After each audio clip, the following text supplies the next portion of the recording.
The Project Gutenberg ebook of Terence's Andrian, a comedy, in 5 acts. This ebook is for the use of anyone anywhere in the United States and most other parts of the world at no cost and with almost no restrictions whatsoever. You may copy it, give it away or reuse it under the terms of the Project Gutenberg license included with this ebook or online at www.gutenberg.org. If you are not located in the United States, you will have to check the laws of the country where you are located before using this ebook. Title: Terence's Andrian, a comedy, in 5 acts translated into English prose, with critical and explanatory notes. Author: Terence. Contributor: Suetonius. Translator: Junior W. R. Good Luck. Release date: February 10, 2024. Ebook number 72921. Language: English. Original publication: London, Longmans, Hurst, Rees, Orme, and Brown, 1820. Credits: Carol Brown, Charlene Taylor, and the online distributed proofreading team at https://www.pgdp.net. This file was produced from images generously made available by the Internet Archive/American Libraries. Start of the Project Gutenberg ebook. Terence's Andrian, a comedy, in 5 acts. Terence's Andrian. Terence's Andrian, a comedy, in 5 acts, translated into English prose, with critical and explanatory notes, by W. R. Good Luck, June. The Athenian and Roman plays were written with such a regard to morality, that Socrates used to frequent the one, and Cicero the other. Spectator, number 446. London, printed for Longman, Hurst, Rees, Orme, and Brown, Paternoster Row. 1820. London, printed by W. Clowes, Northumberland Court. Preface. If an apology for the following translation cannot be found in the work itself, it would be to little purpose to insert it in the preface.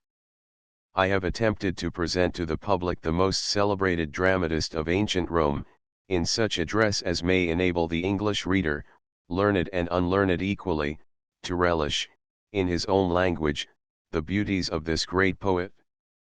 Though the original is composed in verse, I have employed prose in this translation, because the verse of Terence approaches so very nearly to prose, that in prose only is it possible to adhere faithfully to the words, and particularly to the style of our author, as we have in our language no measure of verse at all corresponding with that used by Terence. To the learned reader, the number of the subjoined notes may, perhaps, seem excessive, and the minuteness of description which characterizes many of them, may appear unnecessary, but, though this work was not written professedly for the schools, yet the notes were not composed entirely without a view to the instruction of the young student, and, as translations are supposed to be made chiefly for the use of the unlearned, who cannot be expected to be much acquainted with the manners and customs of the ancients, I thought it better, if I erred at all, to err on the safe side, and to repeat to some of my readers something that they knew before, rather than run the risk of permitting any one of them to remain unacquainted with it altogether. A French translator of Terence, the learned and indefatigable Madame Dacier, has judged a still greater number of notes than I have subjoined in this work, necessary to elucidate various passages in her translation of the play of the Andrian, and of Suetonius's life of our author. One remark may be added on this subject. It must be considered that many of the explanatory notes affixed to the play of the Andrian, tend to the general elucidation of the various passages in the remaining 5 plays of Terence, and I think I may venture to hope, that the notes in general, will, in many instances, be found useful in the exposition of many passages in the Latin and Greek classics. I am induced to publish this play singly, with a view of ascertaining whether a translation of Terence's comedies on this plan may meet with sufficient approbation to encourage the appearance of the remaining 5 plays, as I propose to give a complete translation of the works of this celebrated author, if the present attempt should be honored with a favorable reception. I may say, in the words of Terence himself, Favet, adist equo animo, et rem conoscite, ut perniscatus, acquid spii sit reliquum, post hac quas faciat de integro como etias, spectandi, and exigendi sint vobis prius. And now deign to favor the play with your attention, and give it an impartial hearing, that you may know what is in future to be expected from the poet, and whether the comedies that he may write hereafter, will be worthy to be accepted, or to be rejected by you. Prologue to the Andrian. These lines contain very strong presumptive proof that the Andrian was Terence's first production, and, for that reason, it has been selected for this essay, and not on account of its being supposed to be superior to his other plays, for so great, so steady was the equality of this poet's genius, that no critic of eminence, ancient or modern, could ever yet venture to assign to any one of his plays a claim of superiority to the rest. The celebrated Scaliger has asserted that there were not more than 3 faults in the 6 plays of Terence. The ancients seem to have been least partial to the stepmother. Valcatius says, Semeter hesera sexta ex his fabula. The stepmother is reckoned the last of the 6. This was the only piece written by our author, in which the plot was single, and the want of a double plot, which the Romans then preferred, was, doubtless, the reason of its being postponed to Terence's other productions. The force of custom has given authority to an erroneous disposition of these comedies, which are usually printed in the following order: the Andrian, the Eunuch, the Self-Tormentor, the Brothers, the Stepmother, the Phormio. They were written and represented at Rome as follows: Year of Rome.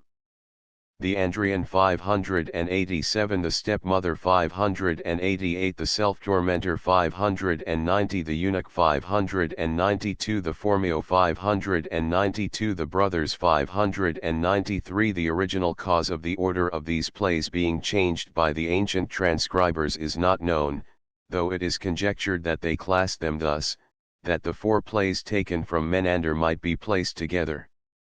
This leads me to mention Terence's close imitation of the Greek dramatists, amounting, in fact, to a partial translation of them, and it is necessary to bear this in mind during a perusal of his writings, lest, under the impression that this author wrote originally in Latin, the reader should forget that the scene is always laid in Greece, that the persons of the drama are not Romans but Greeks, and that, consequently, the manners, customs, names, and things, there mentioned, are almost uniformly Grecian. Roman literature had emerged from obscurity just previous to the times of Terence. That sun, which was destined to shed its splendor over all future ages, was then scarcely risen from the darkness which shrouded it during the rude infancy of the Roman Commonwealth, and even for a long period after Rome assumed the highest rank in the scale of nations. Livius Andronicus, the first poet of eminence, wrote dramatic pieces in the year of Rome 513. He was followed by Navius, Ennius, Tegula, and Caecilius. Next comes Pacuvius, who excelled in tragedies. Then follow Plautus and his contemporaries Plautius, Aquilius, and Acutius, and, lastly, Terence brought the Latin drama to its highest perfection about the year of Rome 590, 80 years after its first appearance. But, in Greece, dramatic writing had attained the highest pitch of excellence under Menander, more than 100 years before, and the Latin poets copied most closely from the refined writings of the Greeks. At that time, and for many years after, Greek was almost as much in fashion at Rome, as French has of late years been in fashion in England. It formed a necessary branch of a polite education, and many of the Romans quitted their native city, and resided in Greece a considerable time, for the purpose of perfecting themselves in the Greek language, and enjoying the advantage of associating themselves with the philosophers and other learned men of that country. Our author, therefore, complied with the taste of the age, and no man succeeded better in making the Greek poets speak Latin. He copied chiefly from Menander, the 4 entire plays, the Andrian, the Eunuch, the Self-Tormentor, and the Brothers, were taken from the writings of that great poet, as were also some parts of the Stepmother and the Phormio. Terence's great rival in dramatic fame was Marcus Axius Plautus, who flourished a few years before him, and has left 20 comedies replete with wit and spirit. To draw a comparison at length, between these great poets, would be an undertaking by no means suited to a preface, and far more arduous than I should at present feel prepared to enter into. The learned Madame Dacier very happily observes, ils certain chu ilny rinde plus difficile que cette espèce de critique qui consiste à juger de hommes, et à faire voir les avantages chu ils ont les uns sur les autres. Ilya tant d'égards à observer, tant de rapports à unir, tant de différences à piéger, que c'est une chose presque infinie, et il semble que pour s'en bien acquitter, il faudrait avoir un esprit supérieur à ce dont on juge, comme il est nécessaire que la main qui est sorte d'une balance soit plus forte que les choses qu'elle veut peser. It is certain, that no species of criticism is more difficult than that which consists of judging generally of an author, and in pointing out those excellencies, in which he is superior to other writers. There are so many points to be considered, so many similarities to be compared with each other, so many differences to be weighed against each other, that the task is almost endless, and appears to require talents superior to those of the person whose productions are to be criticized, as the hand which holds the balance ought to possess a power more than equal to the weight of whatever is to be placed in it. Most of those critics who have undertaken to compare Terence and Plautus with each other, have, on a general estimate of their merits, decided in favor of Terence, though in 1 or 2 particular excellencies they allow Plautus to have surpassed him. They judged Plautus to be chiefly recommended by his humor, by the amusing variety of his incidents, by the liveliness and spirit of his action, and by his rich, agreeable, and witty style. Terence they praise for his delicacy of expression, his unequaled skill in the delineation of characters and of manners, and in the construction and management of his plots, for the well-timed introduction of his incidents, and for the evenness, purity, and chasteness of his style. Terentio non similum dices quempium Afronius. Terence stands unrivaled. One natural defect the critics have charged Terence with, and only one, viz., the want of what the ancients called the vis comica, which is usually interpreted humor, and, in this requisite, they judged him to have fallen short of Plautus. One fault also is objected against him, being no less than a direct breach of the rules of dramatic writing, which is, that he makes the actors directly address the audience in their assumed characters, as in the 4th scene of the 1st act of the Andrian, and also in the last scene of the last act.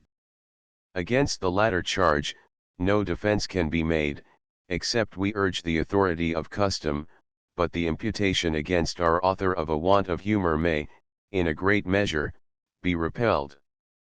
The vis comica of the ancients, though we translate it by the word humor, which approaches nearer to its true signification than any other expression in our language, could not have been exactly the same kind of humor with that of our own times, which has been usually considered as peculiar to the English drama, and has not even a name in any other modern language.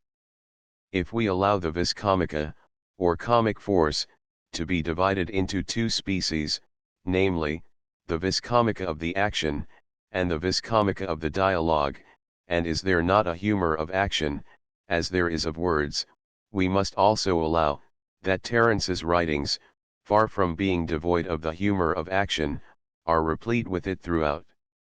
The Eunuch, particularly, abounds with this kind of humor, especially in the 8th scene of the 4th act, where Thraso forms his line of battle, and, in the 5th, 6th, and 7th scenes of the last act, between Laches, Pythias, and Parmeno, which are specimens of the vis comica of action, not inferior to many of the witty Plautus's attempts to exhibit this species of dramatic manners. I shall conclude by giving the reader some account of the rise and conduct of dramatic entertainments at Rome, which cannot be so conveniently introduced in the notes. A knowledge of these things is very necessary to a right understanding of Terence's plays, as his mode of writing could not be reconciled to the modern method of dramatic representation, which differs very materially from the ancient manner. About 120 years before regular plays were first exhibited at Rome, a sort of entertainment called ludi scenici was introduced there by the Etrurians. It consisted merely of dancing to the sound of a pipe. This simple amusement was soon improved upon, and the dancers began also to speak. They spouted a species of rude satirical verses, in which they threw out rough jests, raillery, and repartee against each other. These were called Saturnian verses, or satires, from their god Saturn, hence this name was afterwards applied to poetry composed for the purpose of lashing vice or folly. The Saturnian verses, set to music, and accompanied by dancing, continued a favorite diversion, till they were superseded by regular plays about the year of Rome 515. The places where they were represented, called theatra, theatres, from a Greek word signifying to see, were originally tents, erected in the country, under the shade of some lofty trees. Afterwards they performed in temporary buildings formed of wood. One of these is recorded to have been large enough to contain 80,000 spectators. Pompey the Great erected the first permanent theatre. It was built of stone, and of a size sufficient to accommodate 40,000 persons. Some critics have objected against Terence, that he is guilty of an impropriety in making one actor speak very frequently without being heard by another, and introducing two or more persons on the stage, who, though they are both of them seen by the spectators, yet do not perceive each other for a considerable space of time. These objections are easily answered when we reflect on the magnificent size of the Roman theatres. An ingenious writer of the last century has given a very clear explanation of this subject. I shall give it in his own words. Some make this objection, that in the beginning of many scenes, two actors enter upon the stage, and talk to themselves a considerable time before they see or know one another, which they say is neither probable nor natural. Those that object to this don't consider the great difference between our little scanty stage and the large magnificent Roman theatres. Their stage was 60 yards wide in the front, their scenes so many streets meeting together, with all by-lanes, rows, and alleys, so that two actors coming down two different streets or lanes, couldn't be seen by each other, though the spectators might see both, and sometimes, if they did see each other, they couldn't well distinguish faces at 60 yards distance. Besides, upon several accounts, it might well be supposed when an actor enters upon the stage out of some house, he might take a turn or two under the porticos, cloisters, or the like, that were usual at that time, about his door, and take no notice of an actor's being on the other side of the stage. Of course, the extensive size of the Roman theatres made it impossible that the natural voice of the actors should be distinctly heard at the distance they stood from the audience. To remedy this inconvenience, they had recourse to a sort of mask, which covered both the head and the face. It was called persona, from two Latin words, signifying to sound through. The mouth of this mask was made very large, and with thin plates of brass they contrived to swell the sound of the voice, and, at the same time, to vary its tones, so as to accord with the passions they wished to express. Instructions in the use of these masks formed an essential and important branch of the education of a Roman actor. The plays represented at Rome were divided into two classes, one the palliati, two the togati. In the first, the characters of the piece were entirely Grecian, in the latter, they were entirely Roman. The second class, viz., the togati, were subdivided into the praetextati, when the play was tragedy, the tabernarii, when the scenes lay in low life, the atellani or farces, and the trabeati, when the scene lay in the camp. They had likewise mimes and pantomimes. The chorus consisted sometimes of one person, though generally of several, who stood on the stage during the representation, at first, without any share in the action of the piece. Some suppose that they were there partly in the character of spectators. If this conjecture be correct, Terence may be excused for making the actors address them. Their business seems originally to have been singing between the pauses in the action, and delivering moral reflections on what was represented on the stage. Afterwards they were incorporated with the action, as a species of attendance. These theatrical appendages were at last laid aside, because it was thought to appear improbable, that intrigues, which usually are to be kept secret, should be carried on in their presence. Flutes were played during the whole time of the performance, and the chief musician beating time, directed the actors when they were to raise, and when they were to depress their voices. Sometimes one person recited the words, and another performed the action of the same part. The tibii, or flutes, were of various kinds. The best account of the manner in which they were used is given us by Madame Dacier, as follows: the performers played on 2 flutes during the whole of the representation. They stopped the vents of one of them with the right hand. That flute was, therefore, called right-handed, the other was stopped with the left, and called a left-handed flute. In the first, there were but a few holes, which occasioned it to give a deep, bass sound. In the other, the holes were very numerous. This flute sounded a sharp shrill note. When a comedy was accompanied by 2 flutes of a different sound, it was said to be played tibius imparibus dextris et sinistris, on equal flutes, right and left-handed.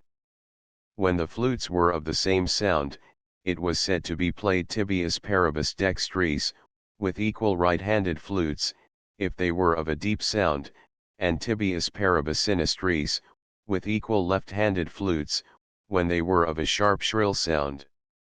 The right-handed flutes were called Lydian, the left-handed Tyrian, the unequal Phrygian, as were also the crooked flutes. The tragic and comic actors were distinguished from each other by the covering of their feet. The tragedians wore a sort of boot, called cothurnus, with a very high heel, which was intended to give them a commanding, majestic appearance. The comedians wore a light shoe, or slipper, called soccus. The Romans appear to have been very partial to dramatic entertainments. Magistrates were appointed to exhibit them, and the people even devoted to the theatre part of that time which is usually allotted to more weighty concerns, as their plays were usually performed in the daytime. Magnificent theatres were erected at the public expense, and sometimes even by private individuals. A description of one of these buildings is recorded by Pliny. The scenes were divided into 3 partitions, one above another. The first consisted of 120 marble pillars, the second of the same number of pillars, most curiously covered and ornamented with glass, the third of the same number of pillars, covered with gilded tablets. 3,000 brazen statues filled up the spaces between the pillars. This theatre would contain 80,000 persons. Independently of the ordinary representations, plays were performed on all solemn occasions, at the public feasts and games, and at the funerals of eminent citizens. No opportunity seems to have been neglected to introduce this species of amusement at Rome. No nation, ancient or modern, appears to have cultivated the drama with greater diligence than the Romans, and few have had more success. It is our misfortune, that so few specimens of the excellence of their dramatists have descended to our times. Let us, however, admire and profit by what we have. The writings of Terence and of Plautus present us with an inexhaustible source of pleasure and instruction. As long as virtuous and humane sentiments do not lose their appeal to the heart, as long as purity, delicacy of expression, wit, and spirit, and well-wrought fable continue to satisfy the judgment, so long the names of Terence and of Plautus must remain immortal. The life of Terence, translated from the Latin of Caius Suetonius Tranquillus I. Publius Terentius II, born at Carthage, in Africa, was slave to Terentius Lucanus, a Roman senator, who, justly appreciating his great abilities, gave him not only a polite education, but also his liberty in the earlier part of his life. He is supposed by some to have been made a prisoner of war, but Fenestella III refutes this opinion, as for Terence was born after the conclusion of the Second Punic War, and died before the commencement of the Third. Neither, if he had been made a captive by the 5 Numidians, or Getulians, could he have fallen into the hands of the Romans, as there was no commerce between the Italians and Africans, before the destruction of Carthage. Terence lived in the closest intimacy with many of the Roman nobility, but particularly with Scipio Africanus VI and Caius Laelius VII, who were about his own age 8, though Fenestella makes Terence rather older than either of them.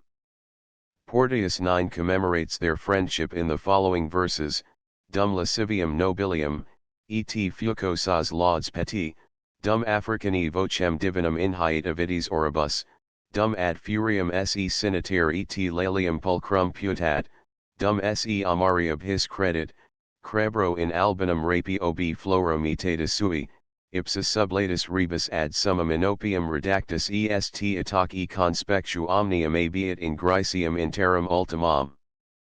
Mortuus est in stymphalo Arcadii opido, nihil Publius Scipio profut, nihil ei Laelius, nihil furious, trace per idem tempus qui agitabant nobles facile lime, eorum il opera ne domum quidem habit conductitium, saltum ut esset, quo referit obidum domini servulus.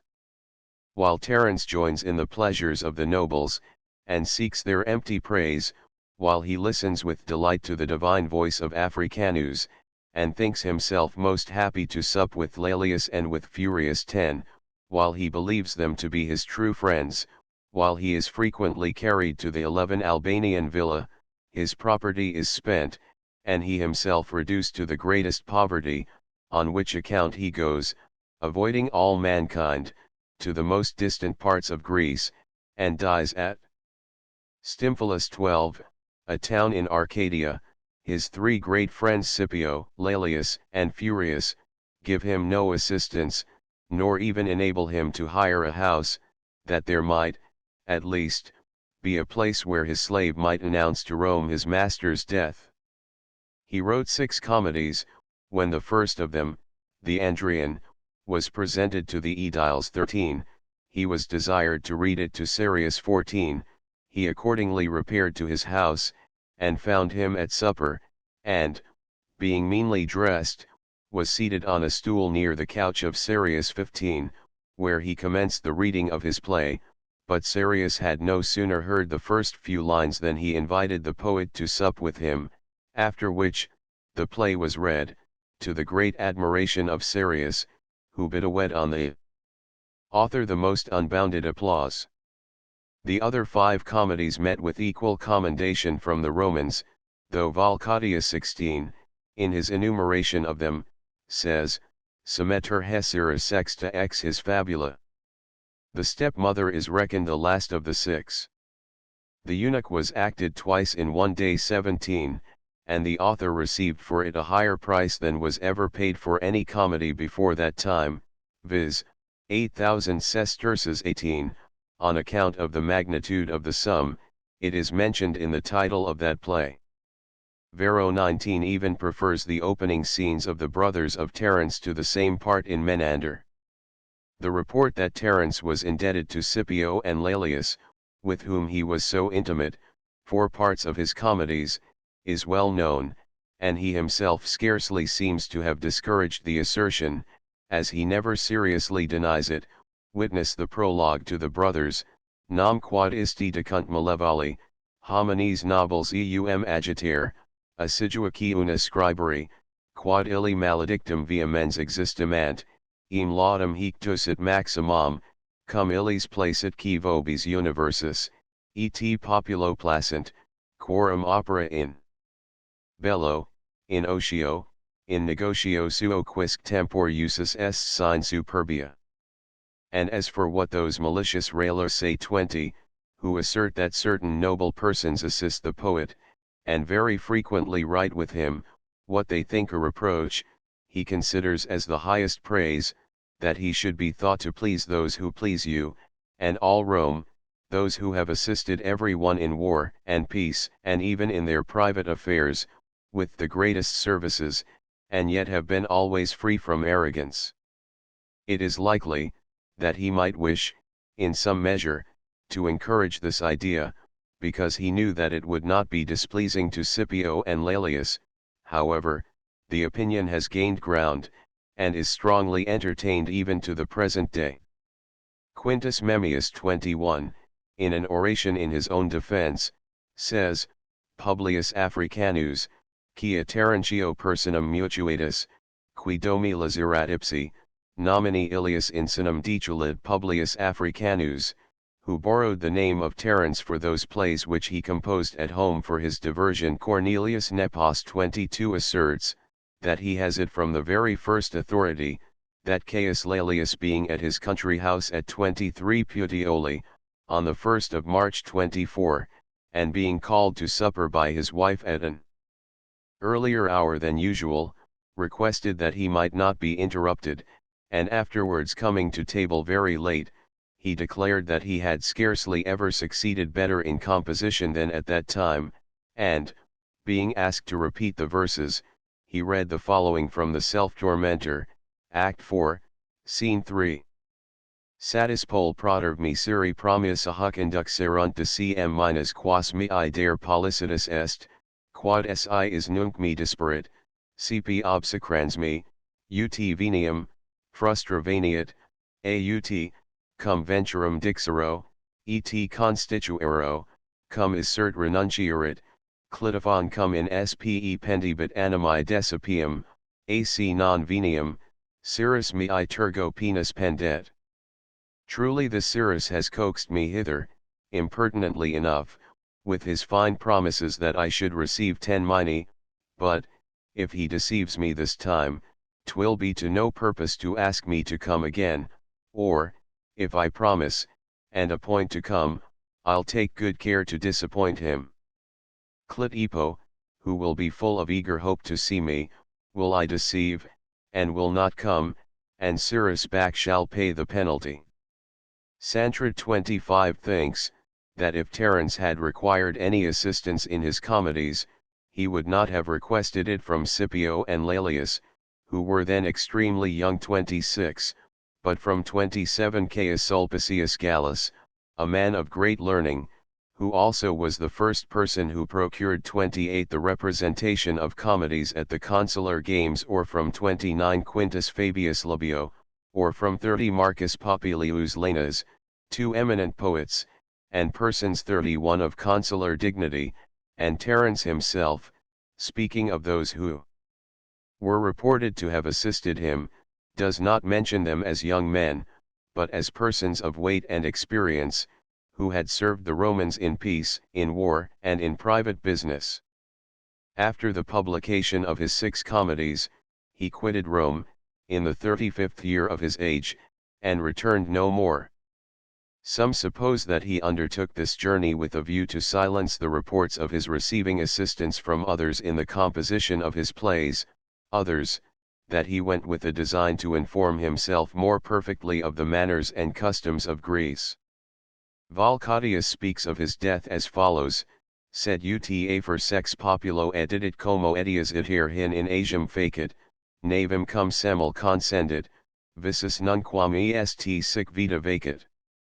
Terence, after having written 6 comedies, embarked for Asia, and was seen no more. He perished at sea. Quintus Consentius 32 writes, that he died at sea, as he was returning from Greece, with 108 plays, translated from Menander 33. Other writers affirm, that he died at Stymphalus, a town in Arcadia, or in Leucadia 34, in the consulate of 35 Gnaeus Cornelius Dolabella and Marcus Fulvius Nobilior, and that his end was hastened by extreme grief for the loss of the comedies which he had translated, and some others which he had composed himself, and sent before him in a vessel which was afterwards wrecked. He is said to have been of a middle stature, well-shaped, and of a dark complexion. He left one daughter, who was afterwards married to 36 a Roman knight, and bequeathed to her a garden of 37xx jugera, near the Appian Way, and close to the 38 Villa Martis. It is therefore surprising that Portius should write thus: nihil Publius Scipio profut, nihil ei Laelius, nihil Furius, trace per idem tempus qui agitabant nobles facil lime, eorum il opera ne domum quidem habet conductitium, saltum ut esset, quo referit obidum domini servulus. His three great friends, Scipio, Laelius, and Furius, give him no assistance, nor even enable him to hire a house, that there might at least be a place where his slave might announce to Rome his master's death. Afranius 39 prefers Terence to all the comic poets, saying, in his Compitalia 40, Terentio non similum dices quempium. Terence is without an equal. But Valcatius places him not only after 41 Navius, 42 Plautus, and 43 Caecilius, but even after 44 Licinius. 45 Cicero, in his Lambda Epsilon Iota Mu Omega Nu, writes of Terence thus: tu quoque qui solus lecto sermone, Terenti, conversum, expressum Latina voci menandrum in medio populi sedatus vocibus effers, quid cum loquens, ac omnia dulcia dicens. And thou, also, O Terence, whose pure style alone could make Menander speak the Latin tongue, thou, with the sweetest harmony and grace, hast given him to Rome.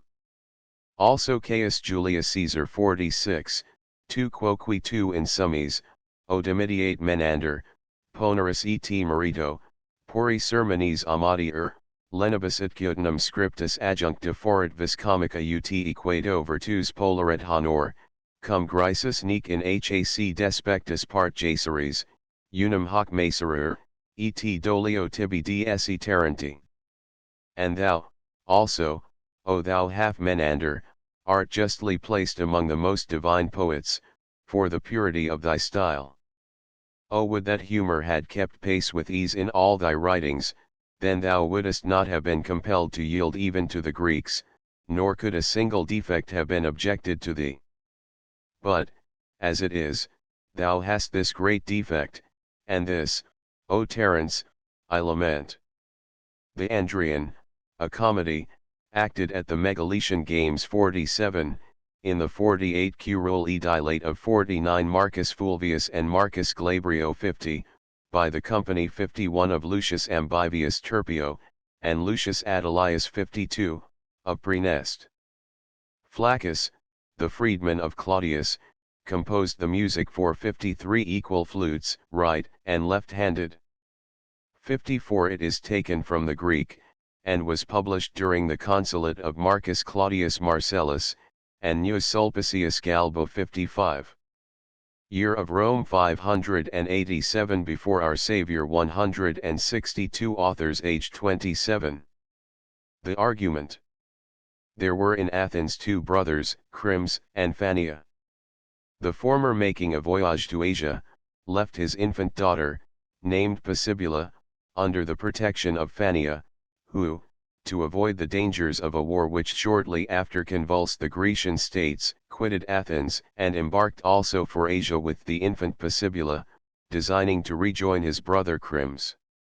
His vessel being wrecked off Andros, he was received and hospitably entertained by an inhabitant of the island, where he died, bequeathing his niece to his host, who generously educated her with his own daughter Chrysis, changing her name from Possibula to Glycera. After some years he also died, and his daughter Chrysis, finding herself reduced to poverty, and avoided by her relations, removed to Athens, accompanied by her adopted sister Glycera, or Pasibula. Here, supported by her industry, she lived for some months in a virtuous seclusion, but after that period became acquainted with several young Athenians of good family, whose visits she admitted, hoping perhaps to accomplish an advantageous marriage either for Glycera or for herself. She was seduced by pleasure, and her conduct from that time became very far from irreproachable.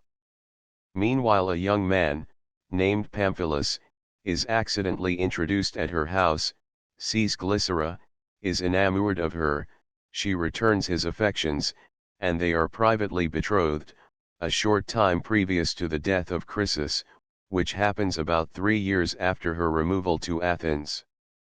Chryms, whom we left in Asia, returned to Athens, and became the father of another daughter, who was called Philomena. He had long before formed a friendship with Simo, the father of Pamphilus. Pamphilus being a youth of great worth and high reputation, Chryms wishes to bestow on him the hand of his daughter Philomena. Here the play opens. A report of the connection between Pamphilus and Glycera reaching the ears of Chryms, he breaks off the marriage. Simo conceals this, and to try the truth of the rumor, proposes Philomena again to his son, and desires him to wed her instantly. Apprised by his servant Davus of his father's artful stratagem, Pamphilus professes his willingness to marry, thinking by this measure to disappoint it, but he defeats himself, for from his ready consent, Chryms concludes the rumor false, and renews the treaty to the great embarrassment of Pamphilus, which, with the artifices Davus employs to extricate him, form the most diverting scenes of the play. However, when the affairs of Pamphilus and Davus are reduced to extremity, and a breach between father and son appears inevitable on account of the marriage with Glycera, and the refusal to accept Philomena, a stranger called Crito, most opportunely arrives from Andros, and discovers Glycera to be Pasibula, the daughter of Chryms, who willingly confirms her the wife of Pamphilus, and bestows Philomena, his other daughter, on Charinus, a friend of Pamphilus, to the great satisfaction of all parties. Dramatis Personae. Simo, an old man, the father of Pamphilus. Sosia, the freedman of Simo. Pamphilus, the son of Simo. Davus, servant to Pamphilus. Charinus, a young man, the friend of Pamphilus. Buria, servant to Charinus. Chryms, an old man, the friend of Simo. Crito, a stranger, from the island of Andros. Dramo, a servant. Glycera, the Andrian. Mysis, her maid. Lesbia, a midwife. Mutes. Archilles, Glycera's nurse. Servants belonging to Simo. The scene lies in Athens, in a street between the houses of Simo and Glycera. The time is about 9 hours. Prologue. Prologue 56.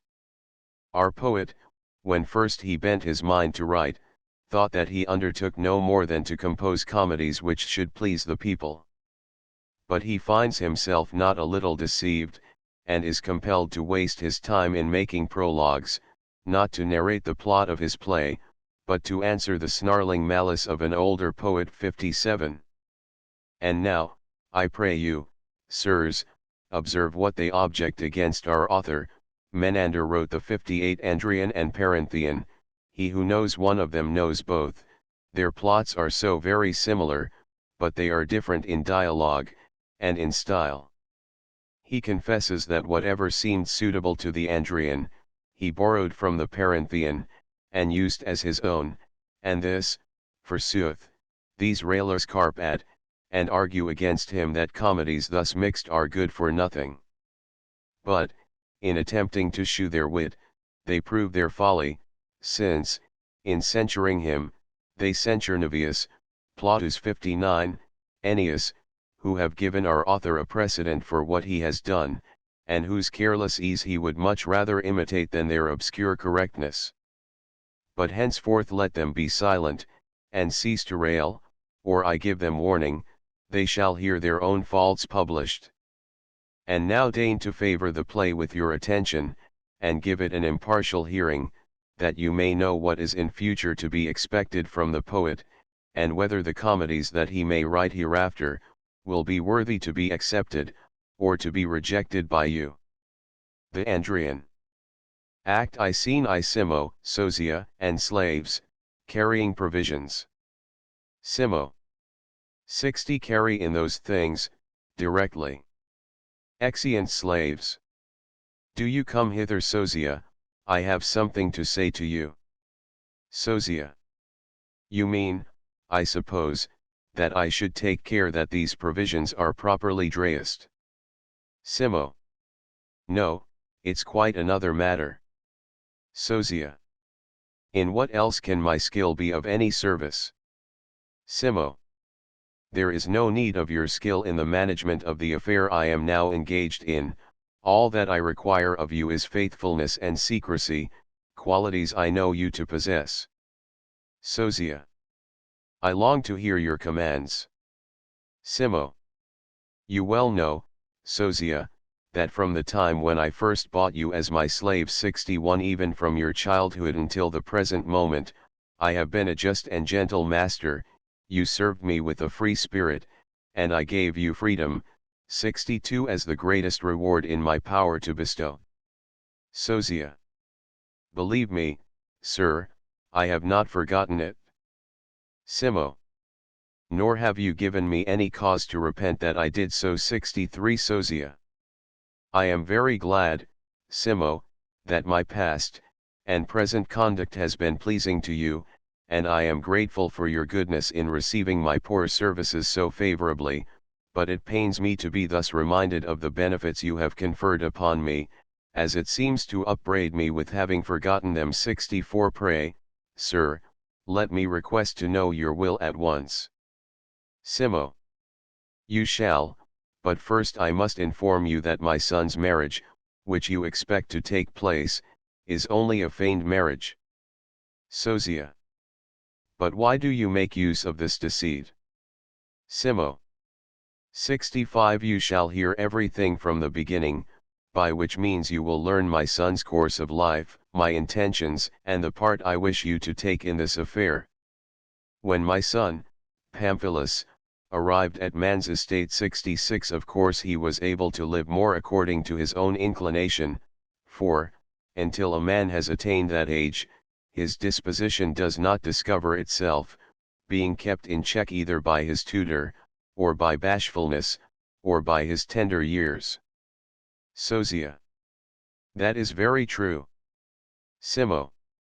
Most young men attach themselves chiefly to one particular pursuit, such, for instance, as breeding horses, keeping hounds, or frequenting the schools of the philosophers. 67 He did not devote himself entirely to any one of these, but employed a moderate portion of his time in each, and I was much pleased to see it. Sosia. As well you might, for I think that every man, in the conduct of his life, should adhere to this precept, avoid excess. Simo. This was his way of life, he bore patiently with every one, accommodated himself to the tempers of his associates, and fell in with them in their pursuits, avoided quarrels, and never arrogantly preferred himself before his companions. Conduct like this will ensure a man praise without envy, and gain many friends. Sosia. This was indeed a wise course of life, for in these times 68, flattery makes friends, truth, foes. Simo. Meantime, about 3 years ago, a certain woman, exceedingly beautiful, and in the flower of her age, removed into this neighborhood. She came from the island of Andrian 69, being compelled to quit it by her poverty and the neglect of her relations 70. Sosia. I augur no good from this woman of Andrian. Simo.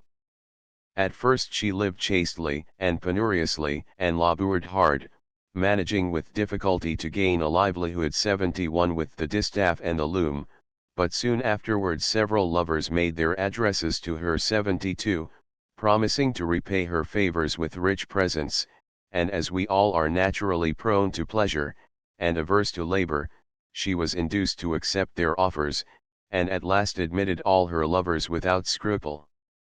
It happened that some of them with much persuasion prevailed on my son to accompany them to her house. Aha! Thought I, he is caught 73, he is certainly in love with her. In the morning I watched their pages going to her house and returning. I called one of them, "Hark ye, boy, prithee tell me who was the favourite of Chrysis, yesterday." For this was the Andrian's name. Sosia. "I understand you, sir." Simo. I was answered that it was Phaedrus, or Clinia, or nice Radus, for all these were her lovers at that time. "Well," said I, "and what did Pamphilus there?" "Oh, he paid 70 for his share and supped with the rest." Another day I inquired and received the same answer, and I was extremely rejoiced that I could learn nothing to attach any blame to my son. Then I thought that I had proved him sufficiently, and that he was a miracle of chastity, for he who has to contend against the example of men of such vicious inclinations, and can preserve his mind from its pernicious influence, may very safely be trusted with the regulation of his own conduct. To increase my satisfaction, everybody joined as if with one voice in the praise of Pamphilus, every one extolled his virtues, and my happiness, in possessing a son endued with so excellent a disposition. In short, this his high reputation induced my friend Crims to come to me of his own accord, and offer to give his daughter to Pamphilus with a large dowry 75. I contracted 76 my son, as I was much pleased with the match, which was to have taken place on this very day. Sosia. And what has happened to prevent it? Simo. You shall hear. Within a few days of this time our neighbor Chrysis died. Sosia. Oh, happy news! I was still fearful of some mischief from this Andrian. Simo. Upon this occasion my son was continually at the house with the lovers of Chrysis, and joined with them in the care of her funeral. Meantime he was sad, and sometimes would even weep. Still I was pleased with all this. If, thought I, he is so much concerned at the death of so slight an acquaintance, how would he be afflicted at the loss of one whom he himself loved, or at my death? I attributed everything to his humane and affectionate disposition. In short, I myself, for his sake, attended the funeral, even yet suspecting nothing. Sosia. Ah! What has happened then? Simo. I will tell you. The corpse is carried out, we follow. In the meantime, among the women who were there 77, I saw one young girl, with a form so Sosia. Lovely, without doubt. Simo. And with a face, Sosia, so modest, and so charming, that nothing can surpass it, and as she appeared more afflicted than the others who were there, and so preeminently beautiful 78, and of so noble a carriage, I approach the women who were following the body 79, and inquire who she is. They answer, the sister of the deceased. Instantly the whole truth burst upon me at once. Hence then, thought I, proceed those tears, this sister it is, who is the cause of all his affliction. Sosia. How I dread to hear the end of all this. Simo. In the meantime the procession advances, we follow, and arrive at the tomb 80, the corpse is placed on the pile 81, and quickly enveloped in flames. They weep, while the sister I was speaking of, rushed forward in an agony of grief toward the fire, and her imprudence exposed her to great danger. Then it was, that Pamphilus, half dead with terror, publicly betrayed the love he had hitherto so well concealed, he flew to the spot, and throwing his arms around her with all the tenderness imaginable, "My dearest Glycera," cried he, "what are you about to do? Why do you rush upon destruction?" Upon which she threw herself weeping upon his bosom in so affectionate a manner, that it was easy enough to perceive their mutual love. Sosia. How is this possible? Simo. I returned home, scarcely able to contain my anger, but yet I had not sufficient cause to chide Pamphilus openly, as he might have replied to me, "What have I done amiss, my father? Or how have I offended you? Of what am I guilty? I have preserved the life of one who was going to throw herself into the flames, I prevented her, this would have been a plausible excuse." Sosia. You consider this rightly, sir, for if he who has helped to save a life is to be blamed for it, what must be done to him who is guilty of violence and injustice? Simo. The next day Crims came to me, and complained of being shamefully used, as he had discovered for a certainty that Pamphilus had actually married this strange woman 82. I positively denied that this was the case, and he as obstinately insisted on the truth of it. At last I left him, as he was absolutely resolved to break off the match. Sosia. Did you not then rebuke Pamphilus? Simo. No, there was nothing yet so flagrant as to justify my rebuke. Sosia. How so, sir, pray explain. Simo. He might have answered me thus: "You yourself, my father, have fixed the time when this liberty must cease, and the period is at hand when I must conform myself to the pleasure of another. Permit me then, I beseech you, for the short space that remains to me, to live as my own will prompts me." Sosia. True. What cause of complaint can you then find against him? Simo. If he is induced by his love for this stranger, to refuse to marry Philomena in obedience to my commands, that offense will lay him open to my anger, and I am now endeavoring by means of this feigned marriage, to find a just cause of complaint against him, and, at the same time, if that rogue Davus has any subtle scheme on foot, this will induce him to bring it forward now, when it can do no harm, as I believe that rascal will leave no stone unturned in the affair, though more for the sake of tormenting me, than with a view to serve or gratify my son. Sosia. Why do you suspect that? Simo. Why? Because of a wicked mind one can expect nothing but wicked intentions. 83. But if I catch him at his tricks, however, 'tis in vain to say more. If it appear, as I trust it will, that my son makes no objection to the marriage, I have only to gain Crims, whom I must prevail upon by entreaty, and I have great hopes that I shall accomplish it. What I wish you to do is, to assist me in giving out this marriage for truth, to terrify Davus, and to watch the conduct of my son, what he does, and what course he and his hopeful servant resolve upon. Sosia. It is enough, sir, I will take care to obey you. Now, I suppose, we may go in. Simo. Go, I will follow presently. 84. Exit Sosia. Scene 2. Scene 2. Simo, Davus. Simo. My son, I have no doubt, will refuse to marry, for I observed that Davus seemed terribly perplexed just now, when he heard that the match was to take place, but here he comes. 85. Davus. Not seeing Simo. I wondered that this affair seemed likely to pass off so easily, and always mistrusted the drift of my old master's extraordinary patience and gentleness, who, though he was refused the wife he wished for his son, never mentioned a word of it to us, or seemed to take anything amiss. Simo. Aside. But now he will, as you shall feel, rascal. Davus. His design was to entrap us while we were indulging in an ill-founded joy, and fancied ourselves quite secure. He wished to take advantage of our heedlessness, and make up the match before we could prevent him. What a crafty old fellow! Simo.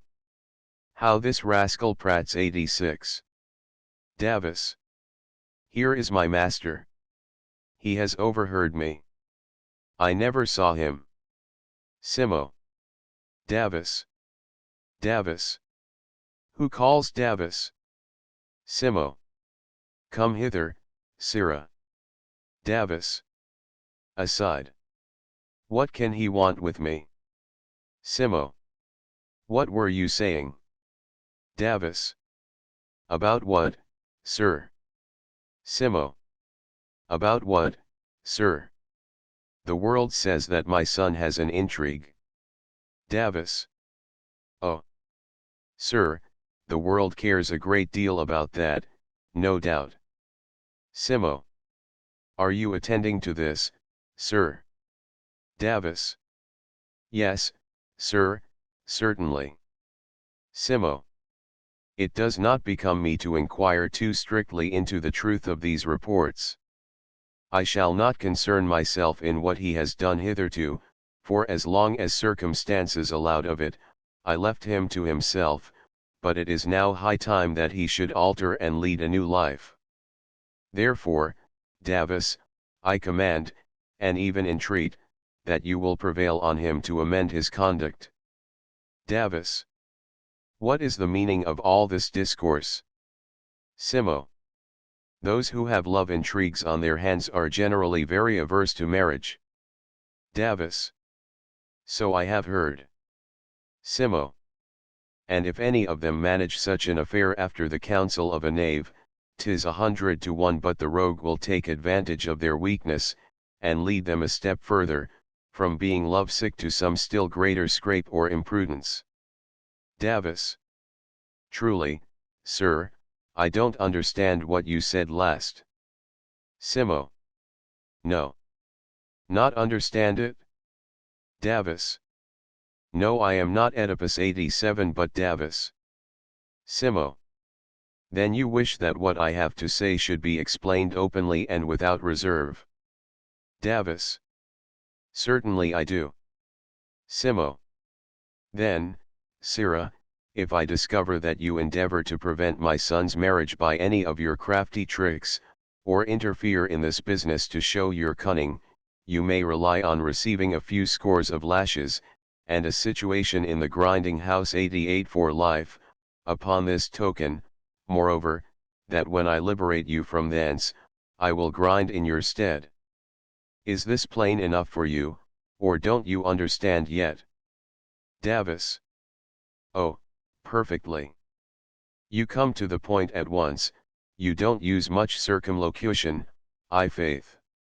Simo. Remember. In this affair above all others, if you begin plotting, I will never forgive it. Davis. Softly, worthy sir, softly, good words I beg of you. Simo. So. You are merry upon it, are you? But I am not to be imposed upon. I advise you, finally, to take care what you do, you cannot say you have not had fair warning. Exit. Scene 3. Scene 389. Davis. In truth, friend Davis, from what I have just heard from the old man about the marriage, I think thou hast no time to lose. This affair must be handled dexterously, or either my young master or I must be quite undone. Nor have I yet resolved which side to take, whether I shall assist Pamphilus, or obey his father. If I abandon the son, I fear his happiness will be destroyed. If I help him, I dread the threats of the old man, who is as crafty as a fox. First, he has discovered his son's intrigue, and keeps a jealous eye upon me, lest I should set some scheme afoot to retard the marriage. If he finds out the least thing, I am undone. 91, for right or wrong, if he once takes the whim into his head, he will soon find a pretence for sending me to grind in the mill for my life, and, to crown our disasters, this Andrian, Pamphilus's wife, or mistress, I know not which, is with child by him. 'Tis strange enough to hear their presumption. I think their 92 intentions savour more of madness than of anything else. Boy or girl, say they, the child shall be brought up 93. They have made up among them too, some story or other, to prove that she is a citizen of Athens 94. Thus runs the tale. Once upon a time there was a certain old merchant 95, who was shipwrecked upon the island of Andros, where he afterwards died, and the father of Chrysis took in his helpless little orphan, who was this very Glycera. Fables. For my part I don't believe a word of it, however, they themselves are vastly pleased with the story. But here comes her maid Mysis. Well, I'll betake myself to the Forum 96, and look for Pamphilus, lest his father should surprise him with this marriage before I can tell him anything of the matter. Exit. Scene 4. Scene 4. Mysis. 97. I understand you, Achilles, you need not stun me with the same thing over so often. You want me to fetch the midwife Lesbia.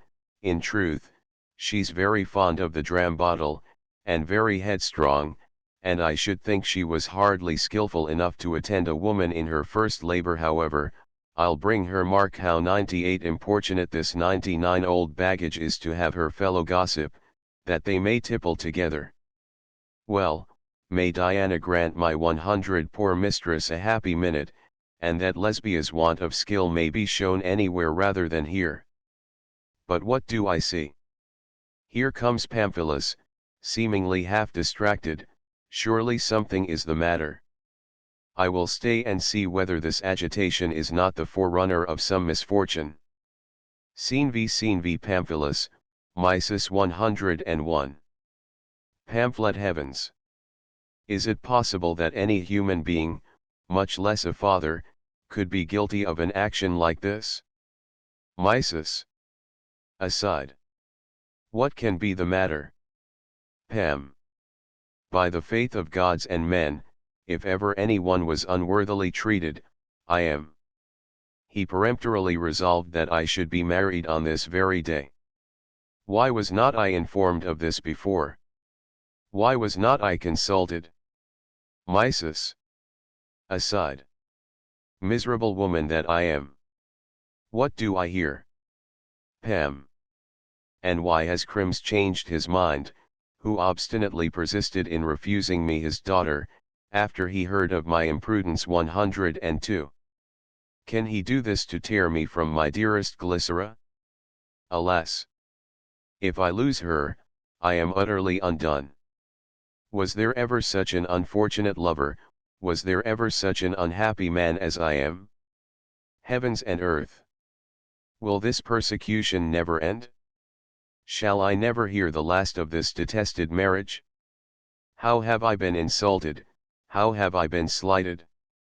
First of all, the match is agreed on, everything is prepared, then I am rejected, now I am courted again. I cannot, for the soul of me, discover the reason of all this. However, I shrewdly suspect that this daughter of Crims is either hideously 103 ugly, or that something is amiss in her, and so, because he can find no one else to take her off his hands, he comes to me. Mysis. Aside. Bless me! I'm almost frightened out of my senses. Pam. But what shall I say of my father's behavior? Ought an affair of such consequence to be treated so lightly? Meeting me just now in the Forum, Pamphilus, said he, you are to be married today, get ready, make haste home. It seemed as if he said, go quickly and hang yourself. I stood amazed and motionless, not one single word could I pronounce, not one single excuse could I make, though it had been ever so absurd, false, or unreasonable, I was quite speechless. If any one were to ask me now, What I would have done, if I had known of this before? I answer, I would have done anything in the world to prevent this hateful marriage, but now what course can I take? 1,000 cares distract my mind. On one side, I am called upon by love and my compassion for this unfortunate, on the other by their continued importunities for my marriage with Philomena, and a fear of offending my father, who has been hitherto so indulgent to me, and complied with my every wish, and can I now oppose his will? Alas! I am still wavering, I can resolve upon nothing. Mysis! Unhappy wretch that I am! I dread how this wavering may end at last, but now it is of the utmost consequence either that I should say something to him respecting my mistress, or that he should see her himself, for the least thing in the world may turn the scale, while the mind is in suspense. Pamphlet, whose voice is that? Oh, Mysis, welcome. Mysis. Oh. Sir, well met. Pam. How is your mistress? Mysis. Do you not know? She is in labor 104, and her anguish is increased tenfold at the thought of this being the day formerly appointed for your marriage. Her greatest fear is lest you should forsake her. Pamphlet, heavens! Could I have the heart even to think of so base an action? Can I deceive an unfortunate who has intrusted her all to me? And whom I have always tenderly loved as my wife? Can I suffer that she, who has been brought up in the paths of modesty and virtue, should be exposed to want, 105 and perhaps even to dishonor? I never can, I never will permit it. Mysis. Ah! Sir, if you were your own master, I should fear nothing, but I dread lest you should not be able to withstand your father's commands. Pam. Do you then think me so cowardly, so ungrateful too, so inhuman, and so cruel, that neither our intimate connection, nor love, nor even shame can prevail upon me, or influence me to keep my promise? Mysis. I am sure of this, she does not deserve that you should forget her. Pamphlet, forget her. O Mysis, Mysis, the last words that Chrysis spoke to me, are still engraved upon my heart, already at the point of death. She calls for me, I approach, you all retire, we are alone with her. She speaks thus: my dear Pamphilus, you see the youth and beauty of this dear girl. I need not tell you how little these endowments are calculated to secure either her property or her honor. I call upon you then, by the pledge of this hand you now extend to me, and by the natural goodness of your disposition 106, by your plighted faith, and by her helpless situation, I conjure you not to forsake her. If ever I have loved you as my brother, if ever she has obeyed you as her husband, take her, I implore you, as your wife. Be to her a 107 friend, a guardian, a parent. To you I confide our little wealth, in your honor I put all my trust. She placed the hand of Glycera in mine, and expired. I received the precious gift, and never will I relinquish it. Mysis. Heaven forbid you ever should. Pam. But why are you abroad at this time? Mysis. I am going for the midwife. Pamphlet, make haste then, and Mysis, do you hear, say not a word to your mistress about this marriage, lest that should increase her sufferings. Mysis. I understand you, sir. End of the first act. Act 2. Scene I Char News, Buria 108. Char. What is it you tell me, Buria? Is she then to be married to Pamphilus, and is the wedding to take place even on this very day? Byrr. It is even so, sir. Char. How do you know it? Byrr. From Davis, whom I met just now in the forum. Char. Alas! The measure of my wretchedness is now full, my soul has hitherto fluctuated between my hopes and fears, but now all hope is lost, I sink wearied and careworn into utter despair. Byrr 109. I beseech you, O Charinus, 110 to wish for something possible, since what you now wish for is impossible. Char. I can wish for nothing but Philomena. Byrr. Ah! How much wiser you would be, if instead of talking thus, which only serves to nourish 111 a hopeless passion, you would endeavor to subdue, and banish it entirely from your heart. Char. How readily do those who are in health give good counsel to the diseased. If you were in my situation you would not talk thus. Byrr. Well, well, as you please, sir. Char. But I see Pamphilus coming this way. I am resolved to attempt everything before I am quite undone. Byrr. What is he going about now? Char. I will entreat even my rival himself, I will implore him, I will tell him of my love. I trust one shall be able to prevail upon him, at least to postpone his marriage for a few days, meantime I hope something may happen in my favor. Byrr. That something is nothing at all. Char. What think you, Buria, shall I speak to him? Byrr. Why not? That even if you can obtain nothing, you may make him think, at least, that Philomena will find a pressing gallant in you, if he marries her 112. Char, get away, rascal, with your base suspicions. Scene 2. Scene 2. Charinus, Buria, Pamphilus. Pamphlet ha. Charinus, I hope you are well, sir. Charo, Pamphilus, I come to implore from you hope, safety, counsel, and assistance. Pamphlet, truly, I myself have need of counsel, and assistance too, but what is this affair? Char. You are to be married today. Pamphlet, they say so. Char. If you are, Pamphilus, you see me today for the last time 113. Pam. Why so? Char, alas. I dread to speak it. Tell him, Buria, I beseech you. Byrr. I will. Pam. What is it? Speak. Byrr. My master loves Philomena to distraction, and hears that she is betrothed to you. Pamphlet, truly, he and I are not of the same mind then, but prithee now, Charinus, tell me, has nothing passed between you and Philomena? Char. Pamphilus, nothing. Pam. I wish with all my soul there had.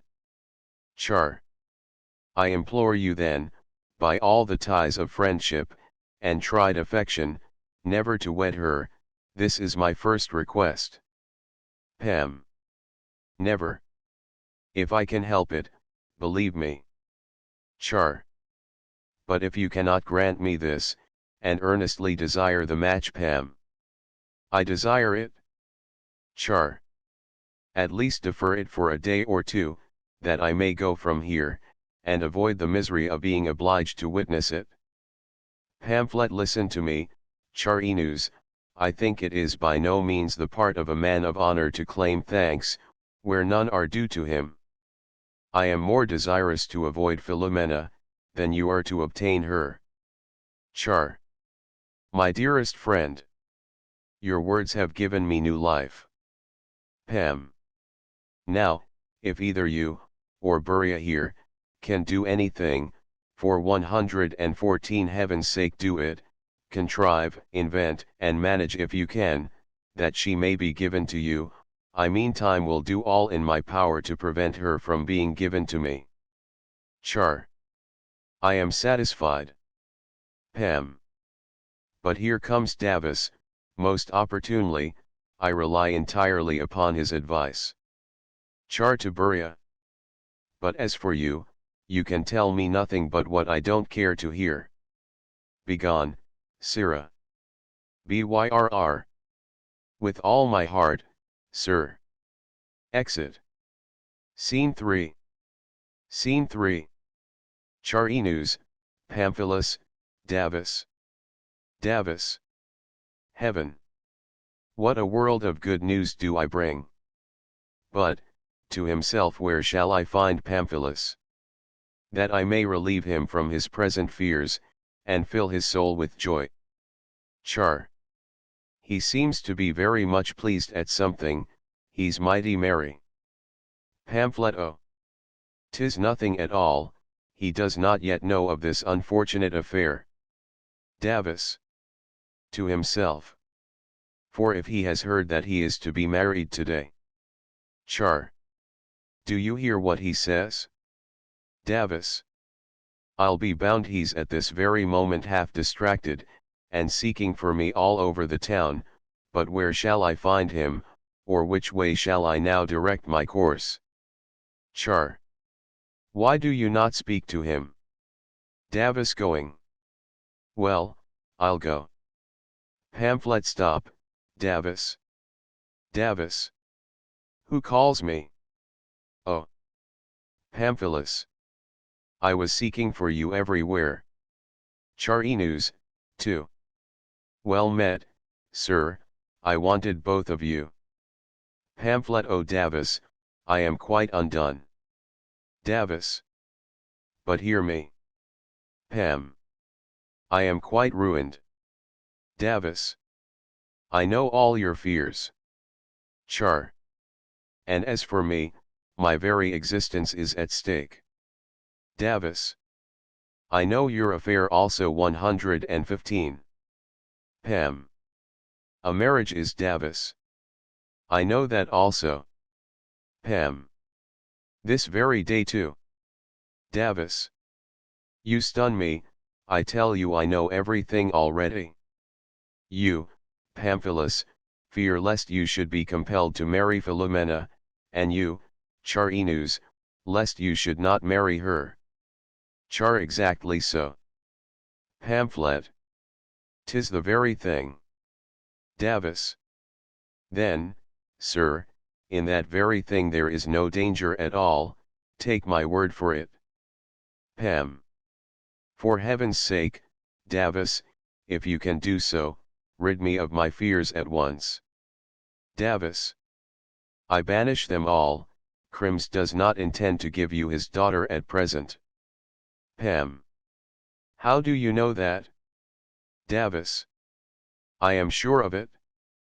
Your father took me aside just now, and told me that he meant to have you married today, and added a great deal more, which I have not time to tell you at present. Immediately I run at full speed to the forum, to look for you, that I may acquaint you with all this. Not being able to find you, I get upon an eminence, look around, you are nowhere to be seen. By chance I descry among the crowd, Charinus servant Buria, I inquire of him, he knows nothing of you, how vexatious. Quite perplexed, I begin to consider what course to take next. Meantime as I was returning and thinking the business over, a suspicion struck me. How's this? Thought I, no extra provision made, the old man gloomy, and the marriage to take place so suddenly. These things don't appear consistent. Pam. Well, what then? Davus. I then go directly to Crim's house, but when I get there, not a soul. 116 do I see before the door, everything is quite still and quiet. 117 which pleased me not a little. Char. Very good. Pam. Go on. Davus. I stay there a little while, but no one goes in or out, I come quite up to the door, and look in, 118 but can see no bridemaid, no preparations. 119, all was silent. Pam. I understand, a good sign. Davis. Can all these things be consistent with a marriage? Pam. I think not, Davis. Davis. Think not. Do you say? You must be blind, sir, not to see it. It is an absolute certainty. Besides all this, as I was returning I met Crim's servant, who was carrying home some herbs, and as many little 120 fishes for the old man's supper, as might have cost an obelisk. Char friend Davis, you have been my deliverer today. Davis. Not at all, sir, this does not benefit you. Char. How so? Why Crim certainly will not give his daughter to Pamphilus. Davis.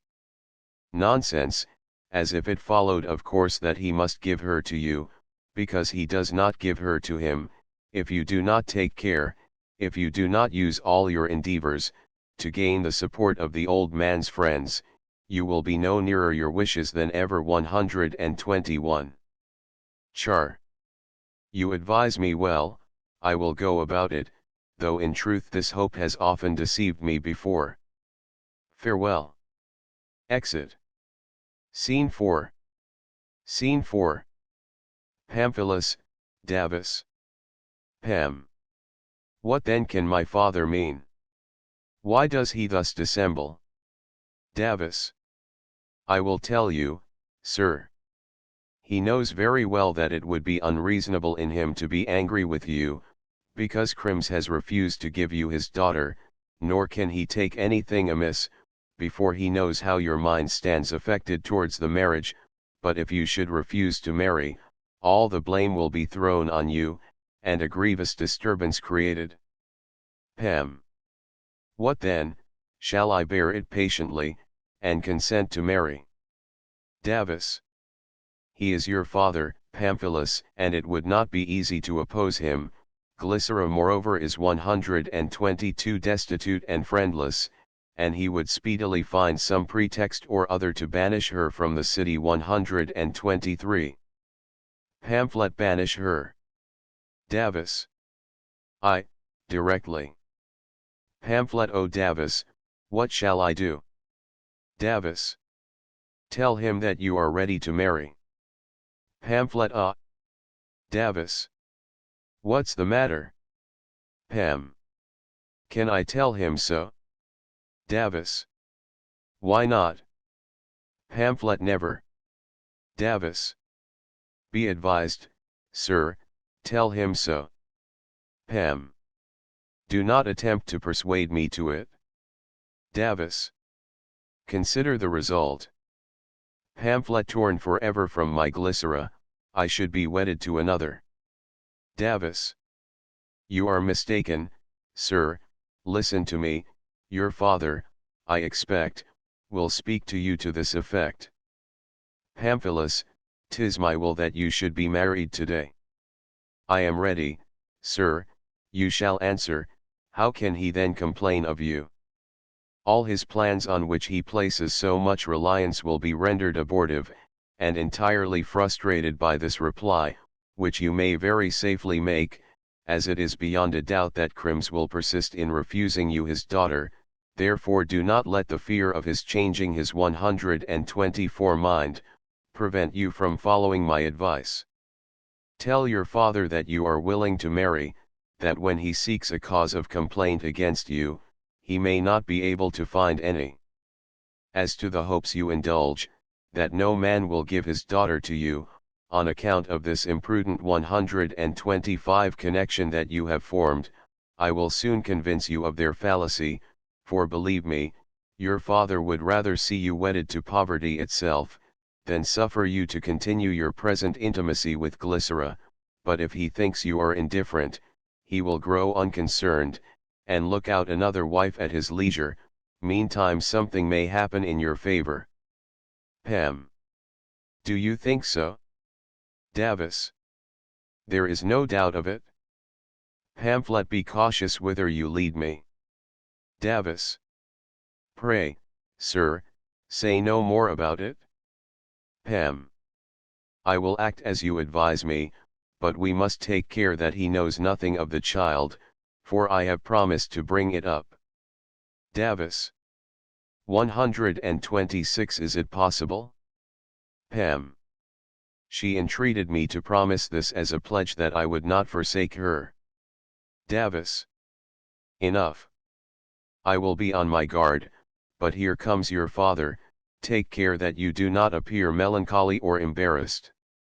Scene 4.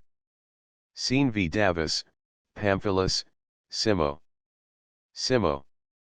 To himself. I am come back again, to see what they are about, or what course they resolve upon. Davis.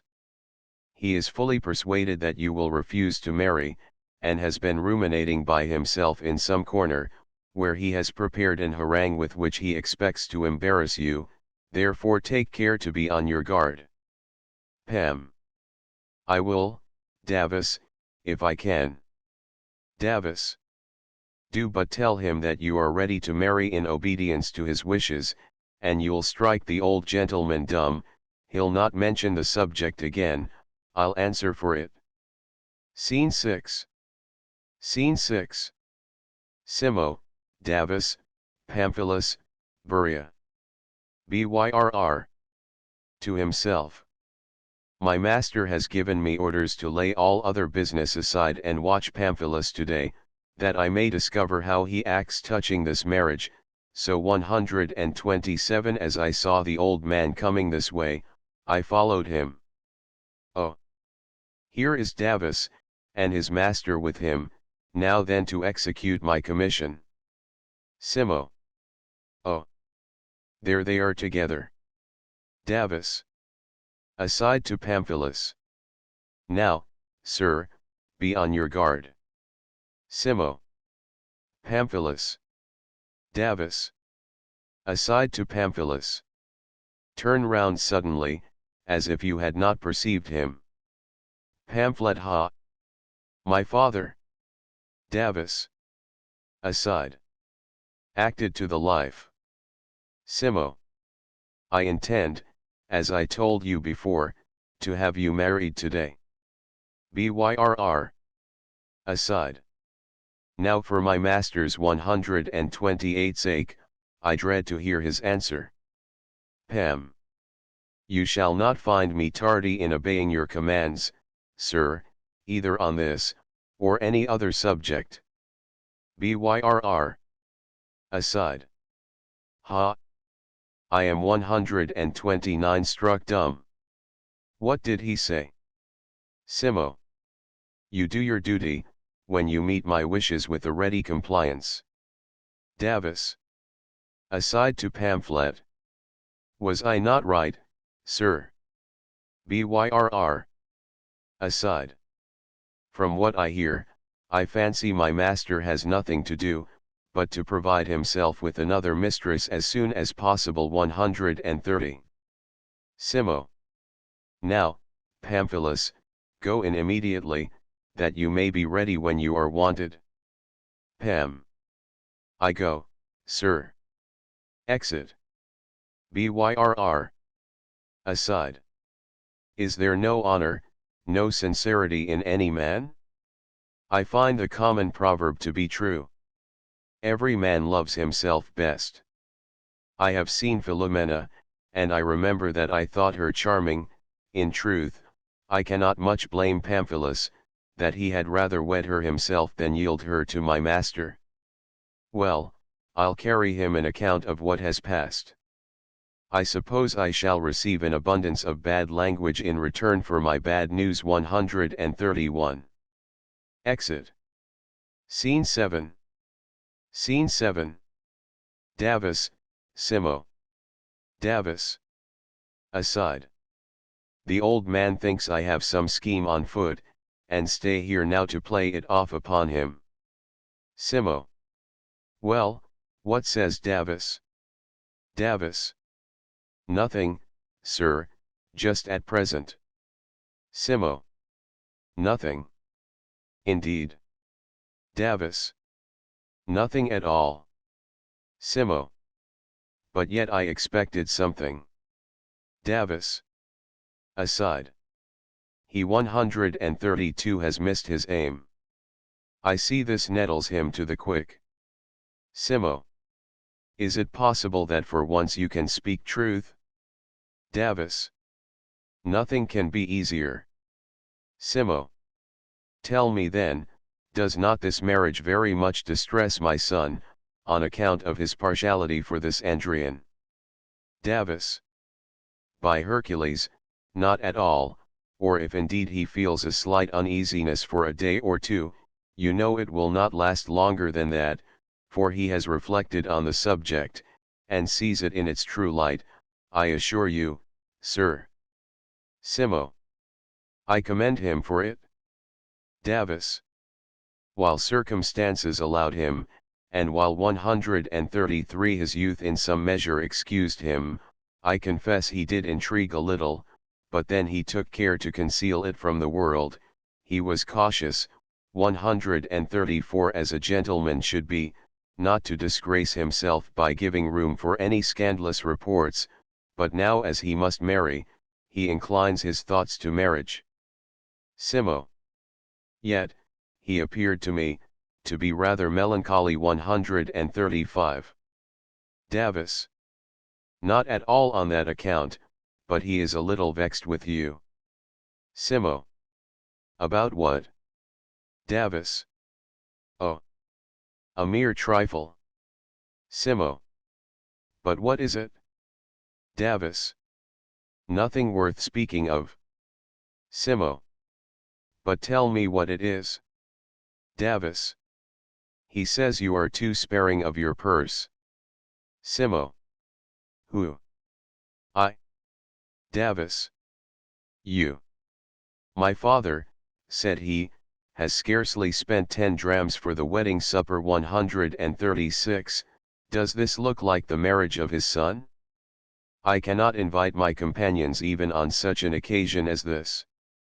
Indeed, Sir 137, I think you are too frugal, it is not well timed. Simo. Angrily. Hold your tongue. Davis. Aside. I've 138 ruffled him now. Simo.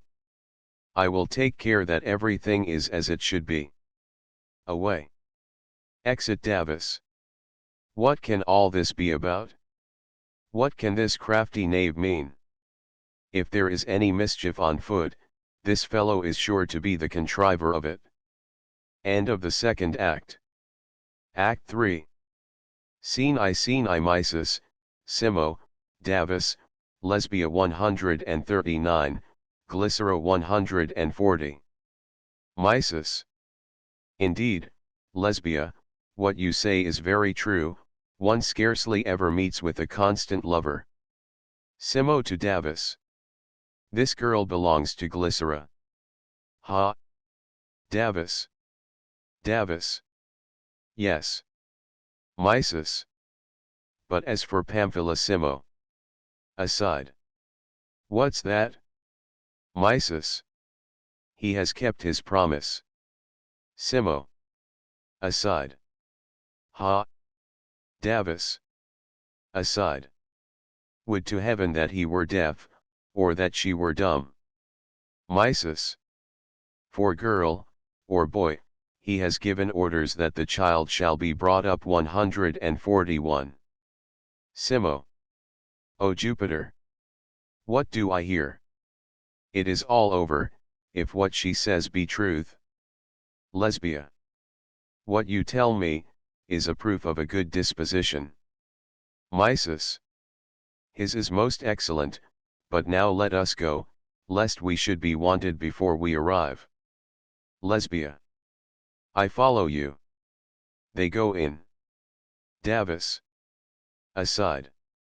Here's a pretty disaster. How shall I be able to remedy this evil? Simo to himself. What's this? Is he so mad? A foreigner too. 142 Fu. Now I see through it all. How simple I must be not to discover it at first. Davis. What does he say he has discovered? Simo. Davis, that indefatigable contriver of mischief, is the chief mover of all this roguery. They pretend the birth of a child, that they may deter crimes from the match. Glycera cries out from the house. O Juno Lucina, help! Save me! I beseech thee. 143. Simo. Heyday! What already? Ha! Ha! Ha! How preposterous! The moment she finds out that I am within hearing, she begins to cry out. Why, Davis, your incidents are not well 144 timed at all, man. Davis. Mine. Simo. Have your actors forgotten their parts? Davis. I don't understand you really, sir. Simo. What an object of derision. What a laughing stock 145 would this rascal have made of me, if he had played off this fine trick in a real marriage, but now he is shipwrecked whilst I am safe in port. Scene 2. Scene 2. Lesbia, Simo, Davis. Lesbia. Hitherto, Achilles, she has all the usual symptoms of doing well. Now, first, let her be bathed 146, and, after that, give her the drink, in the quantities I directed. I shall return immediately. Upon my life, Pamphilus has got a very pretty boy. Heaven grant he may live to make a good man. For his father is a worthy youth, who would not wrong this innocent young creature. Exit. Simo. To Davis. Could anyone, who knew you, doubt for a moment that you were the contriver of this? Davis. Contriver. Of what, sir? Simo. The midwife never gave her orders about the treatment of her patient while she was in the house, but, after she was come out of doors, she bawls from the street to those within. O Davis, am I so despised by you? Or do I appear to you a fit subject to practice such barefaced tricks upon? The least you could have done, was to have acted cautiously, that I might, at any rate, seem to be feared, if I had discovered it. Davis. Aside. By Jupiter, he cheats himself, I am sure I've no hand in it. Simo. Did I not warn you? Did I not threaten you with the consequences of this? But what care you? 'Twas all to no purpose. Do you think that I really believe that Glycera has borne a child to Pamphilus? Davis. I see his error now, and know my cue. Simo. Why don't you speak? Davis. What? Not believe it? As if you had not been told of all this before. Simo. I told of it? Davis. Ha! Ha! Could you, of yourself, have discovered that this was all pretended? Simo. I am laughed at? Davis.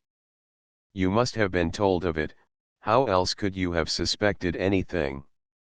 Simo. How? Because I know you thoroughly, sirrah. Davis. Meaning, sir, I suppose, that this was done by my advice? Simo. Certainly, there can't be the least doubt of that. Davis.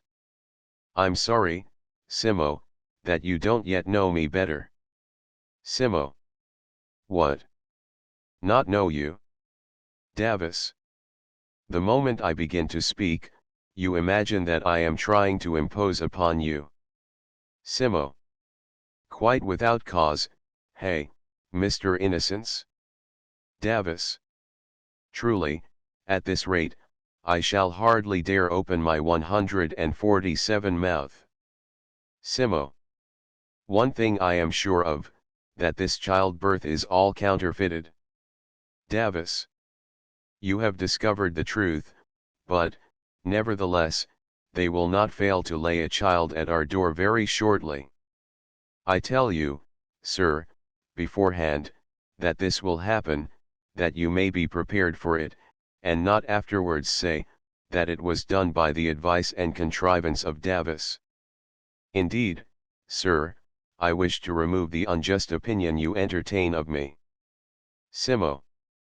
How do you know this? Davis. I heard it, and believe it to be true. Many circumstances induce me to form this conjecture. First of all, this girl affirms that she is with child by Pamphilus, which I have discovered to be false. Now, finding that the marriage preparations are going forward in our house 148, she sends her maid to fetch a midwife, and to provide a child 149, at the same time, thinking that unless they managed that you should see a child, the marriage would not be impeded. Simo. But, as you had discovered all this, why did you not directly acquaint my son with their designs? Davis. Why, sir, who was it that prevailed on him to break off the connection? Was it not Davis? We all know how madly he loved her, but now, on the contrary, he prudently resolves to marry. In short, sir, leave this business to me, and do you persevere, as you have begun, in forwarding the marriage, and, I trust, that heaven will be propitious to your endeavors. Simo. Well, now, go in, and wait for me. Scene 3. Scene 3. Simo. Simo. I am not exactly inclined to believe this fellow, and I know not whether all that he has been telling me is true, neither do I much care. Pamphilus has given me his promise, that I conceive to be of the greatest consequence. Now, I will go to Crims, and entreat him to give his daughter to my son. If I prevail, what can I do better than celebrate the marriage this very day? As for Pamphilus, if he refuse, I have no doubt I can compel him to keep his promise 150. And, most opportunely for my purpose, I see Crims himself coming this way. Scene 4. Scene 4. Simo, Crims 151. Simo. Crims, I am very glad to see you. Crims. Oh. Simo, I was looking for you. Simo. And I for you. Crims. I meet you most opportunely. Several persons came to me, and asserted, that you had told them, that my daughter was to be given in marriage to your son today. For this reason, I came to see whether they have lost their senses, or you yours. Simo. Hear me, Crims, and you shall know, both what you come to ask, and what I desire of you. Crims. I am all attention, pray proceed. Simo. I conjure you, by the gods, and by our friendship, Crims, which has grown up with us from our earliest years, and strengthened with our age, for the sake of your daughter, your only child, and, for the sake of my son, whose welfare depends entirely upon you, I entreat you to assist me in this affair, and renew your consent to the marriage of our children. Crims. Ah, Simo, what need of prayers? As if it were necessary to use so much entreaty with me, your friend. Do you think that I am less your friend than when I offered my daughter to your son? If the marriage will conduce to their mutual happiness, in heaven's name, send for my daughter, and let them marry at once, but, if it be found, that it would tend to the detriment, rather than to the advantage, of both, I beseech you to consult their mutual benefit, without partiality, as if you were the father of Philomena, and I of Pamphilus. Simo. Truly, Crims, it is with that view that I wish their union, and entreat you to consent to it. Neither should I press it so earnestly upon you, if the present aspect of the affair did not justify my urgency. Crims.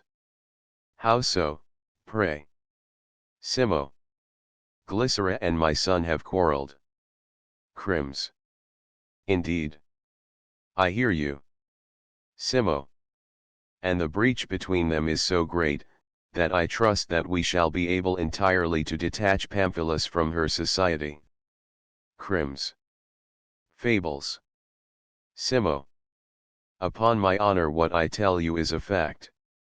Crims. A fact, by Hercules, that I'll explain to you. The quarrels of lovers, is the renewal 152 of their love. Simo. You are right, and that is the reason of my request. I am anxious that we should seize this opportunity to prevent them, while his love is weakened by her insolence and upbraidings. Let us then hasten his marriage, before the artifices and hypocritical tears of these creatures recall his love-sick mind to pity. And, I trust, Crims, that a well-assorted marriage, and the endearing society of his wife, will enable my son to extricate himself easily from their toils. Crims. You may view the affair in that light, but I cannot think, either that Pamphilus could be faithful to my daughter, or that I could bear to see him otherwise. Simo. But how do you know that, without you put him to the trial? Crims. But to stake the happiness of my daughter on that trial, is hard indeed. Simo. Yet the most serious mischief, after all, can amount but to a separation 153, which may the gods avert.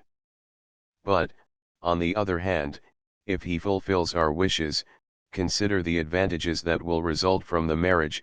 In the first place, you will restore to your friend a son, you will ensure to yourself, a dutiful son, and, to your daughter, a faithful husband. Crims. What occasion for so many words? If you think this step so very essential to reclaim your son, I should be sorry to throw any impediment in your way. Simo. O Crims. You well deserve the love I've always borne you. Crims. But tell me, Simo. What? Crims. How did you learn their quarrel? Simo.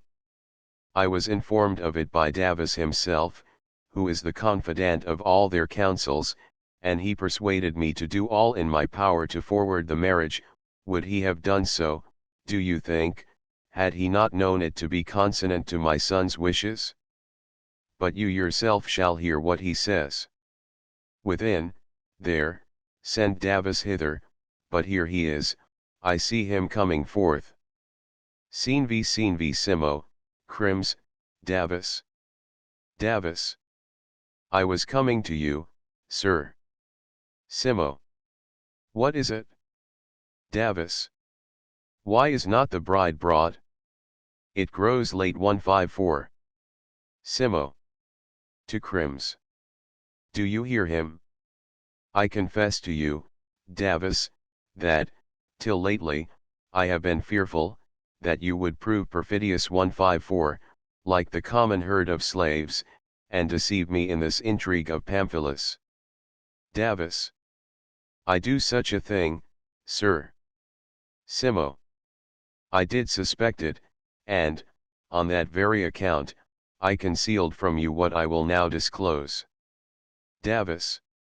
What is that, sir? Simo.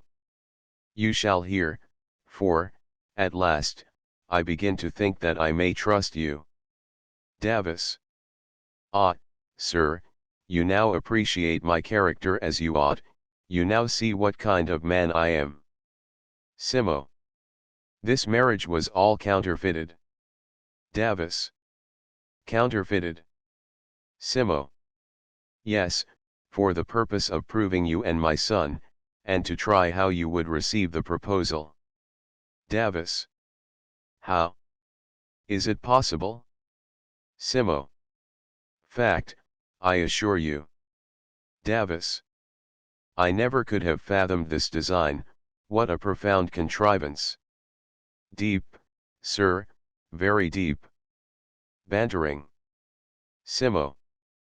But hear me out. After I sent you in, I most opportunely met my friend Crims. Davis. Aside. How? What does he say? All is lost, I fear. Simo. I related to him what you had just before related to me. Davis. Aside.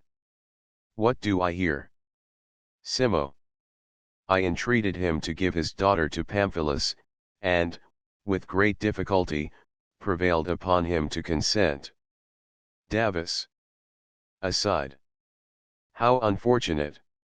Simo. Ha. What's that you say 155? Davis. How very fortunate, I say. Simo. Crims now consents to an immediate union. Crims. Well, I will now return home, and order everything to be prepared. When all is ready, I shall let you know. Exit. Scene 6. Scene 6.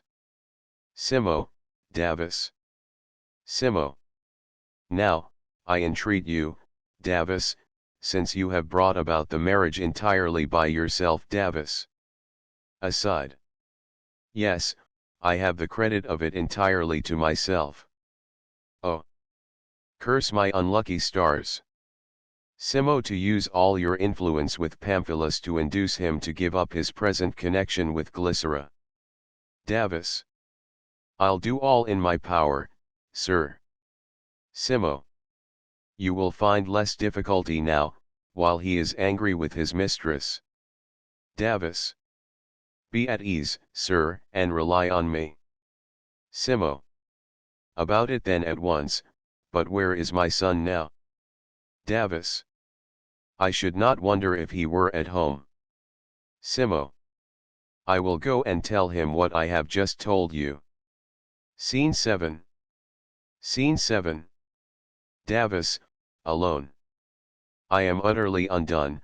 Why do I not at once go straight to the grinding house? 'Twill be to no purpose to implore mercy, I've overturned everything. I have deceived the old man, and embarrassed the son with a marriage he detests, which I have brought about this very day, though the father considered the attempt as hopeless, and Pamphilus as the greatest evil that could befall him. Oh! Wise Davis, if you had but been quiet, this mischief would never have happened. But, see, here come Pamphilus himself. I'm a dead man. Oh! For some precipice that I might dash myself down headlong. Retires. Scene 8. Scene 8. Davis, Pamphilus.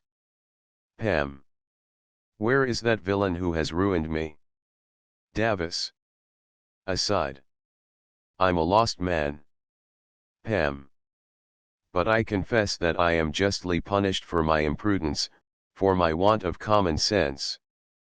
Ought I to have confided my happiness to the keeping of such a shallow slave? I only pay the penalty of my folly, however, the rascal shall not escape the punishment he so richly deserves. Davis. Aside. If I escape this time, I think I never need no fear again. Pam. And what can I say to my father? Can I, who so lately promised to marry, now refuse? With what face can I venture on such a step as that? I know not what to do. Davis. Aside. Nor I, though I am racking my brains to hit upon something. I will tell him that I have thought of an expedient to put off the marriage. Pamphlet, seeing Davis. Oh! Davis. I am seen. Pamphlet, pray, good sir, what have you to say for yourself? Do you see what a fine situation your rare advice has reduced me to? Davis. But I will soon find an expedient to extricate you from it. Pam. You will find an expedient. Davis. Certainly, sir. Pam. Like your last, I suppose. Davis. Better, I hope, sir. Pam. What trust can I put in such a rascal? 156. Can you remedy a misfortune, which appears entirely ruinous? Ah! How foolishly I relied on you, who, out of a perfect calm 157, have raised this storm, and wrecked me on the rock of this accursed marriage. Did I not forewarn you, that it would end thus? Davis. You did, sir, I confess. Pam. What do you deserve? 158. Davis. Death.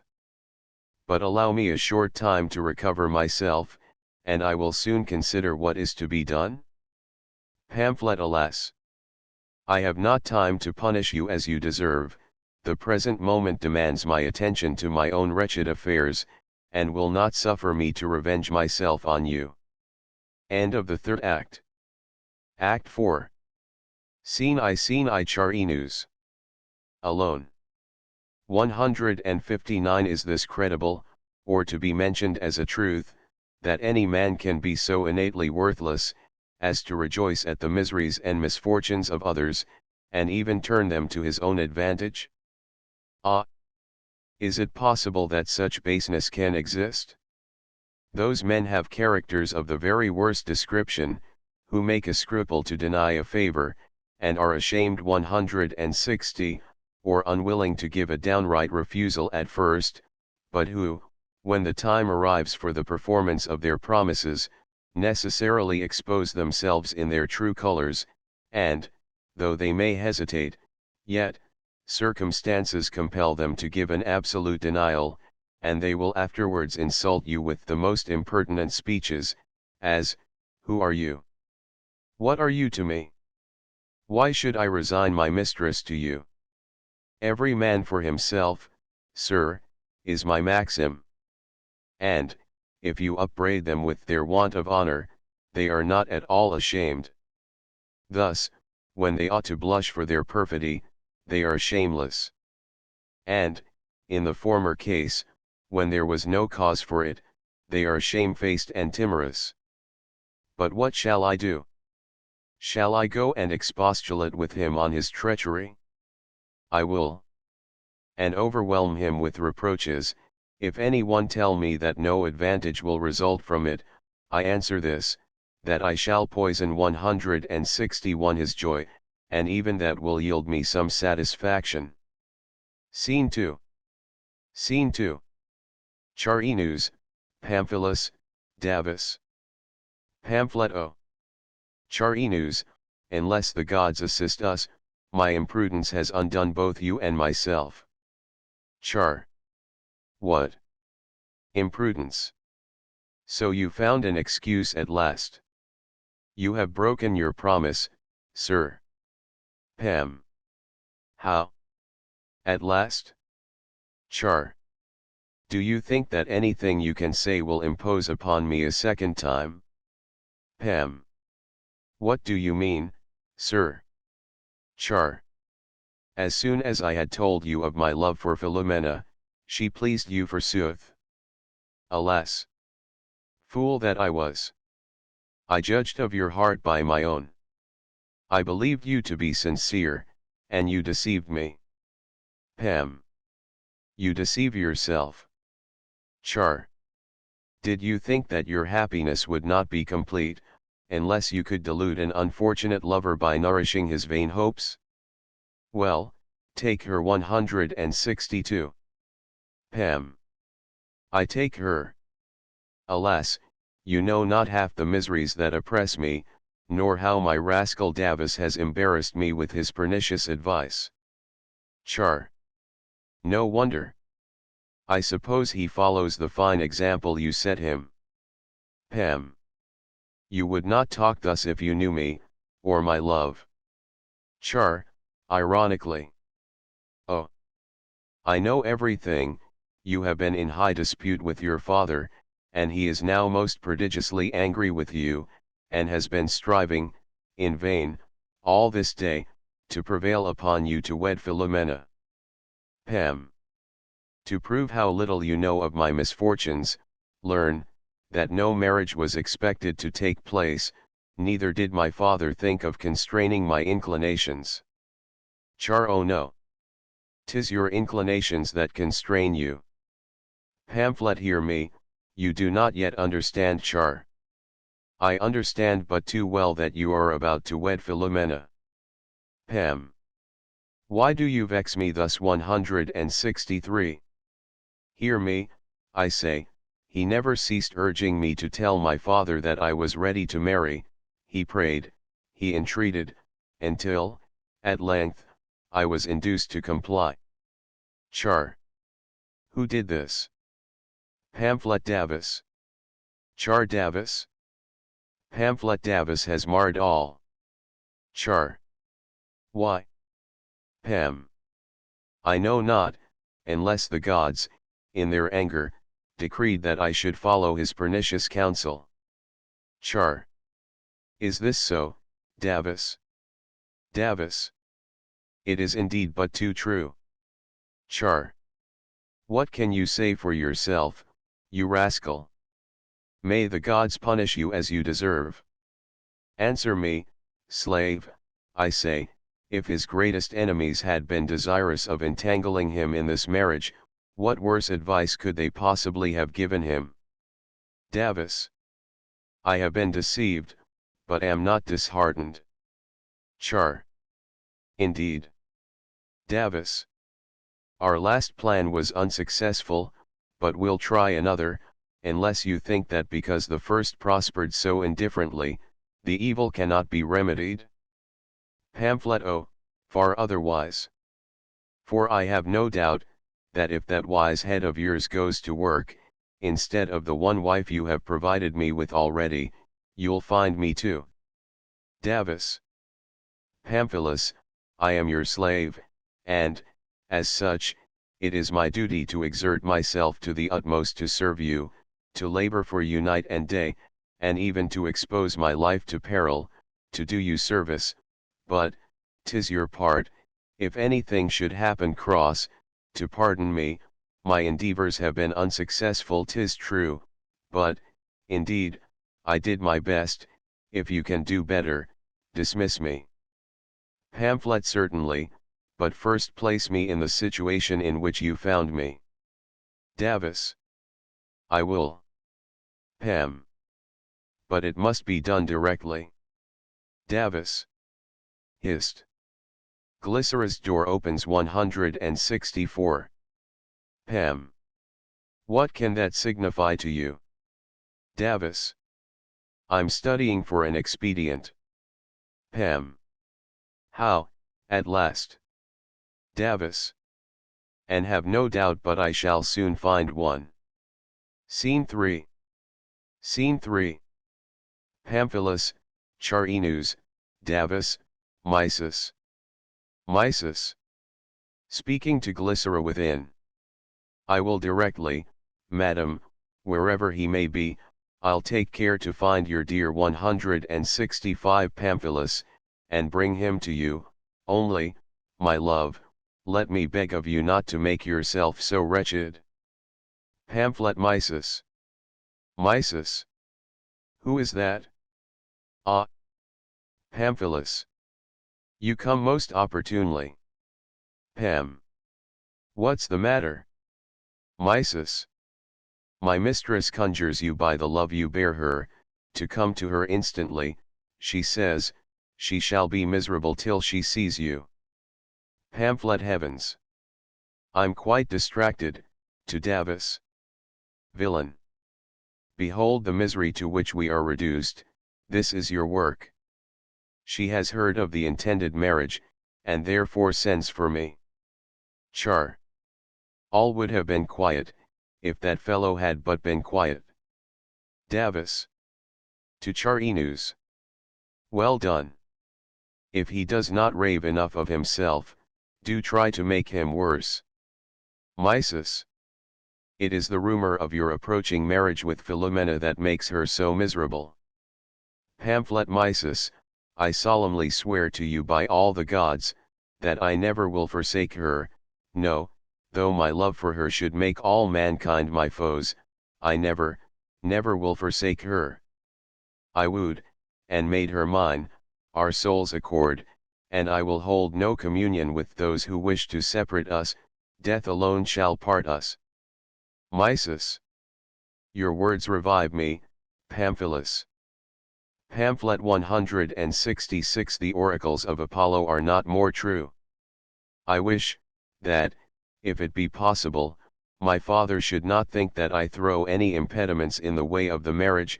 If not, I will do what will be easily done, tell him frankly that I cannot marry Crimsa's daughter.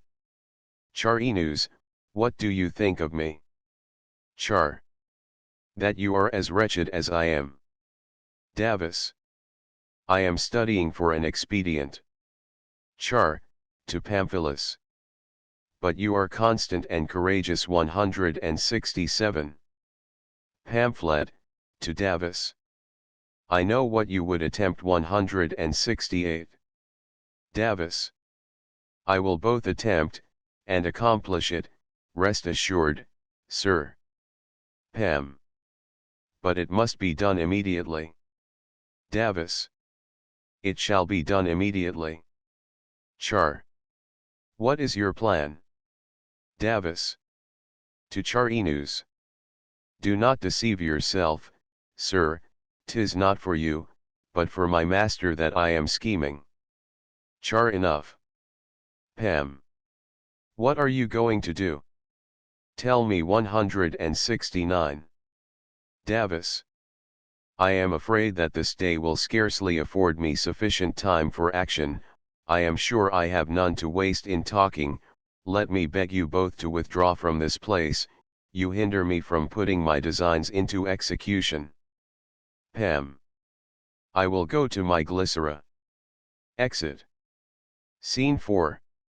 Scene 4. Davus, Charinus, Mysis. Davus. To Charinus. And you, sir, where are you going? Char. Shall I tell you the truth? Davus. Oh. By all means. Now for a long story. Aside. Char. What will become of me? Davus. Heyday. Modest enough this, I faith. Is it not sufficient that I give you a respite by putting off the marriage? Char. Yet, Davus. What now? Char. Could I but wed her? Davus. Absurd. Char. If you can assist me, let me see you soon. Davus. Why should I come? I can do nothing. Char. Yet, if you should be able. Davus. Well, then I will come. Char. If you want me, I shall be at home. Exit. Scene V. Davus, Mysis. Davus. Mysis, do you wait here for me a moment, till I come out again? Mysis. Why? Davus. It must be so. Mysis. Make haste then. Davus. I'll return directly, I tell you. Goes into the house. Scene 6. Scene 6. Mysis, alone. Is there no reliance to be placed in anything in this world? Heaven preserve me, I thought Pamphilus my mistress's chief blessing, a friend, a lover, a husband, always ready to cherish and protect her, but, alas! What misery does she now endure on his account? Hitherto he has been to her a source of more evil than good. 170. But here comes Davus. Bless me, man, what are you about? Where are you going to carry the child? Scene 7. Scene 7. Mysis, Davus, with Glycera's child. Davus. Now, Mysis, I want you to assist me in this affair with all your ready wit, artifice, and dexterity. Mysis. What are you going to do? Davus. Take the child from me directly, and lay him down at our door. 171. Mysis. Mercy on me. What, upon the bare ground? Davis. You may take some of the herbs from that altar, and strew them under him. 172. Mysis. But why don't you lay him there yourself? Davis. That if my master should require me to swear that I did not do it, I may take the oath with a safe conscience. 173. Mysis. I understand you. But tell me, Davis, how long has your conscience been so scrupulously nice? Davis. Make haste, that I may tell you further what I mean to do. Oh, Jupiter. Mysis. What? Davis. To himself. The father of the bride is coming this way, I abandon my first design. Mysis. I don't understand this. 174. Davis. I will pretend to come from the right, do you take care to second what I say, as you see occasion. He retires. Mysis. I can't make out a syllable of all this, but, if I can be of any use, which you know better than I will stay, lest, otherwise, I should be any hindrance to your plans. Scene 8.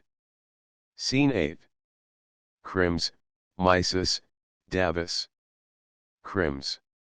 To himself. Well, having prepared everything for the marriage of my daughter, I am returned to inform them that they may now send for her. But what do I see? By Hercules, 'tis a child. Woman, did you lay it there? Mysis. Where can Davis be? Crims. Why don't you answer me? Mysis. Aside. Ah! He is not here. Mercy on me, the fellow has left me here, and gone away. Davis. Speaking loud, and pretending not to see. Crims. Heavens! What a crowd there is in the forum! What a wrangling! Provisions too are very dear. Aside. What else to say I know not. Mysis. Aside to Davis. In heaven's name, how could you think of leaving me here alone? Davis. Aloud. Ha! What plot is this? Mysis, whose child is this? Who brought it here? Mysis. Aside to Davis.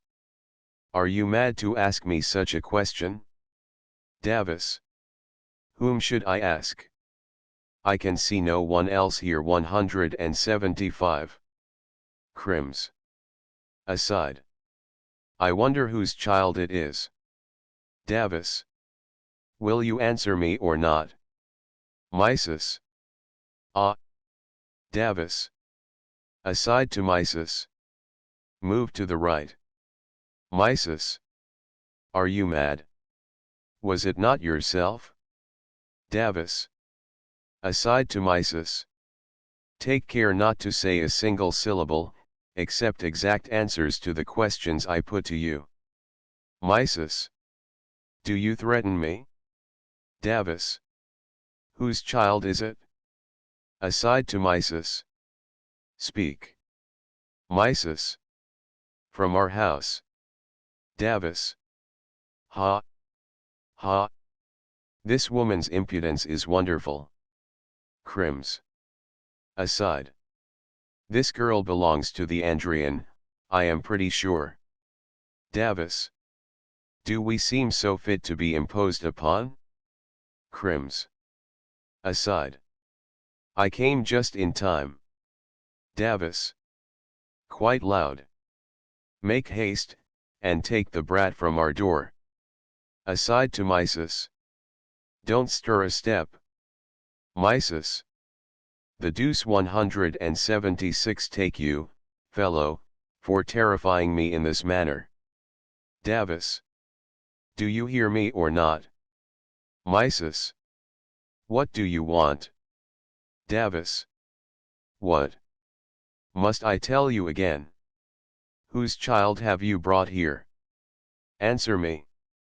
Mysis. You know well enough whose child it is. Davis. Never mind what I know, tell me what I ask. Mysis. It belongs to your family. Davis. To our family. But to which of us? Mysis. To Pamphilus. Davis. Hey. What? To Pamphilus. Very loud. Mysis. Yes, can you deny it? Crims. Aside.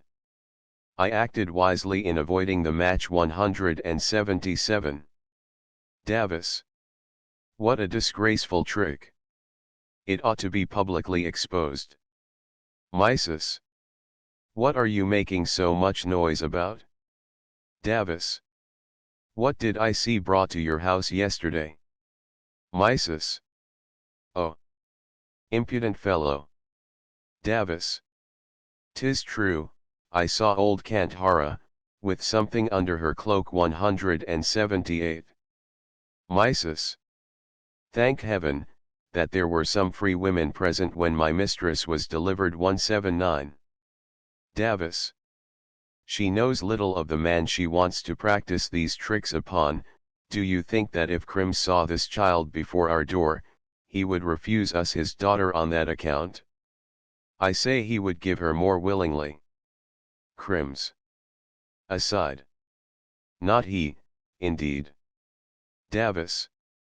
And, to be short with you, that you may understand me at once, if you don't take away the child instantly, I'll roll him into the middle of the street, and you, madam, into the kennel. Mysis. 179 by Pollux, fellow, you are drunk. Davis. One falsehood brings on another. 180 I hear it whispered about, that she is a citizen of Athens. Crims. Aside. How? Davis. And that he will be compelled to marry her 181. Mysis. What then, pray, is she not a citizen? Crims. Aside. By Jupiter, I have narrowly escaped making myself a common laughing-stock to all the town. Davis. Turning round suddenly. Who speaks there? O Crims. You are come just in time, listen Crims. I have heard everything. Davis. What, sir, heard all, did you say? Crims. I tell you, I heard all from the beginning. Davis. Half aloud. He has heard all. What an 182 accident, this impudent wench ought to be taken hence and punished 183, to Mysis. This is Crims himself, think not that you can impose upon Davis. Mysis. Alas! Dear sir, indeed I have said nothing but the truth. Crims. I know everything. Is Simo at home? Davis.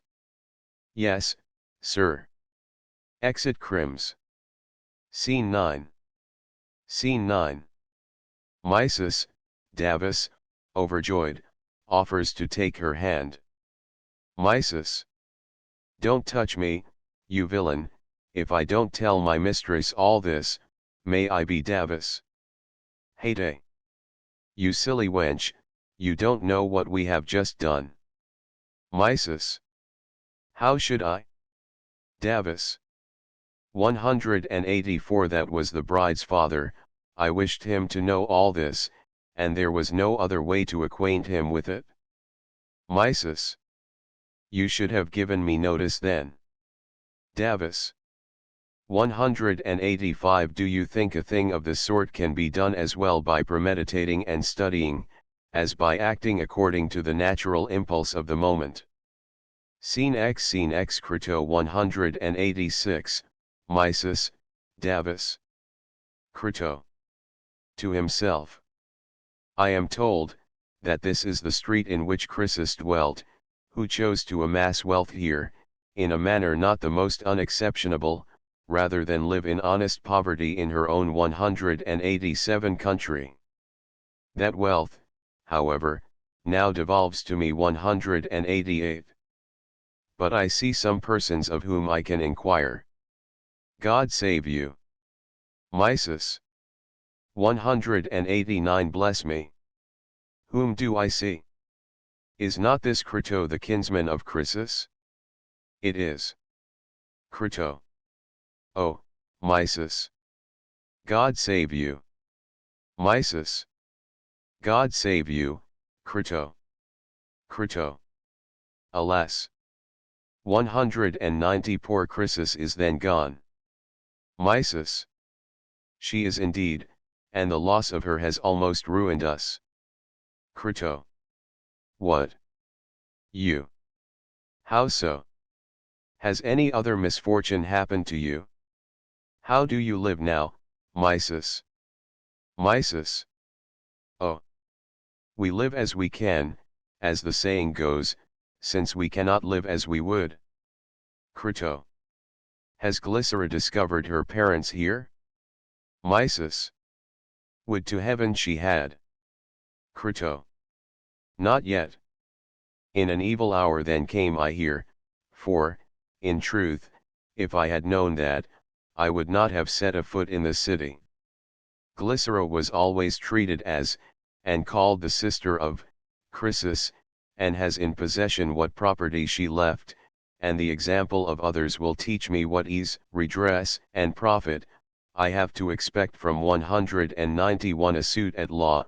Besides, I suppose, by this time, she has some lover to espouse her cause, for, she was no longer in her childhood, when she left the Isle of Andros. I should be railed at as a beggar, and a pitiful legacy hunter. Besides, I never could be cruel enough to reduce her to poverty. Mysis. O excellent Crito! I see you are still the same worthy soul you used to be. Crito. Well, since I am come, let me see the poor girl. Mysis. By all means. Davus. I will go with them, as I don't wish to meet with our old gentleman just at this time. End of the fourth act. Act V. Scene I Crims, Simo. Crims. Cease your entreaties, Simo, enough, 192 and more than enough have I already shown my friendship towards you, enough have I risked for you. In my endeavors to oblige you, I have nearly trifled away my daughter's happiness. Simo. Nay, Crims, it is now more than ever that I beg, and even implore that the kindness you granted me by promise, may now be fulfilled indeed. Crims. Your eagerness to obtain what you desire makes you unjust, and forgetful of your usual friendship and consideration, for, if you reflected for a moment on what you ask of me, you would cease to urge me to do myself such an injustice.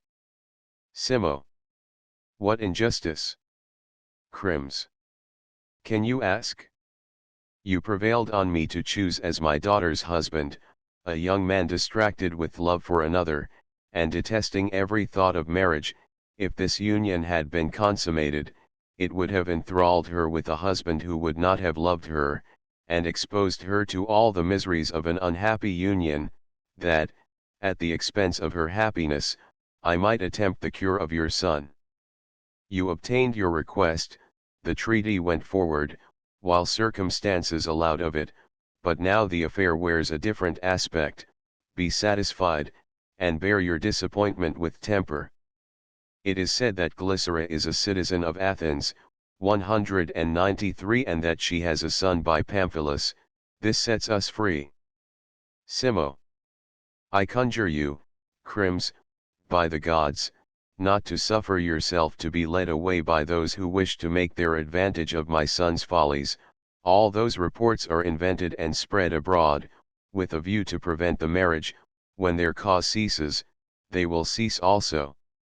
Crims. You are mistaken, I myself saw the Andrians maid quarreling with Davus. Simo. Oh, no doubt. That I can easily believe. Crims. But, in earnest, when neither knew that I was present. Simo. I believe it, for Davis told me not long ago that it would be so, and I can't think how I could forget to tell you of it, as I intended. Scene 2. Scene 2. Crims, Simo, Davis. Davis. To himself. I banish care. Crims. Here comes Davis. Simo. Where does he come from? Davis. To himself. By virtue of the stranger's assistance, and my sovereign skill and ingenuity. Simo. What's the matter now? Davis. To himself. I never saw any man arrive more opportunely. Simo. Whom is this rascal praising? Davis. To himself. All now is safe. Simo. What hinders me from speaking to him? Davis. Aside. 'Tis my master, what shall I do? Simo. Sneering. God save you, worthy sir. Davis. Oh. Simo, and our crims, all things are now prepared within. Simo. You've taken good care, no doubt. Davis. Send for the bride as soon as you please. Simo.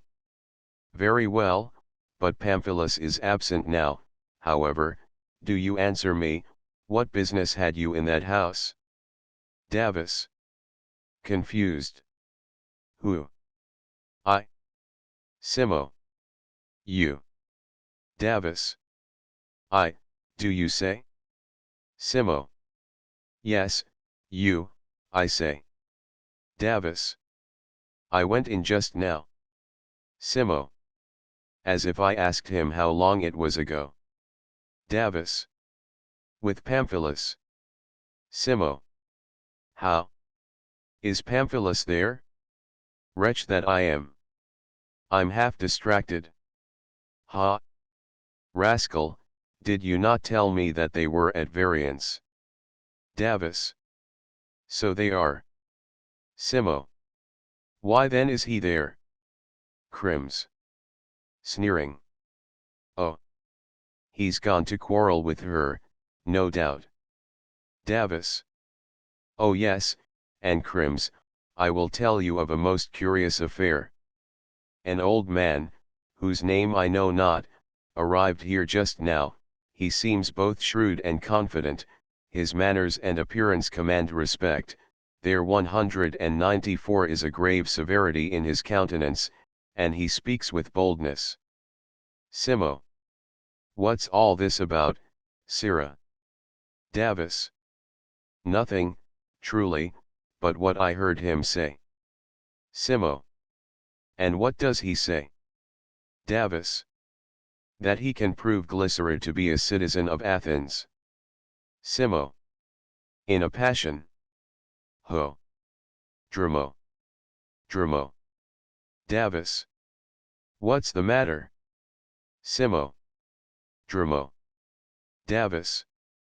Only hear me. Simo. If you dare to say another word Dramo, I say. Davis. Hear me, sir, I beseech you. Scene 3. Scene 3. Simo, Crims, Davis, Dramo. Dramo. What's your pleasure, sir? Simo. Seize this rascal directly, and take him away 195. Dramo. Whom? Simo. Davis. Davis. Why? Simo. Because it is my pleasure. Away with him, I say. Davis. What have I done? Simo. Away with him. Davis. If you find that I have spoken falsely, kill me. Simo. I'll not hear a single word. I'll ruffle you now, rascal, I will. Davis. For all that, what I say is true. Simo. For all that, Dramo, take care to keep him bound. 196. And, do you hear? Chain him up hands and feet together. Go, Sirrah, if I live, I'll shew you what it is to impose upon your master, and Pamphilus also shall learn that an indulgent father is not to be deceived with impunity. Exeunt Dramo and Davus. Crims. Ah! Simo, check your excessive rage. Simo. Crims, is this the duty that a father ought to expect from his son? Do you not pity me, that I am made so anxious by a son? O Pamphilus! Pamphilus! Come forth, have you no shame? Scene 4. Scene 4. Simo, Crims, Pamphilus. Pam. Who calls me? 'Tis my father. I am undone. Simo. What can you say for yourself? Of all the Crims. Interrupting. Ah! Come to the point at once, and spare your reproaches. Simo. Reproaches. Can any be too severe for him? Tell me, to Pamphilus, do you assert that Glycera is a citizen of Athens? Pam. I have heard that she is. Simo. You have heard it? Oh impudence! Now does he seem to care for what he says? Does he seem to repent of his folly? Does he betray any symptoms of shame? Can he be so weak? 197. So totally regardless of the customs and laws of his country, and his father's commands, as to wish to degrade himself by an infamous union with this woman? Pamphlet, unhappy wretch that I am. Simo. Ah! Pamphilus, is it only now that you have discovered that? Long, long ago, I say, when you debased your inclinations, and were willing to sacrifice everything to your desires, then it was that you might truly have called yourself unhappy. But what am I doing? Why do I torment myself? Why should I suffer? Why embitter my old age with his mad folly? Am I to pay the penalty of his offenses? No, let him have her, I bid him farewell, let her supply the place of his father. Pamphlet. Oh, my father. Simo. What need have you of a father? You, who have chosen a wife, children, and home, which are all of them disagreeable, and even obnoxious to that father? Persons are suborned hitherto, 198, who say, that she is a citizen of Athens. You have conquered. Pam. Dear sir, hear me but for a moment. Simo. What can you say? Crims. Yet hear him, Simo, I entreat you. Simo. Hear him.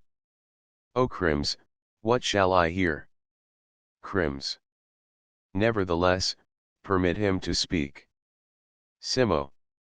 Well, let him speak then, I permit it. Pamphlet. Oh! My father, I confess that I love, and, if to love be a crime, I confess that I am guilty. But to you I submit, your commands I promise implicitly to obey, if you insist on my marriage with Philomena, and compel me to subdue my love. 199. For Glycera, I will endeavor to comply with your commands. I implore only, that you will cease to accuse me of suborning hither this old man. Suffer me to bring him before you, that I may clear myself from this degrading suspicion. 200. Simo. What? Bring him here? Pamphlet. Suffer it, my father. Crims. Simo, it is a just request, allow this stranger to come before you. Pam. Dear sir, grant me this favor? Simo. Well, be it so. Pamphilus goes in. Oh! Crims, what would I not give, to be convinced that my son has not deceived me. Crims. However great may be the faults of a son, a slight punishment satisfies a father. Scene v Crims, Simo, Crito, Pamphilus. Crito. Say no more, Pamphilus, I would do what you wish either for your sake, or for Glycera's, or even my regard for truth would be a sufficient inducement. Crims. Do I see Crito the Andrian? Yes, it is he. Crito. Well met, Crims. Crims. What brought you to Athens, who are such a stranger here? Crito. I came hither on business, but is this Simo? Crims. Yes. Simo. Does he ask for me? Well, sir, I am Simo, do you dare to say that Glycera is a citizen of Athens? Crito. Do you deny it? Simo. Are you come hither so well prepared? Crito. Prepared. For what? Simo. Do you ask? Can you think that you shall do these things with impunity? Can you think that you will be suffered to ensnare inexperienced and respectable young men? And flatter them with fair words and fine promises? Crito. Are you in your senses? Simo. And, at last, conclude this shameful fraud, by marrying them to their mistresses? Pamphlet, aside. I am undone? Crito, I fear, will not be able to maintain his ground. Crims.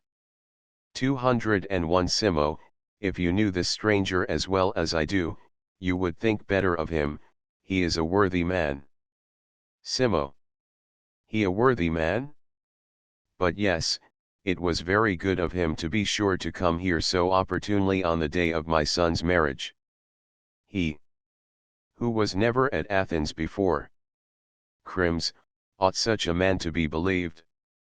Pamphlet, aside. I could easily explain that circumstance, but I fear my interference would offend my father. Simo. A sycophant 202. Crito. What? Crims. Bear with him, Crito, 'tis his humor. Crito. Then let him look to it, if he persists in saying all he pleases, I will make him hear something that will not please him. Do I interfere in this affair? What have I to do with it? Can you not bear your disappointment patiently? As for what I assert, it is easy enough to ascertain whether it is true or false. Some years ago, a certain Athenian was shipwrecked, and cast upon the Isle of Andros. He was accompanied by this very Glycera, who was then an infant, and, in great distress, applied for assistance to the father of Chrysis. Simo. Now he begins a tale. Crims. Suffer him to speak. Crito. What? Will he interrupt me? Crims. To Crito. Pray proceed. Crito. Chrysis' father, who received 203 him, was my relation, and, at his house, I've heard that shipwrecked strangers say, that he was an Athenian, he died in Andros. Crims. Eagerly. His name was Crito. His name so quickly. Phania. Crims. Ah. Crito. At least I think it was Phania, one thing I am sure of, he said he was from 204 Rhamnus. Crims. O Jupiter. Crito. Many other persons who were then in Andros heard of these things. Crims. Heaven grant my hopes may be fulfilled. Tell me, Crito, did he call the child his own? Crito. No. Crims. Whose then? Crito. He said she was the daughter of his brother. Crims. Then she is surely mine. Crito. What say you? Simo. How can she be yours? What is it you say? Pamphlet. Listen, Pamphilus. Simo. What are your reasons for believing this? Crims. That Phania was my brother. Simo. I know it, I was well acquainted with him. Crims. That he might avoid the war, he quitted Greece, and, following me, set sail for Asia, fearing to leave the child, he took her with him, and this is the first account I have ever received of their fate. Pam. I am scarcely myself, my mind is so agitated by fear, hope, joy, and astonishment, at this so great and unexpected happiness. Simo. Believe me, Crims, I rejoice most sincerely that Glycera proves to be your daughter. Pam. That, I believe, my father. Crims. But stay, I have yet one doubt, which gives me some uneasiness. Pamphlet. Away with all your doubts and scruples, you seek a difficulty where none exists. Crito. What is it? Crims. The name does not agree. Crito. I know she bore some other name when an infant. Crims. What was it? Crito. Have you forgotten? Crito. I am trying to remember it. Pamphlet. Shall I suffer his want of memory to retard my happiness, when I myself can find a remedy? I will not. Crims. The name you want is Passibula. Crito. The very name. 205. Crims. You are right. Pam. I have heard it from herself 1,000 times. Simo. Crims. I hope you are convinced how sincerely we all rejoice at this discovery. 206. Crims. I have no doubt of it. Pam. And now, dear sir. Simo. The happy turn of the affair has reconciled me, my son, be all unpleasant recollections banished. Pam. 1,000 thanks, my father. I trust that Crims also consents that Glycera should be mine. Crims. Undoubtedly, with your father's approbation. Pamphlet. Oh. That is certain. 207. Simo. I consent most joyfully. Crims. Pamphilus, my daughter's portion is 10 talents. 208. Pam. Dear sir, I am quite satisfied. Crims. I will hasten to my daughter, come with me, Crito, for I suppose that she will not remember me. Crims and Crito go in. Scene 6. Scene 6. Simo, Pamphilus. Simo. Why do you not immediately give orders for her removal to our house? 209. Pam. That is well thought of, sir, I'll entrust that affair to Davus. Simo. He can't attend to it. Pam. Why not? Simo. Because 210 he is now carrying on things of great weight, and which touch him more nearly. Pam. What are they? Simo. He is chained. Pamphlet. Ah. Dear sir, that was not well done. Simo. I am sure 211 I ordered it to be well done. Pamphlet. Order him to be set at liberty, my father, I entreat you. Simo. Well, well, I will. Pam. But, pray, let it be done directly. Simo. I will go in, and order him to be released. Exit Simo. Pamphlet. Oh, what a joyous happy day is this to me. Scene 7. Scene 7. Pamphilus, Charinus. Char, to himself. I came to see what Pamphilus is doing, and here he is. Pamphlet, to himself. Anyone would think, perhaps, that I do not believe this to be true, but I know it is, because I wish it so. I am of opinion, that the lives of the gods are eternal, because their pleasures are secure, and without end, for I feel that I am 212 become immortal, if no sadness intrude on this joy, but whom do I wish to see at this time? Would that I had a friend here whom I might make happy by relating to him my good fortune. Char, to himself. What can be the cause of these transports? Pamphlet, to himself. I see Davis, whom of all men I had rather meet, since I know he will rejoice more sincerely than any one at my happiness. Scene 8. Scene 8. Pamphilus, Charinus, Davis. Davis. Where is Pamphilus? Pamphlet Davis. Davis.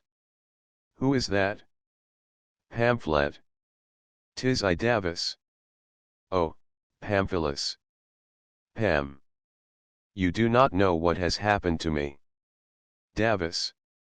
No, but I know perfectly well what has happened to me. Pam. And so do I Davis. This happens according to custom, that you should learn my evil fortune before I hear of your good fortune. Pam. My dear Glycera has discovered her parents. Davis. Oh. Glorious news. Char, aside. What says he? Pam. Her father is our intimate friend. Davis. His name? Pamphlet Crims.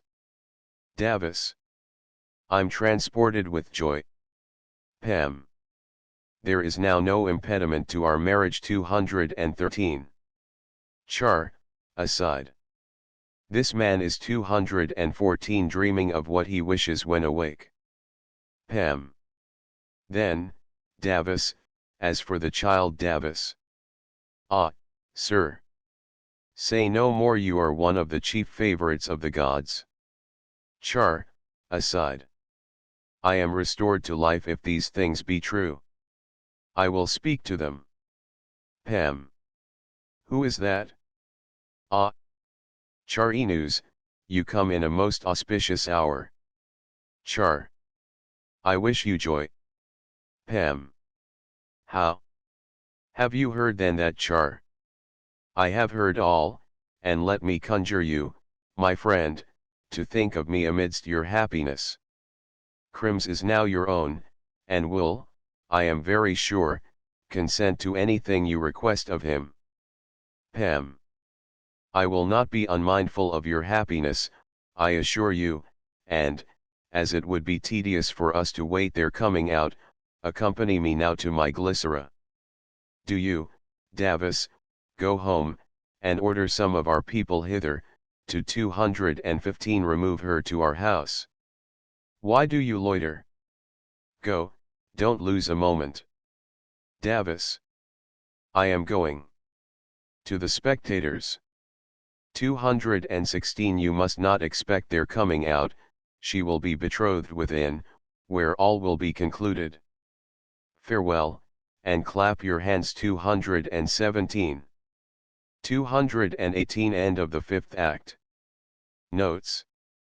Notes. Note 1. Caius Suetonius Tranquillus.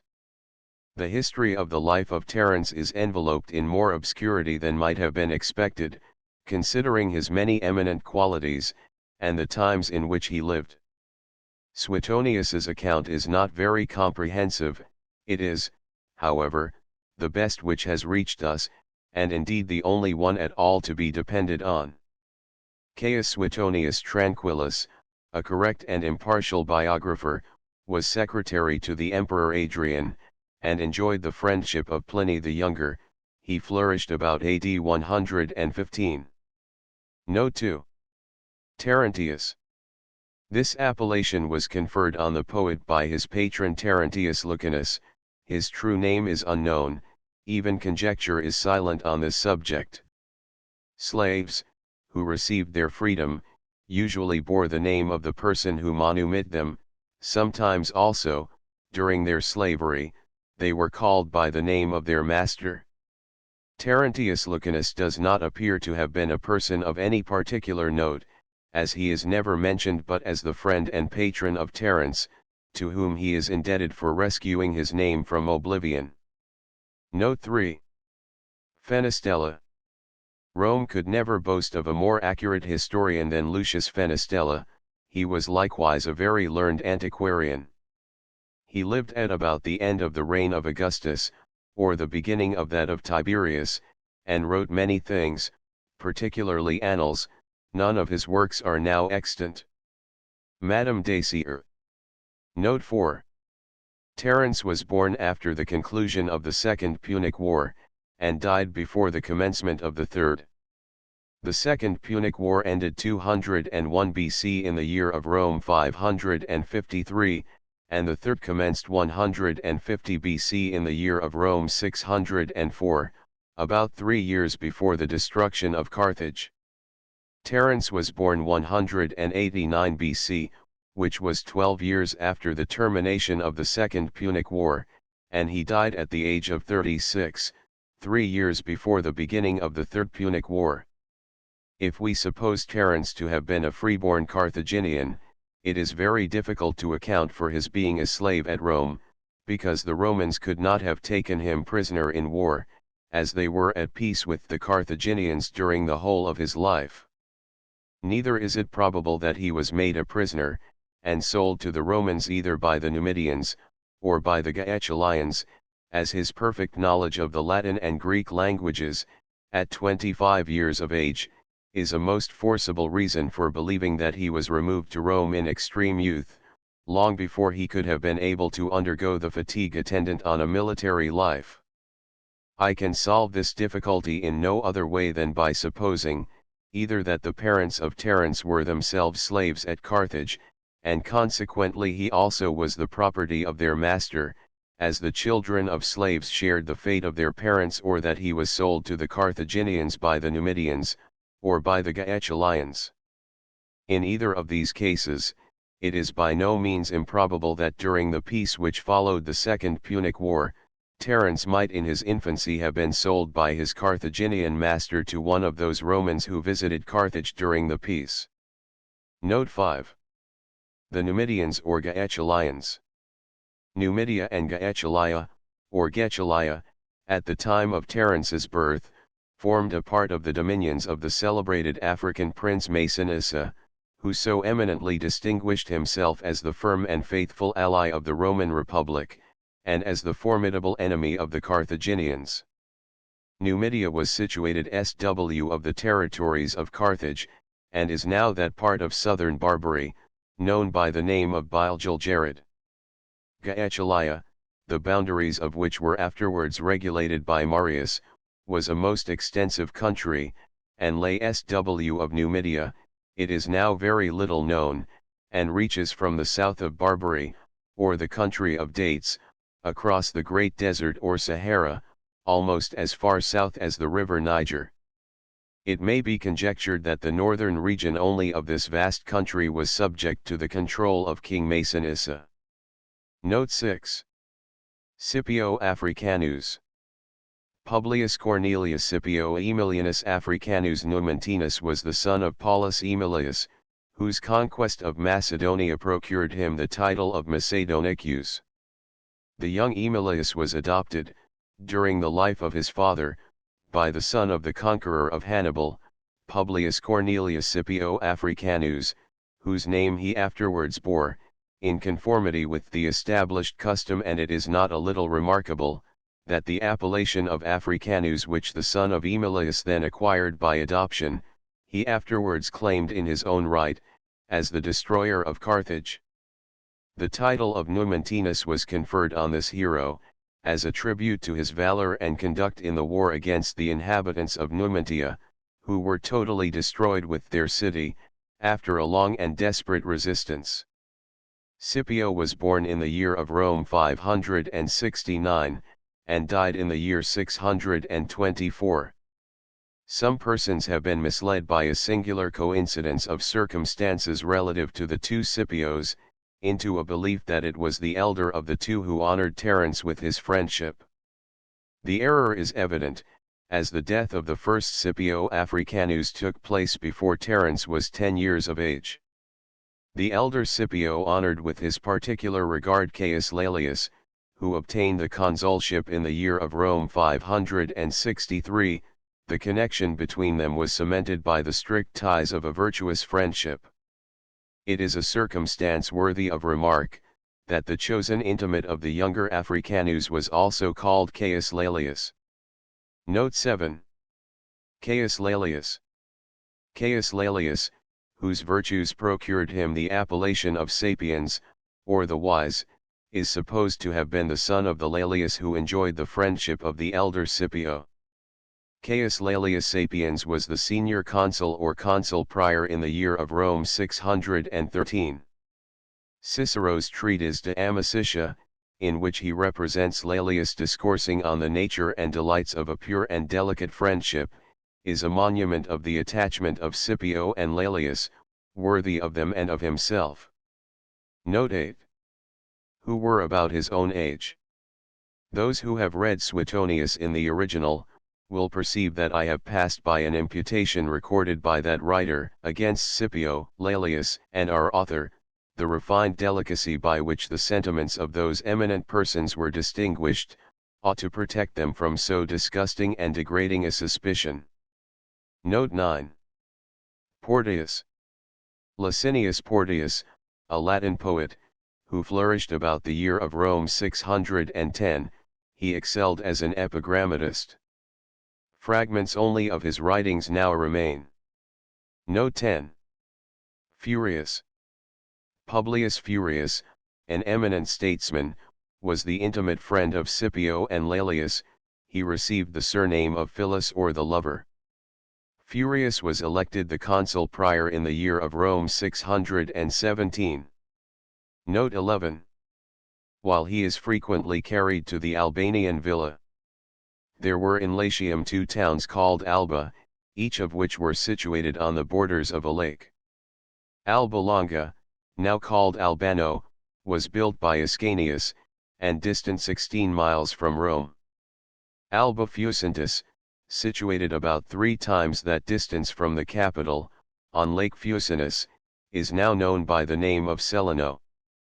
The Albanian mountain, where Scipio, Laelius, or Furius probably possessed a villa, was in the immediate vicinity of Alba Longa. Portius might have alluded to Terence accompanying his friends to the Latini Furii, or Latin Games, which were celebrated by the consuls on the Alban mountain on the 27th of April. Note 12. And dies at Stymphalus, a town of Arcadia. Stymphalus, a town of Arcadia, was situated about 25 miles SW of Corinth, on the borders of a lake of the same name, which is said to have been infested by a species of harpies, who were called Stymphalides. A festival called Sigma Tau Upsilon Mu Phi Alpha Lambda Iota Alpha was celebrated at Stymphalus in honor of Diana, who on that account received the appellation of Stymphalia. Note 13. The Aediles. All plays, previous to their appearance on the Roman stage, were submitted to the perusal of the Aediles, who chose from the number offered them those which, in their judgment, were best suited for representation. They were bound by oath to an impartial decision. Note 14. Serious. Many have supposed Caecilius the poet to have been the person meant in this passage. This is a manifest error, as that poet died 5 or 6 years before the representation of this play. Others read Acilius, who was one of the aediles for the year in which the Andrian was exhibited. This would be a plausible reading, but for one circumstance, which must be considered as an insurmountable objection to it, viz. The gens Acilia, of which Acilius was a member, was a plebeian family. Consequently, Acilius must have been a plebeian aedile, whereas the inspection of the Roman plays was the office of the curule aediles, who, in the time of Terence, were chosen from the patrician families. Note 15. The couch of Serious. The cinna of the Romans, their principal meal, was usually taken at 3 o'clock in the afternoon. When they partook of it, Instead of sitting in the modern manner, they reclined on couches which were placed round the table in the form of the letter C. A space was left unoccupied that the slaves in placing and removing the dishes might not incommode the guests. The number of the couches was generally limited to 3, each of which was occupied sometimes by 4, but usually by only 3 persons. The body was raised, and supported by the left arm. The feet of him who reclined at the upper end of the couch lay at the back of the person next him, though prevented from touching his clothes by cushions placed between them, and the feet of the second at the back of the third. To place more than 3 guests on one couch was accounted both mean and vulgar. Cicero notices this in his oration against Piso, Chrysi Stipedi, Quini in Lectules, Cipi Plures, speaking of 5, and often a greater number crowded together on one small couch. The Romans indulged themselves with couches only at supper. No ceremony was observed at their other meals, which were taken sitting or standing, alone or in company, as inclination prompted. In the earlier ages both Romans and Greeks sat upright at their meals. Homer expressly mentions, in Odyss. B10. Mu epsilon theta alpha delta alpha iota nu mu epsilon nu omicron iota, we sat feasting, also Virgil. N7. V 176. Note 16. Valcatius. Valcatius Sedigitus, a miscellaneous writer and poet, mentioned in very high terms by the younger Pliny, flourished in the reign of one of the 12 Caesars. The exact time is unknown. His works are entirely lost, with the exception of a few verses. Amongst them are the following, in which he classes 10 of the most eminent Latin comic poets. Multos ins artios certer hanc rem vidimus, palmam poeti comico cui deferent, hunc meo judicio aurorum dissolvum tibi, ut contra sicis sentiat, nihil sentiat. Cecilio palmam statio du comico, Plautus secundus facile exuperat ceteros, Dinevius, qui servit pretium, tertius est, si erit quod quarto diter, dabiter Licinio, post in sequi Licinium facio Attilium. In sexto consequiter loco hos Terentius, Terpilius septimum, Trabia octavum obtinet. Nono loco esse facile facio Lucium. Antiquitatis causat, decimum addo ennium. O. Gel, B15. C24. Madame Dacier very well observes, that Valcatius has injured the reputation of his own judgment, and not the fame of Terence, by this injudicious arrangement. Terence yields to none of the above. Note 17. The eunuch was acted twice in one day. This circumstance is so much the more extraordinary, as a play was seldom exhibited on the Roman stage oftener than on 4 or 5 occasions, before it was laid aside, and new pieces were usually provided for every festival. With what enthusiastic applause then, must the eunuch have been received, when the audience with the loudest acclamations, called for a second representation of this admirable comedy on the same day. It is necessary to explain that the actors had sufficient time to repeat their performance, as dramatic entertainments were usually frequented by the Romans, not in the evening as among the moderns, but in the course of the day, and generally previous to the hour of their principal repast. Note 18. 8,000 sesterces. 8,000 sesterces were equal to 64 L. 11s 8d. Sterling. The Romans reckoned their money by sesterces, the sestertius, which was a brass coin, worth 1. D3 QRS 3/4, must not be confounded with the sestertium, which was no coin, but money of account, and equal in value to 1,000 sesterces. Note 19. Varro. Marcus Terentius Varro was born at Rome in the year of the city 632, at the time of the sedition of Caius Gracchus. Varro was the intimate friend of Pompey, and obtaining the consulship in the year 680, had the mortification to find the efforts of himself and his colleague inadequate to suppress the insurrection of Spartacus, whose successes at the head of the rebellious gladiators alarmed all Rome. The military occupations of Varro did not prevent his close attention to literature. His writings were very voluminous, and those of them which remain are deservedly in high estimation. Note 20. And as for what those malicious railers say, who assert that certain noble persons assist the poet, the chief of those railers, and the arch-enemy of Terence, was the luscious Lenovinus, to whom Volcatius in his list of poets assigns the 9th place, and the same person whom Donatus designates by the name of Lucius Lavinius. Luscious was not singular in this imputation against our author. Valgius and others seem to consider Terence but the mere nominal author of the 6 pieces which bear his name. That Scipio and Laelius assisted him with their advice, is highly probable, and his vanity might feel flattered by the insertion among his own writings, of short passages of their composition, but when we call to mind, that Africanus and his friend, 2 persons of the most refined delicacy and taste, distinguished by their friendship, and selected as a companion in their hours of retirement and relaxation, a freedman, a man whose rank was infinitely inferior to their own, we must naturally suppose that those eminent persons courted the society of Terence, as admirers of his extraordinary genius, and elevation of sentiment. As they could not have become thoroughly acquainted with our author's engaging qualifications, but from his dramatic compositions, it is most probable that the Andrian at least, was published, before he was honored with the intimacy of either Scipio, Laelius, or Furius.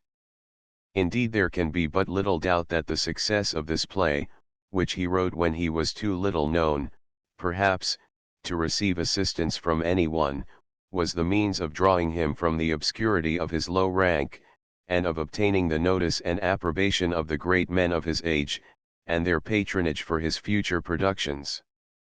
Note 21. Quintus Memmius. The oration alluded to by Suetonius was written by Memmius to defend himself against a charge of bribery. The Memmii were a plebeian family, though several of them attained to the highest dignities. Quintus was nearly related to the Caius Memmius, who was assassinated by Lucius Appuleius Saturninus, and is supposed to have been the son of the Memmius to whom Lucretius dedicated his celebrated poem, De Rerum Natura. Vide Cicero in Catalan. And Florus, B3, c. 16. Note 22. Cornelius Nepos. Cornelius Nepos, a celebrated biographer of the Augustan age, was born on the banks of the Po, which he quitted in his youth, and, attracted by the splendor and pleasures of a gallant and polite court, removed to Rome, where his talents and taste for literature procured him the friendship of Cicero, and many other eminent persons. Of all his much admired writings nothing remains but his lives of the most illustrious Greeks and Romans. Note 23. Puteoli. Puteoli, or, as it is now called, Puzzoli, was much frequented by the Romans for the sake of its hot wells, being at a convenient distance from the capital, not more than a day's journey. It is now become comparatively inconsiderable, while Naples, in its vicinity, has grown into importance. Puzzoli, however, still affords some attraction to the curious, as there are the ruins of a temple of Jupiter Apis, or Serapis, to be seen there. This town was originally called Dicerchia, named, probably, after Dice, a daughter of Jupiter. Note 24. On the 1st of March, the Roman ladies were allowed to exercise extraordinary authority on this day, on which they celebrated the festival called Matronalia, instituted in gratitude to Mars, who permitted a termination of the war between the Romans and Sabines, in which the women were particularly concerned. The privileges allowed to ladies on the 1st of March, were, I believe, confined to the matrons, in commemoration of the successful interference of the married women, in the year 749 BC, which put an end to the war between the Romans and the Sabines, who had taken up arms to revenge the rape of their women by the Romans, at a festival to which Romulus had invited them. Vide Note 28. Note 25. Santra. Little is known of Santra, but that he was contemporary with Cicero, and author of some biographical memoirs, and a treatise on the antiquity of words, which are now entirely lost. His family, probably, were plebeians, and of no great note. Note 26. He would not have requested it from Scipio and Laelius, who were then extremely young. Santra's argument is of no force, for when Terence published the Andrian, in the year of Rome 587, at 27 years of age, Scipio was 18, and might, at that age, have been perfectly capable of assisting Terence, for, independent of his excellent education, on which his father had bestowed infinite care and pains, he was possessed of a very superior genius, and nature had united in him all the fine qualities of his father, and of his grandfather by adoption, Scipio the Great. Valerius Paterculus wrote his eulogium as follows: Publius Scipio Aemilianus inherited the virtues of his grandfather Publius Africanus, and of his father Lucius Paulus, excelled all his contemporaries in wit and learning, and in all the arts of war and peace, and, in the course of his whole life never did, said, or thought, anything, but what was worthy of the highest praise.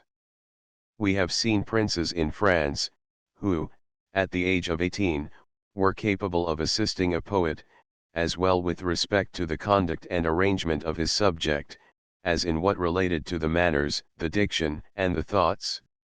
Menander published his first piece at 20 years of age. It is clear, then, that there have been persons of 18, capable of assisting a poet. It appears, moreover, that the enemies of Terence did not publish this imputation against him till the latter years of his life, for the poet complains of it only in the prologues to the Self-Tormentor and the Brothers, the first of which was played 3 years, and the last but 1 year before his death.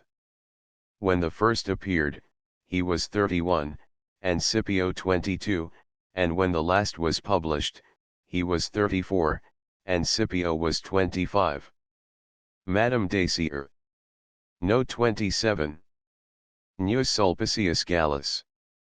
Gnaeus Sulpicius Galba, surnamed Gallus, was by no means the least illustrious member of the noble family of the Sulpicii, and filled the office of consul for the year in which the Andrian was acted.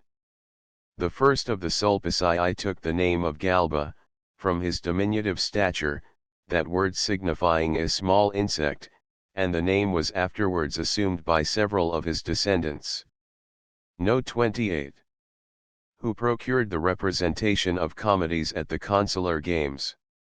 The ludi consulars and ludi consuls were probably the same, as we have no account of the institution of any games particularly in honor of the consuls, to be celebrated either at their entering on, or resigning their office, for the Latini Ferii, though superintended particularly by the consuls, and a part of their office, were not called consular games. The consual, or consular games were instituted on the following occasion. Romulus, the first king of Rome, had no sooner assumed the government of the small band of adventurers who were the ancestors of that illustrious race of heroes, who long held all the nations of the earth in subjection, than he found his kingdom in danger of being totally destroyed in its birth, as none of the inhabitants of the neighboring states were willing to form a matrimonial alliance with his subjects, many of whom were refuged criminals and exiled foreigners.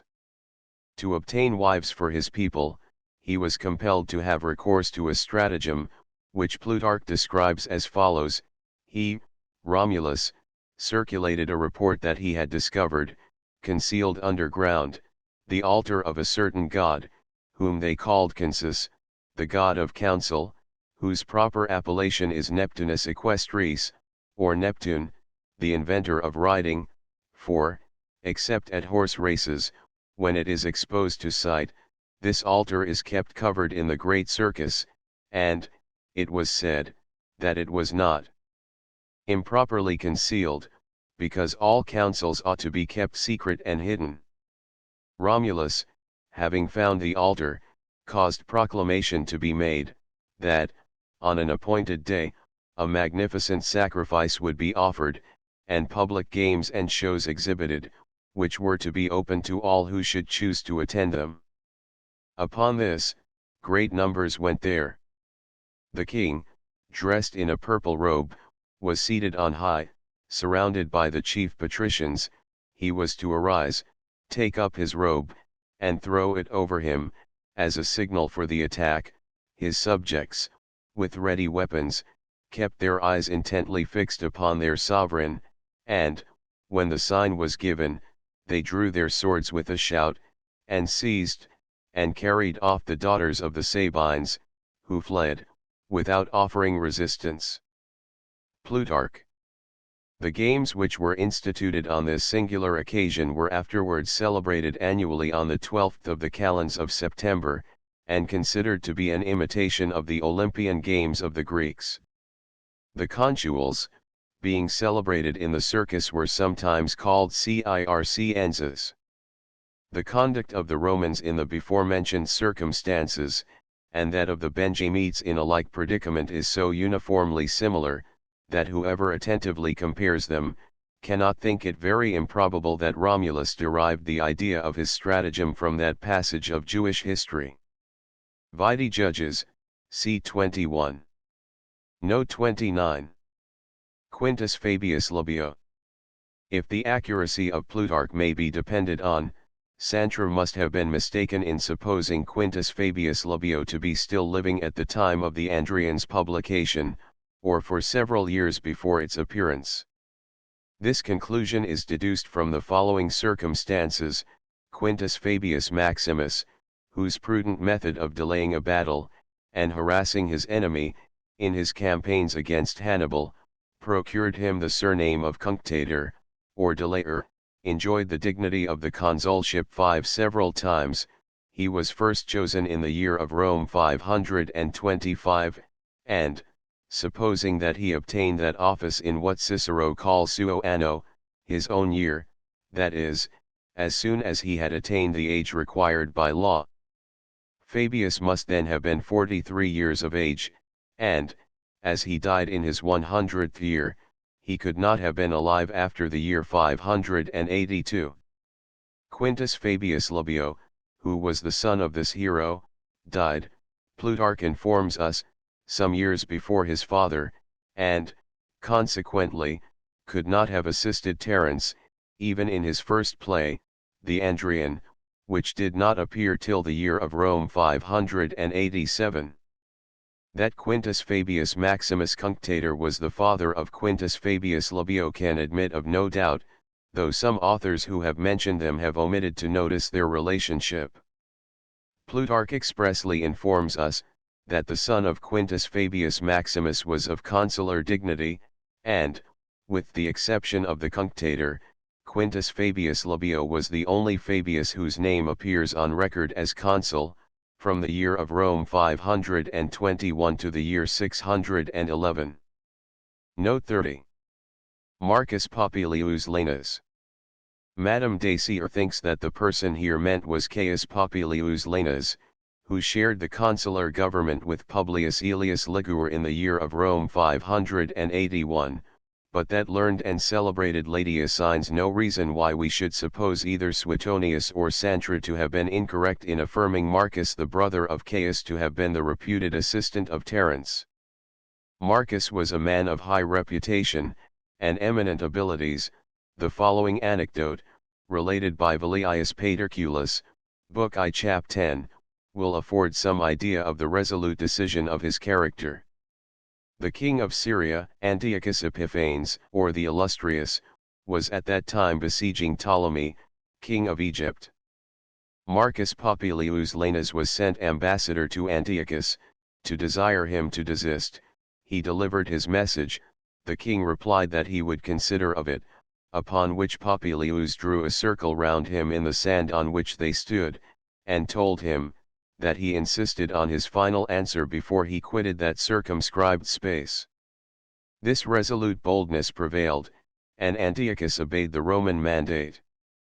Marcus Popilius Laenas was the junior consul for the year of Rome 580, the name of his colleague was Lucius Postumius Albinus. Note 31. Persons of consular dignity. Those who had filled the office of consul were afterwards always called consulars. Of consular dignity, those who had been praetors were styled praetorii, of praetorian dignity. In a similar manner the censors took the title of censorii, the quaestus of questorii, and the aediles of aedilitae, though it does not appear that they were very strict in taking precedence accordingly. Note 32. Quintus Consentius. If any Latin writer called Quintus Consentius ever existed, all traces are lost both of his compositions and of his history, even the name of his family is unknown. It is possible that instead of Consentius, Consentius may be the person meant in this passage. Several of the Sentii were authors of some celebrity. Note 33. Menander. Menander was born at Athens, 345 BC, and educated with great care by Theophrastus the Peripatetic, whose labors must have been amply repaid, when he witnessed the proficiency of his pupil, who distinguished himself by successful dramatic compositions before he had attained his 21st year. With the exception of a few fragments, his works are entirely lost. Comedy was invented at Athens, and divided into three kinds, the Old, the Middle, and the New. The Old Comedy was that in which both the names and the circumstances were real. The Middle was where the circumstances were true, but the names disguised. To these two kinds, Menander had the glory of adding a third, which was called the New Comedy, where both the plot and the characters were wholly fictitious. His style is said to have been elegant, and his ideas and sentiments refined. Dion Chrysostom considers his writings to be an excellent model for orators. This great poet wrote from 100 to 108 plays, from which Terence took 4 of his, viz., his Andrian, Eunuch, Self-Tormentor, and Brothers. Menander obtained a poetical prize, 8 several times. His chief competitor was called Philemon.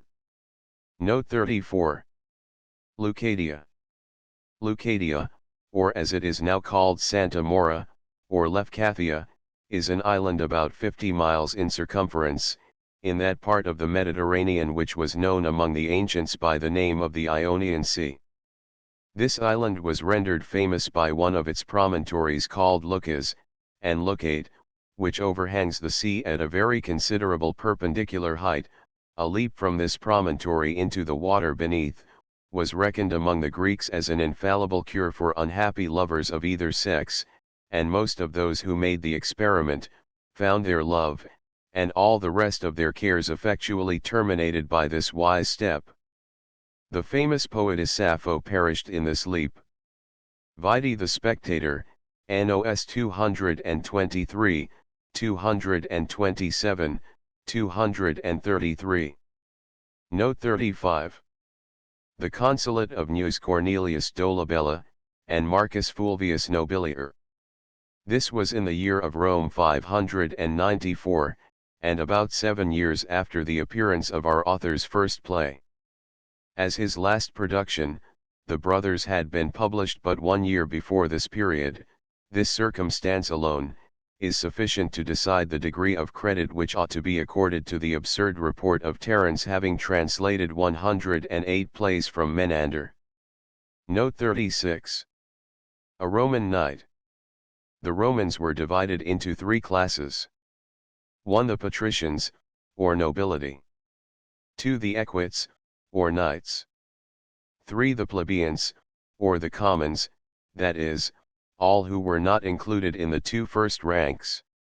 The equites, or knights, were in fact the Roman cavalry, as they usually had no other, though all of them were men of fortune, it being required by law, at least under the emperors, if not before, that each ex at his enrollment should possess 400 sestertia, a sum equal to between 3,000 L and 4,000 L sterling.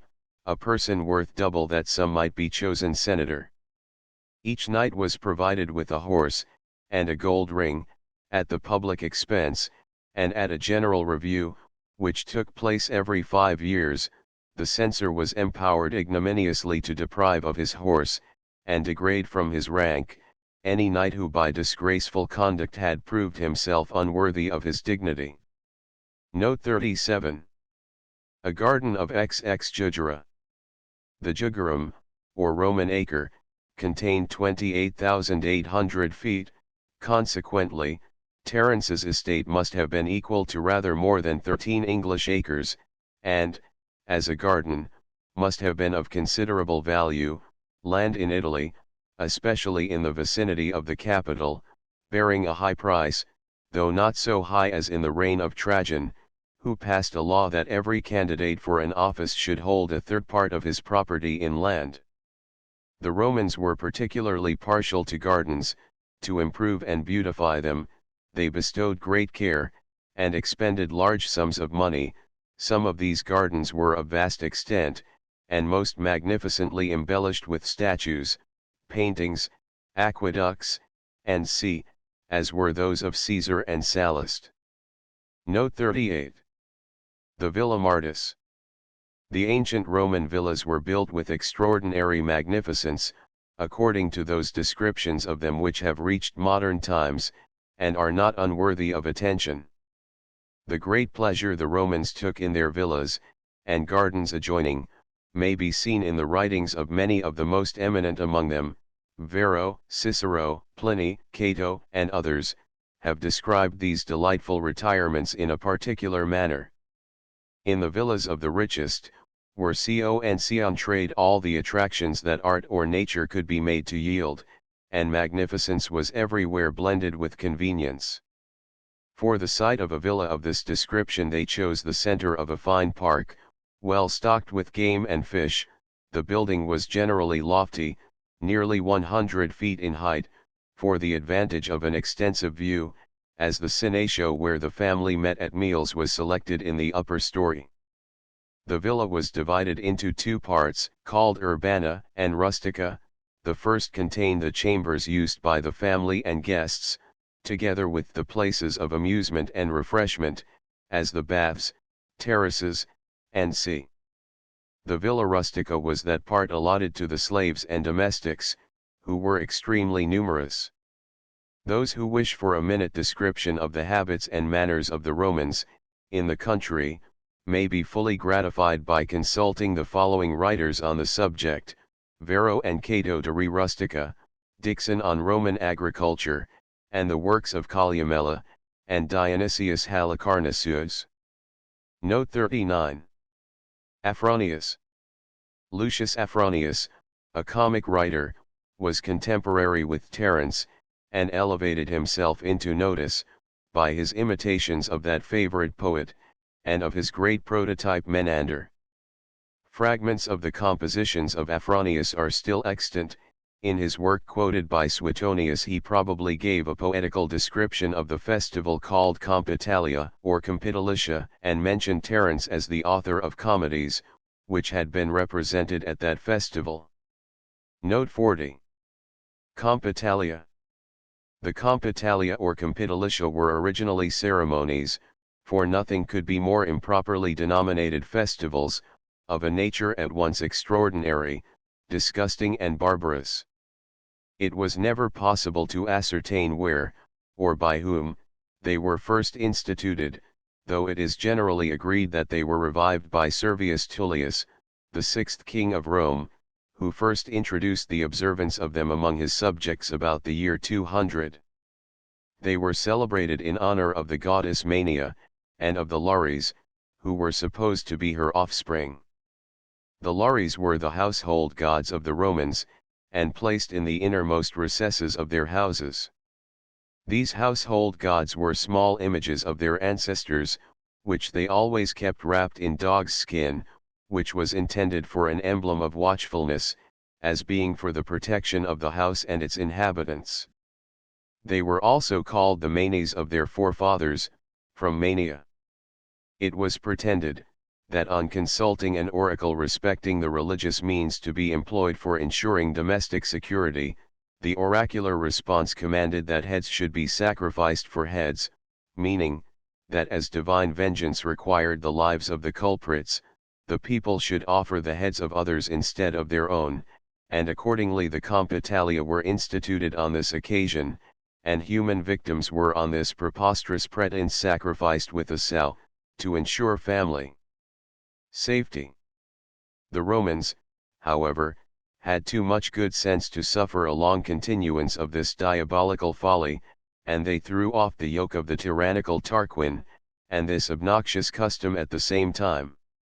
Lucius Junius Brutus abolished the sacrifice of human beings, and as the oracle required the offering of heads, he fulfilled its commands by substituting the heads of onions and poppies.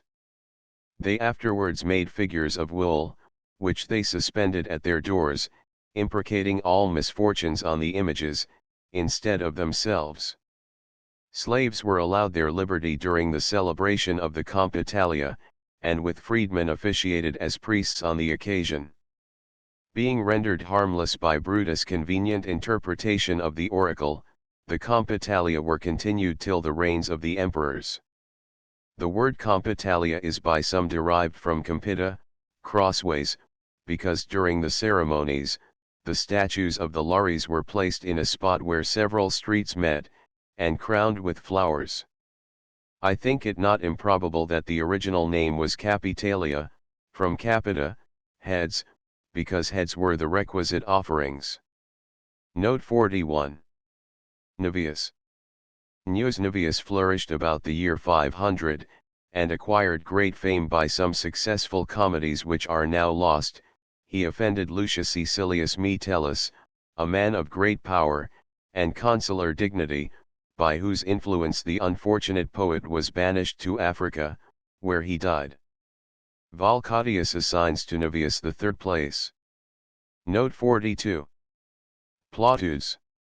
Marcus Axius Plautus was a native of Sarsina, a town of Umbria, near the Adriatic Sea, and died at Rome, 182 BC, at the age of 40, leaving behind him a literary reputation which very few, of any age or county, have ever been able to equal. Of those who refused to allow Plautus the title of the first comic poet of Rome, scarcely any have disputed his right to be second in the list, where Terence holds the first place. Some critics, indeed, have gone so far as to prefer Plautus, even to Terence himself, but Valcatius Sedigitus, whose judgment did Terence great injustice, makes Plautus second only to Caecilius. The saying of Aelius Stilo is worthy of being recorded: Musus Plautino sermon locutoris fuis, si Latin loqui velant, that if the Muses wished to speak in Latin, they would speak in the language of Plautus. This celebrated man wrote 27 or 28 comedies, which, notwithstanding the change of manners, kept possession of the stage for nearly 500 years, and were performed with applause as late as the reigns of Carus and Numerian. Only 20 of them are now extant.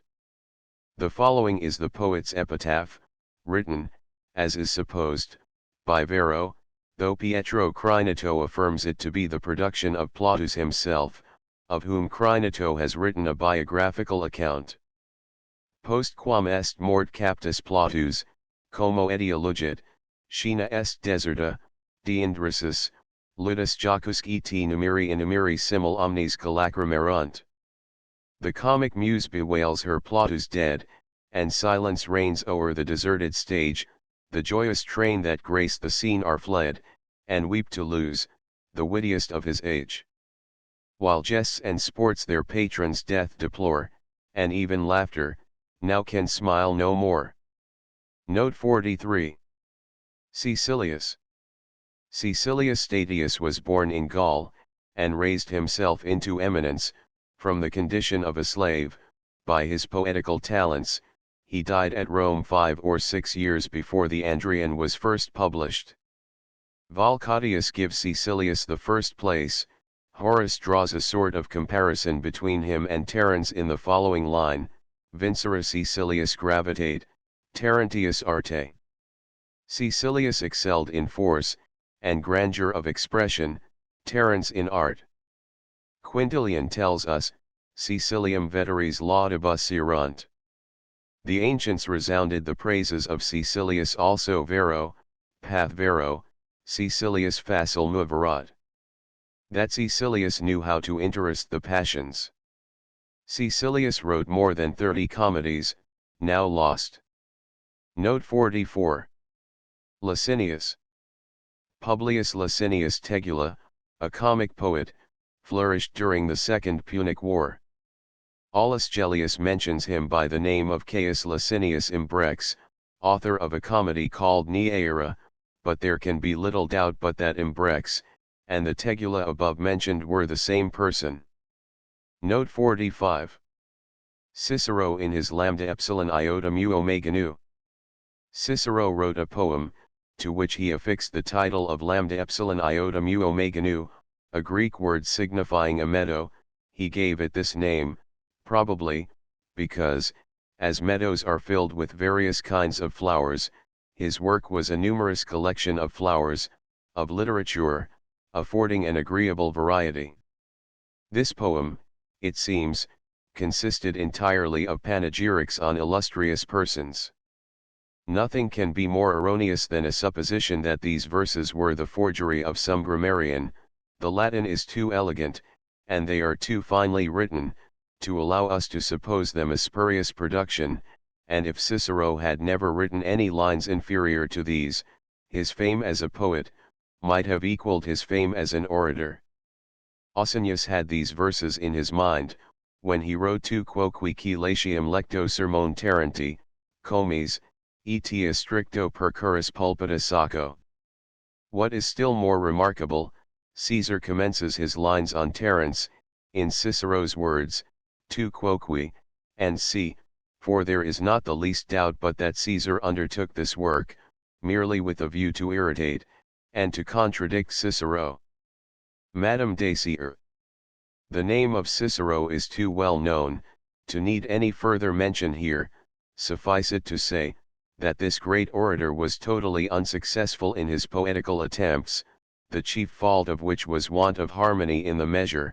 It may be remarked of Cicero, that very frequently his prose was written with the music of verse, and his verse with the roughness of prose. Note 46. Caius Julius Caesar. The poem, of which these lines formed a part, is entirely lost. What remains of it, however, proves Julius Caesar to have been no mean poet, but he seems to have excelled in every art of war and peace, quem mart, toga qui principium. The first alike in war, and peace. Ovid. If the lines quoted by Suetonius were written in ridicule of Cicero, they are another proof in support of an opinion that has been very prevalent, that the orator was not very high in the good graces of Caesar, whose dislike of him may be easily traced to Mark Antony, Caesar's intimate and favorite companion, and the most inveterate enemy of Cicero. Note 47. The Megaletian Games. The Megaletian Games were celebrated annually at Rome, in the beginning of April, with solemn feasts, in honor of Cybele, otherwise called Rhea, the mother of the gods. Opinions vary as to their duration, some fixing it at 6 days, and others at not more than 1. Originally instituted in Phrygia, these ceremonies were introduced at Rome, during the Second Punic War, when the statue of the goddess was carried thither from Pessinus. They consisted chiefly of scenic sports, and women danced before the statue, which was held so sacred, that no servant was allowed to approach it, or to take any part in the games. They were called Megaletian, from the Greek words, mu epsilon gamma alpha lambda, great, Cybe being known by the name of the great goddess, and epsilon upsilon alpha lambda omega sigma iota alpha, another name of Cybe, as presiding over husbandry. The festival Theta Epsilon Sigma Mu Omicron Phi Omicron Rho Iota Alpha, celebrated in Athens, Sparta, and Thebes, in honor of the same goddess, resembled in many circumstances the Roman Megalesia. The Latins appear to have adopted partially, on various occasions, the religious ceremonies of the Greeks, particularly in their imitation of certain of the solemnities which were observed at the Eleusinian Mysteries. Note 48. Curule Edilate. The curule ediles, created in the year of Rome 388, were at first elected from among the patricians.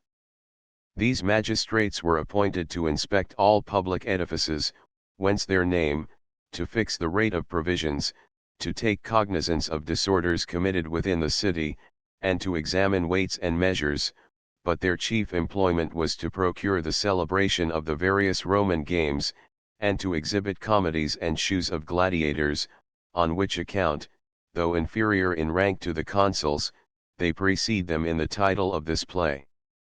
The edilate was an honorable office, and a primary step to higher dignities in the Republic. Curule magistrates were those who were entitled to use the cella curulis, viz., the consuls, praetors, curule ediles, and censors. This chair was called curulus, because those privileged to use it, always carried it in their chariots, to and from the tribunals at which they presided. Tacitus informs us in his Annals, Book 13, Chap. XXX, that in the year 809, the power of the ediles, both curule and plebeian, was very much circumscribed, that their salary was regulated anew, and limits fixed, as to the sum they were allowed to impose as a fine. Note 49. Marcus Fulvius, son of the consul for the year 564, and great-grandson of the illustrious Servius Fulvius Paetinus Nobilior, the companion of Regulus. Paetinus was consul in the year 498. Marcus Fulvius obtained the consulate 8 years after his edilate. The name of his colleague was Gnaeus Cornelius Dolabella. It is probable that this branch of the Fulvian family assumed the agnomen of nobilior, to distinguish themselves as nobles from the rest of the Fulii, who might not have had any claim to that title.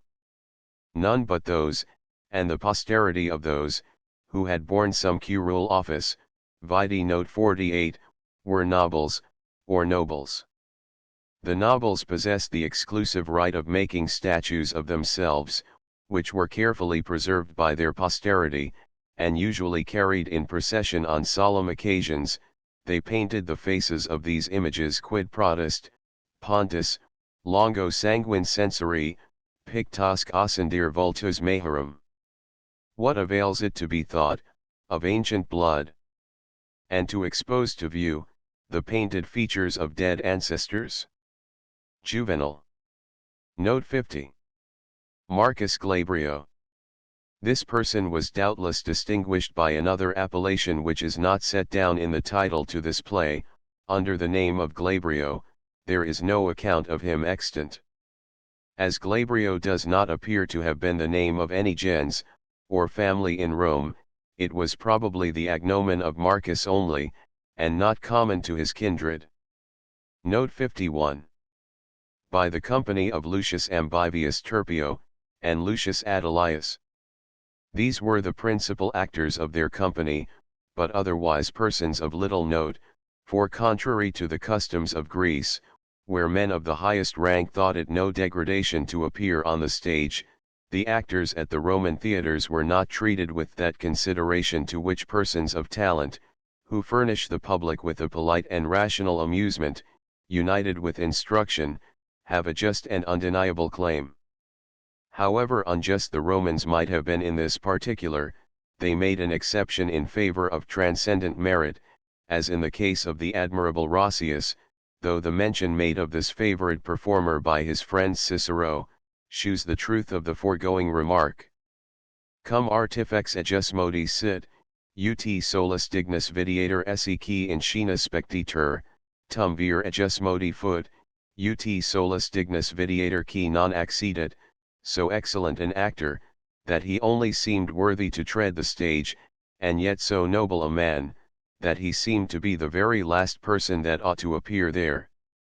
Though the Roman actors were not allowed their due privileges as citizens, yet some of the most eminent were often very great favorites with the people, and created so much interest among them, that, as Suetonius tells us, the parties of rival performers disputing for precedence, have proceeded so far as to terminate the quarrel in bloodshed. Turpio and Adulius were actors of the first class, and were said, vid. Terence for magira primus parties, because they always personated the principal characters in the piece. Note 52. Praeneste. Praeneste was a town of Latium, about 24 miles from Rome, and founded by Caeculus, as we are told by Virgil, B7.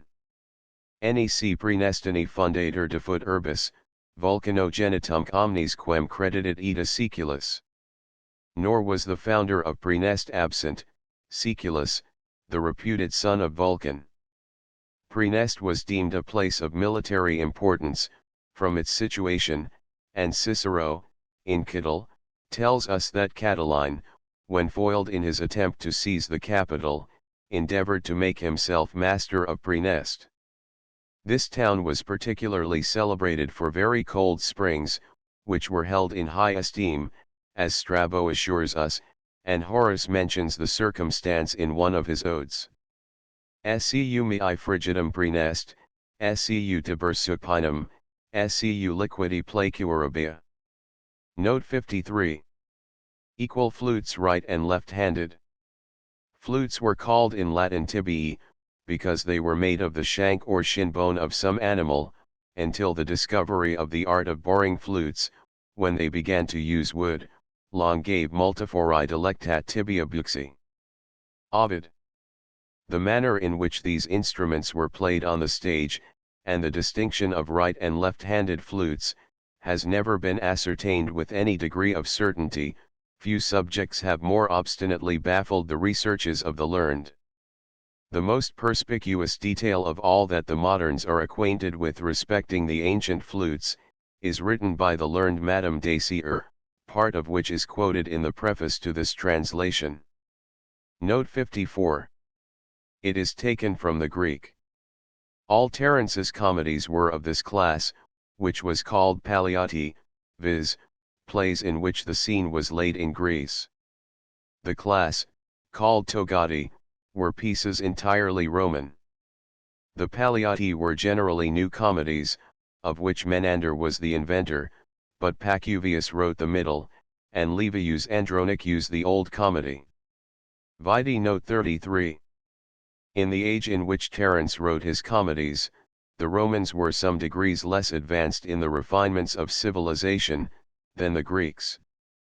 But little more than a century before, Pyrrhus, king of Epirus, thought them worthy of no better epithet than that of barbarians in comparison with his own subjects, who were not themselves the most polished nation in the world.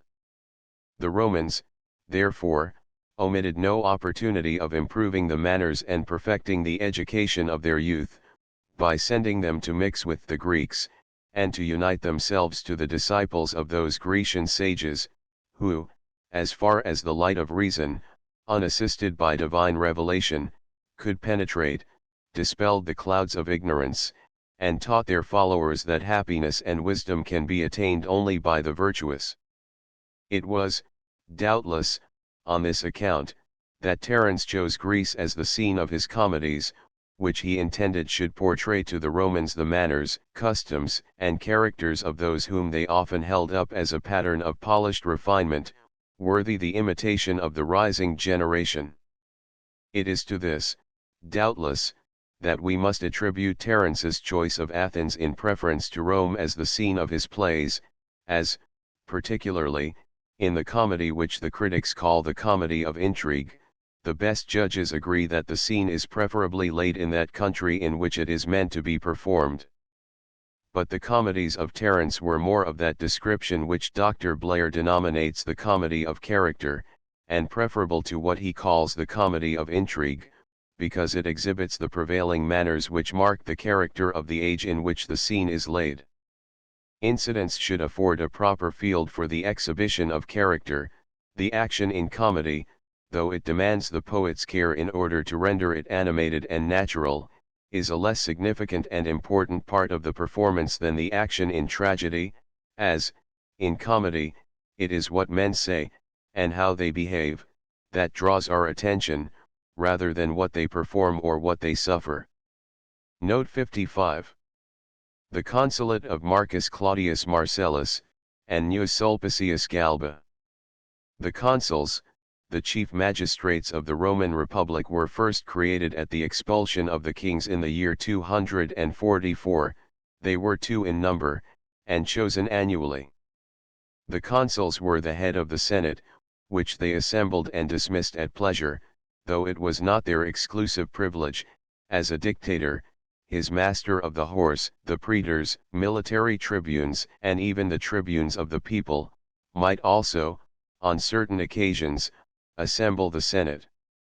The consuls, however, were the supreme judges of all differences.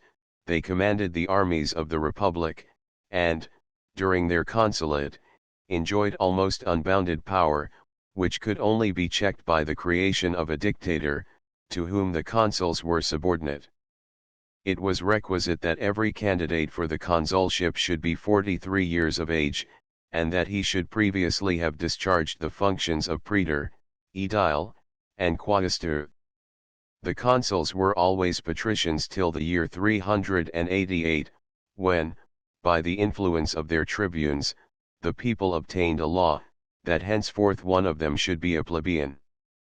The ensigns of consular dignity were 12 guards, called lictors, who bore the fasces, and a robe, fringed with purple, worn by these magistrates, during their consulate.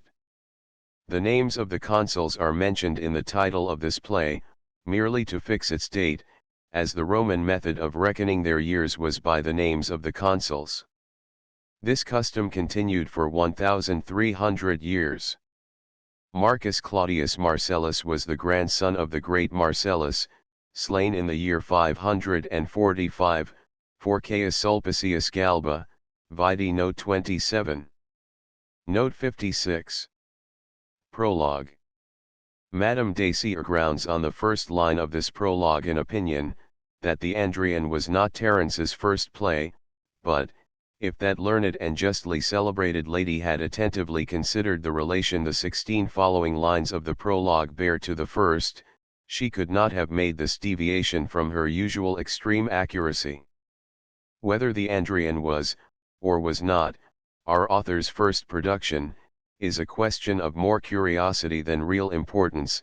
It has, however, undergone some discussion among the learned, and, in my opinion, it may be clearly ascertained by an attentive perusal of the prologue to the Andrian, and learned and unlearned are equally competent to decide upon it. Let us now examine the proof. The first 7 lines inform us, that when the poet began to write, he thought he had only to please the people, but that he finds it far otherwise, as he is obliged to write a prologue to answer the objections of an older bard. If we stop here, it is natural enough to conclude, that in the prologue to the Andrian, he is alluding to censures passed on some former play. But, if we look at the next 9 lines, we see that in the prologue to the Andrian, he repels a censure not passed on any former production, but on the Andrian itself. Listen, says he, to their objections, which are, in short, that in the composition of this very Andrian, he has made a confused mixture of 2 of Menander's plays. What allusion is made to any former writings? None. The snarling criticisms of the older bard were directed only against the Andrian. I imagine that the case was thus: Terence wrote the Andrian, and procured its representation, probably without any prologue, which was sometimes dispensed with, as we see in Plautus, the play, and its author, were, probably, cried down and abused by this older bard and his admirers, who might envy the visible superiority of Terence, who afterwards composed the prologue in question, to answer their objections. The reader is referred for further proof, to Suetonius's Life of Terence, a translation of which is prefixed to this play. Note 57. To answer the snarling malice of an older poet. According to Donatus, the name of this older bard was Lucius Lavinius, but there can be little doubt but that name is a corruption of Lucius Lanovinus, the arch-enemy of Terence, whom he handles so roughly in his prologue to the eunuch. Lucius was a poet of considerable talent. Valcatius gives him the 9th place, nono loco esse facile facio Lucium. Lucius undoubtedly I make the 9th. Note 58. Menander wrote the Andrian and Parenthian. The Parenthian, a fine comedy now lost, was so called from Parenthus, a town of Thrace, the name of which was afterwards changed to Heraclea, and that name is now corrupted to Hercle, or Erkli, its present appellation. Erkli is a town in the Turkish province of Romania, on the north of the Sea of Marmora, and about 60 miles from Constantinople. It is a place of some consequence from its vicinity to the Turkish capital. For the Andrian, vide note 69. Note 59. They censure Navius, Plautus, Ennius. An account of Navius has been given in note 41, and of Plautus in note 42. Ennius was the 10th comic poet of Rome, according to Valcatius, who says, Antiquitatis causa decimum addo Ennium. If it be true that Ennius was but the 10th in poetical merit, the greatest glory of the 9 who were above him, must have been the distinguished honor of excelling this highly extolled poet. Ennius was born in the year of Rome 515, and died in 585, though he obtained the privileges of a Roman citizen, he was, by birth, a Calabrian, as Ovid expressly tells us, and informs us, that his statue was placed on the tomb of the Scipios, because he had so nobly celebrated their renowned actions. Ennius immeruit, Calabris in montibus ortus, contiguous pony, Scipio, magna tibi. Ennius, among Calabrian mountains born, deserves, O Scipio, to be placed by thee. The reader cannot become acquainted with the enthusiastic admiration of the Romans for the brilliant performances of Ennius, better than by a perusal of some of the many and great encomiums passed on him by those who, though they lived after him, may be called his competitors for literary fame. Cicero calls him, ingeniusus, poeta et auctor vald bonus. A man of great abilities and wit, and an admirable writer both of poetry and of prose. Horace also Ennius et sapiens, et fortis, et alter Homerus. Ennius the wise, and strong, another Homer. Quintilian speaks of him thus, Ennium sicut sacros vetustate locos ater emus, in quibus grandia et antiqua robera jam non tantum speciem habent quam religionum. We revere Ennius, as we revere the groves, sacred for their antiquity, in which the great and ancient oaks are not reckoned precious for their beauty, but because they are consecrated to religious purposes. Lucretius thus, Ennius primus amono detulit ex helicone perenni frond coronum. Ennius first wore the never-fading crown, gained at the Muses' seat, the pleasant helicon. And, lastly, Ovid, Ennius ingenio maximus, arte rudis. Ennius, the first in wit, though wanting art. Ennius wrote tragedies, comedies, annals, and of which some fragments remain. He died of the gout, brought on by drinking. Horace tells us, that Ennius was in the habit of raising his imagination by large draughts of wine, when he intended to write a description of any warlike action. Note 60. Simo. Carry in these things directly. What those things were, though a subject of no great importance, has been discussed with extreme diligence by various learned commentators, who have not a little differed in opinion. The idea of a French commentator, who supposed Simo to allude to furniture bought by him for his son's wedding, is ridiculed by the learned Madame Dacier, who has herself suffered the same treatment under the hands of some of our English critics, for interpreting them in the sense I have adopted. That Simo should provide furniture for a marriage which he had but slight hopes of negotiating at that time, is not very probable. But Athenian slaves performed all domestic offices in their masters' houses, and Sosia, even after he became a freedman, might have practiced cookery, in which, perhaps, he excelled. He uses the words mea ars, my art, and Simo answers him with is thak arte, that art, by which it is clear that he means some particular art. The word art has in English both a general and particular sense, but, in Latin, ars is generally used only in the latter. Rara quidem facie, sed rarier arte canendi. Ovid. Her beauty charms us, and oh, how much more her matchless skill in arts of melody. Again, hac arte pollux, et vegas Hercules inixus, arses adigit ignes. Horace. Supported by this art, Pollux and Hercules were raised to heaven. Sosia speaks in this character also at the end of the scene, sat est curabo, curo, meaning to cook. He uses also more than once the word rect, which is peculiarly a term of cookery, thus rectia cinere, plautus, and, at Rome, when patrons invited their clients or followers to supper, where a very plentiful banquet was always served up, the supper was particularly designated sine recta. The art of cookery, in Greece, was, in the earlier ages, far from being accounted degrading, and was, indeed, frequently practiced by men very far above a servile station. I mention this, lest those who are unacquainted with these customs, might object against our author, that Simo was guilty of an inconsistent condescension, in making a confidant of one who held an office of this nature. Note 61. When I first bought you as my slave. Slaves, among the Greeks, formed a very considerable portion of the population of a city, and, in some places, were more numerous than the citizens themselves.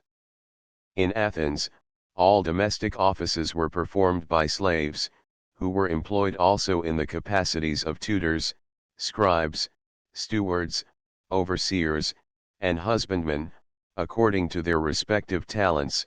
When a slave manifested great abilities, he was taught the art or science for which he seemed most fitted. Some were instructed in literature, and often so distinguished themselves by their writings, that they obtained their freedom. The slaves of the Athenians were either taken in war, or purchased, or reduced to slavery for some crime.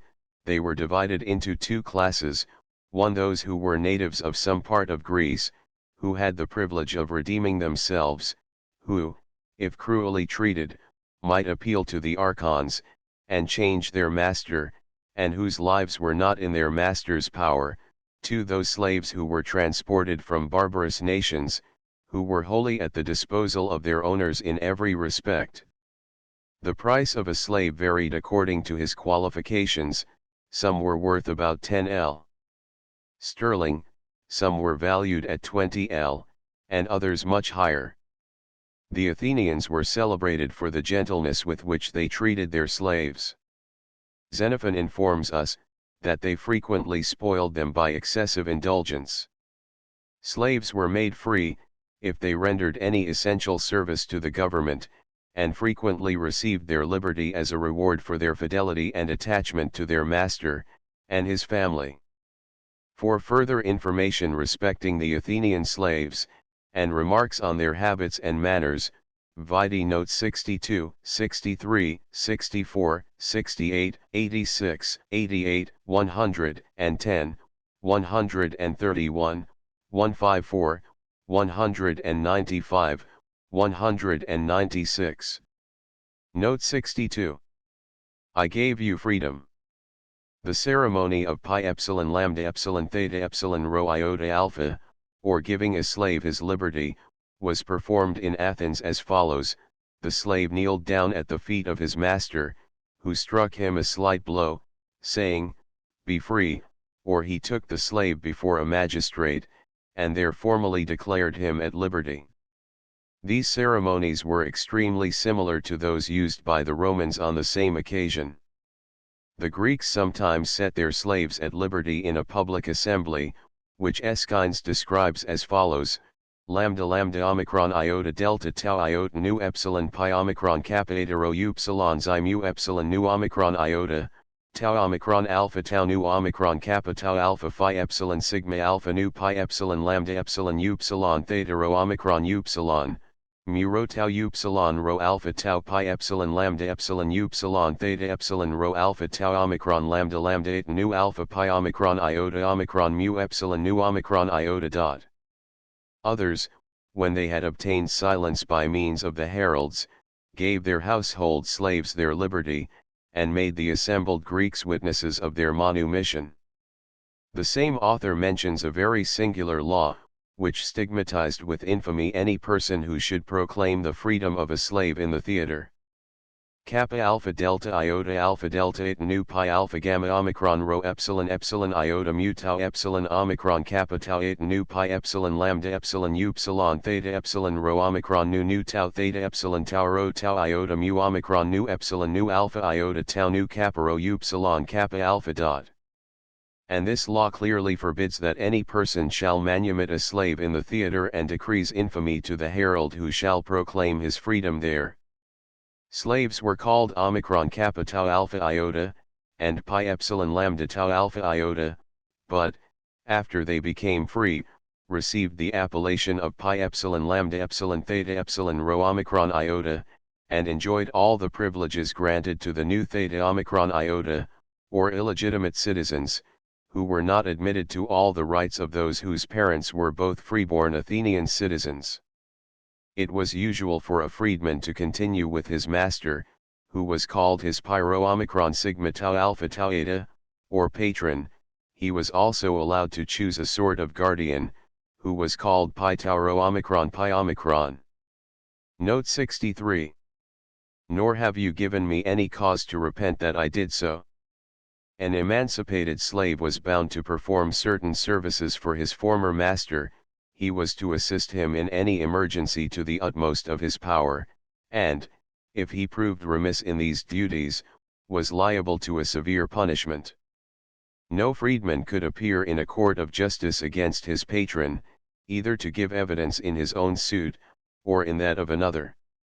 Note 64. It pains me to be thus reminded of the benefits you have conferred upon me, as it seems to upbraid me with having forgotten them.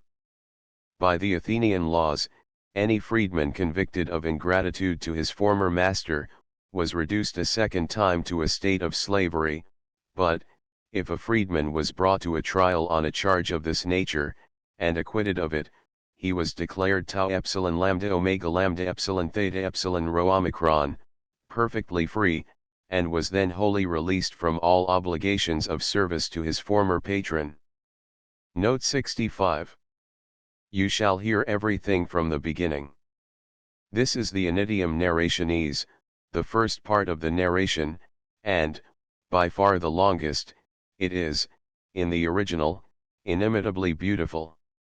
Scarcely any branch of dramatic writing is more difficult than narration, which, unless composed in that happy vein, attainable by so few, generally proves embarrassing to the actor, and tiresome to the auditors.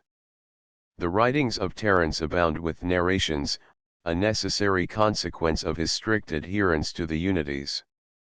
A judicious French writer, whose opinions, as a critic, have ever been treated with deference, speaking of our author's excellence in this branch of the drama, makes his eulogium in just and forcible terms.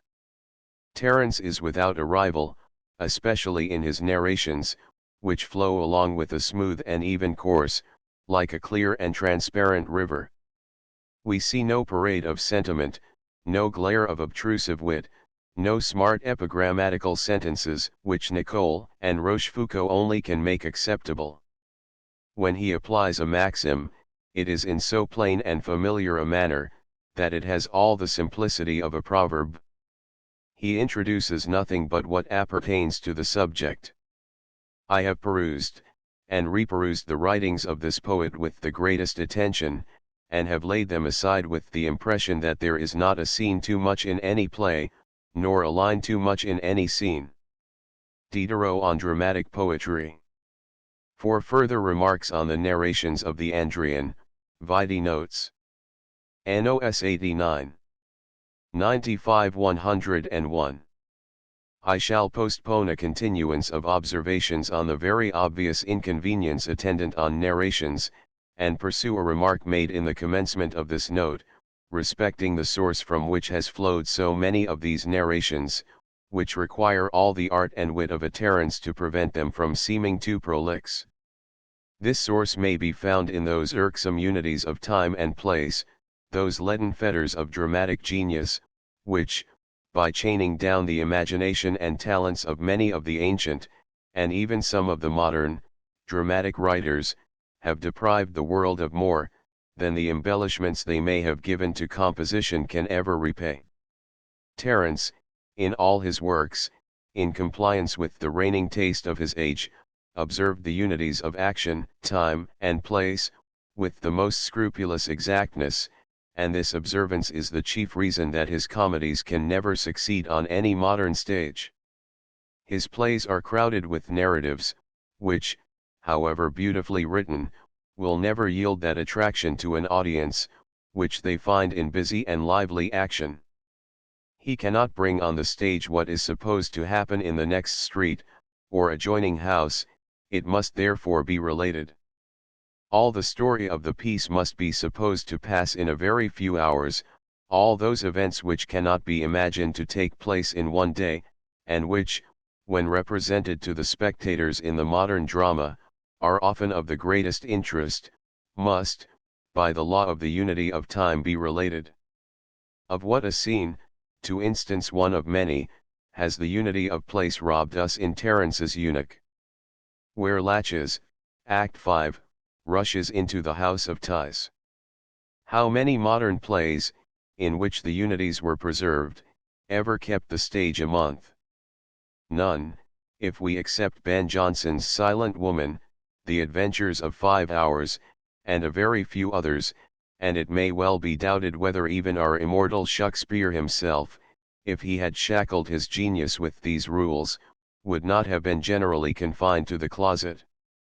The practice of that great poet, and of most of the modern dramatists of all countries, who have observed only, the rule of all stages, ancient and modern, unity of action, is a tacit condemnation of the other two, and the fiat of Dr. Johnson speaks a yet plainer language. He has decided on the value of the unities in his preface to Shakespeare, and though what he has written respecting them is too long to be inserted here, the following extracts will not be unacceptable, as they shew the grounds on which it is assumed that dramatic writers ought, in general, to dispense with the unities of time and place. The critics hold it impossible, that an action of months or years can be possibly believed to pass in 3 hours. The spectator, who knows that he saw the first act at Alexandria, cannot suppose that he sees the next at Rome. He knows that he has not changed his place, and that the place cannot change itself, that what was a house can never become a plain, that what was Thebes, can never be Persepolis. Such is the triumphant language with which a critic exults over the miseries of an irregular poet. It is time, therefore, to tell him, that he assumes as an unquestionable principle, a position, which, while his breath is forming it into words, his understanding pronounces to be false. It is false, that any representation is mistaken for reality, that any dramatic fable, in its materiality was ever credible, or, for a single moment, was ever credited. The objection arising from the impossibility of passing the first hour at Alexandria, and the next at Rome, supposes that when the play opens, the spectator really imagines himself at Alexandria, and believes that his walk to the theatre has been a voyage to Egypt, and that he lives in the days of Antony and Cleopatra. Surely he that can imagine this may imagine more. He that can take the stage at one time for the palace of the Ptolemies, may take it in half an hour for the promontory of Actium. Delusion, if delusion be admitted, has no certain limitation. The truth is, that, judicious, spectators are always in their senses, and know from the first act to the last, that the stage is only a stage, and that the players are only players, and by supposition as place is introduced, time may be extended. Dr. Johnson concludes the subject as follows: he that, without diminution of any other excellence, shall preserve all the unities unbroken, deserves the like applause with the architect, who shall display all the orders of architecture in a citadel, without any deduction from its strength, but the principal beauty of a citadel is to exclude the enemy, and the greatest graces of a play are to copy nature, and instruct life. It is needless to add anything to these arguments, as they must be deemed conclusive. The plays of our author are better calculated, perhaps, to please in the closet by his mode of writing, as it adds to perspicuity. Terence is, probably, the greatest practical champion for the three unities that ever did, or ever will, exist. His easy-flowing narratives, judiciously divided, and introduced with so much art, as in some places to seem no narratives until they are concluded, remedy as much as possible the inconveniences attendant on this mode of writing. Note 66. When my son Pamphilus arrived at man's estate. In the Latin, post quam accessit ex ephebus, after he was removed from the class of young men called Phi Beta Omicron Iota. All the Athenian citizens were publicly registered several times. One in their infancy, on the second day of the festival Pi Alpha Tau Omicron Rho Iota Alpha, called Nu Upsilon Sigma Iota.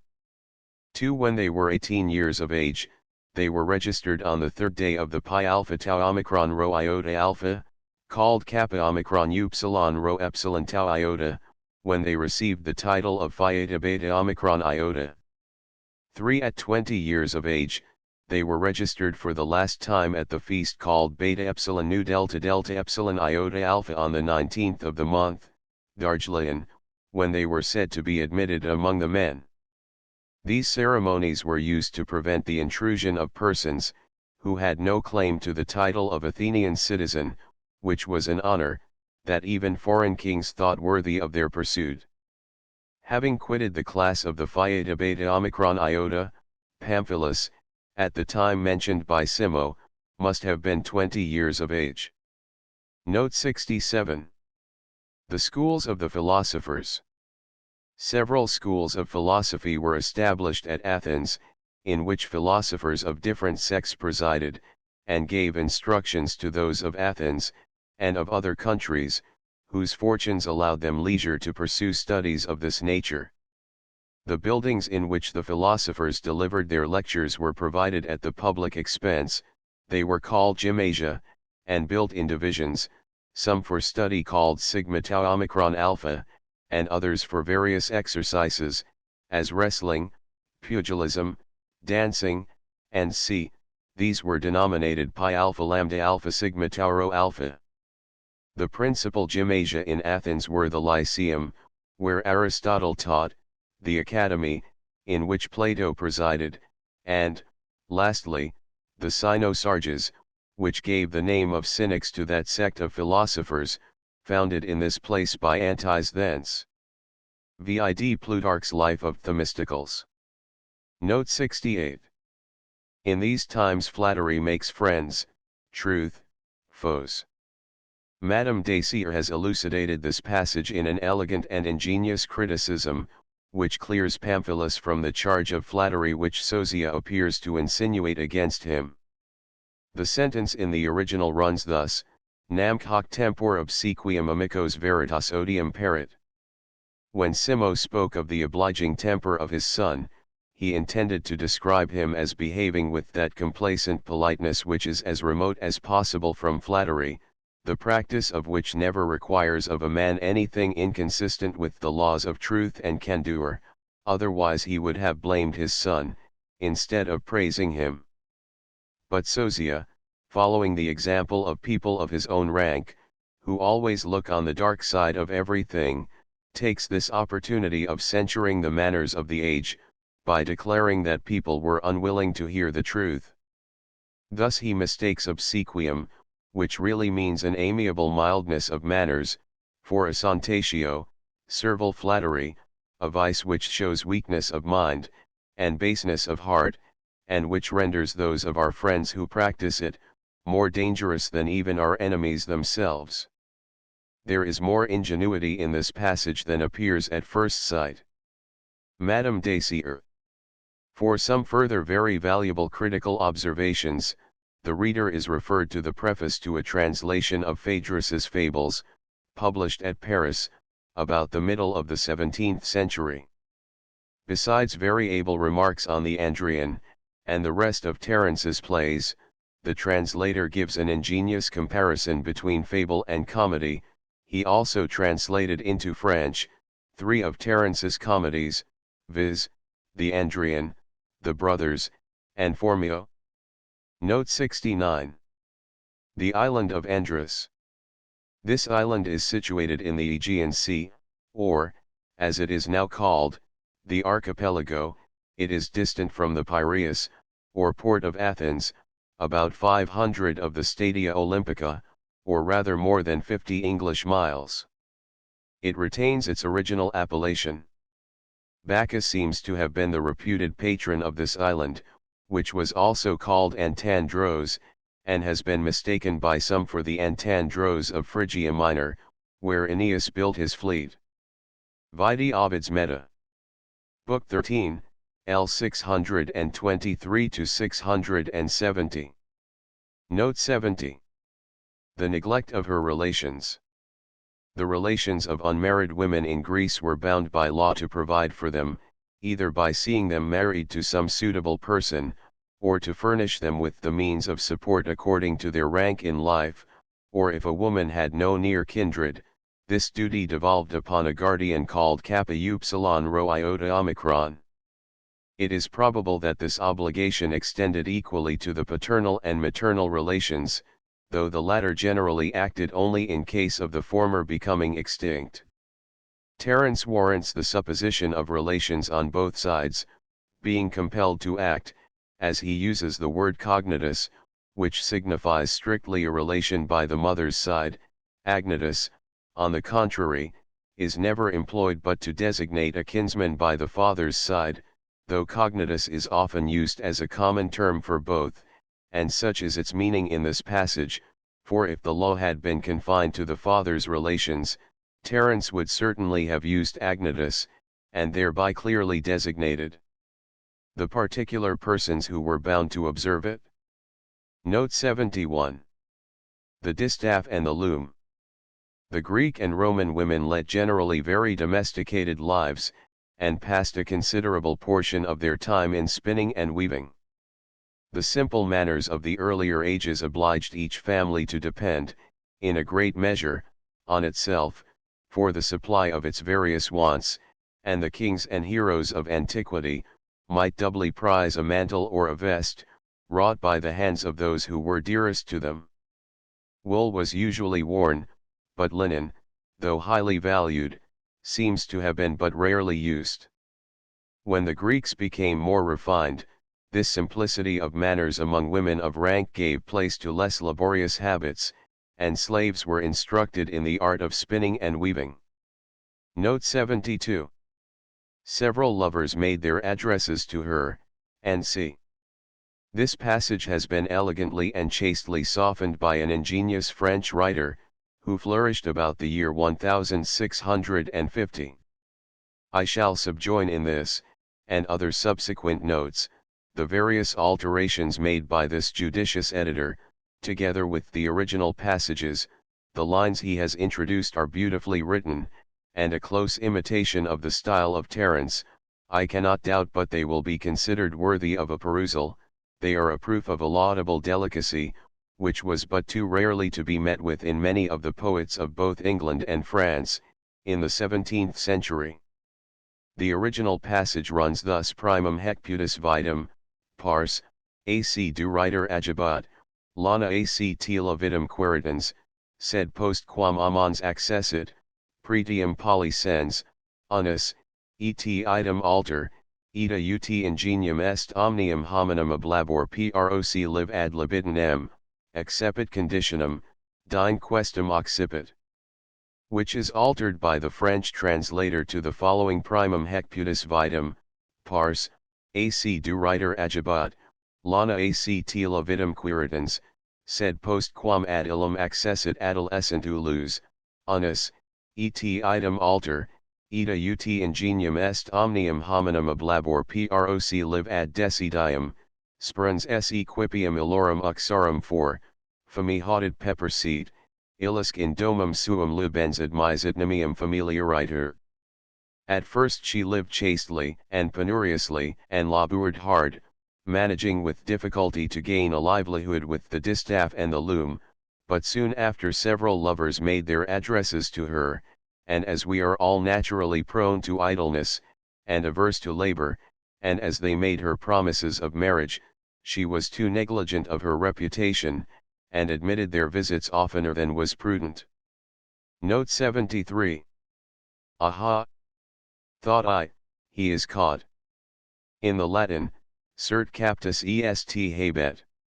Terence borrowed this expression, habet, from the amphitheatre at Rome, where men called gladiators, who were, for the chief part, captives and slaves, fought before the people, who looked with great delight on these combats, which often terminated in death to half the persons engaged.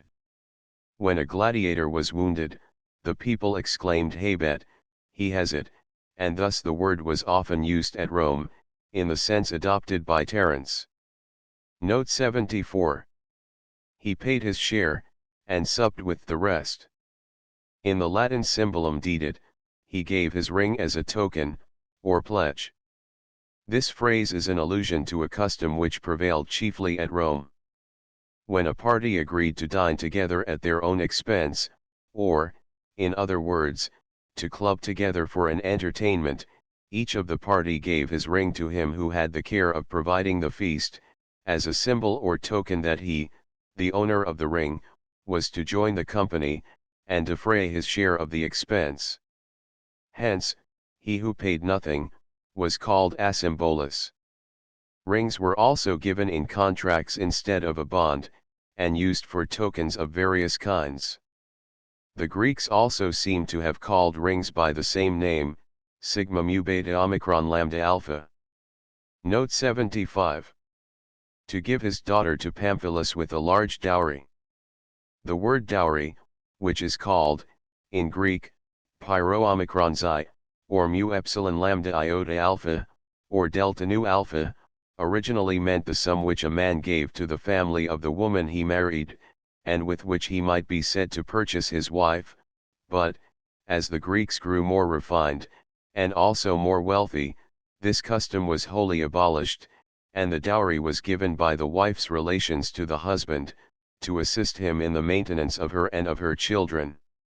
The dowries of women were, in Athens, considered a subject of great importance, and many laws were framed by the Athenian legislators, particularly by Solon, to provide for the well-ordering of women's fortunes.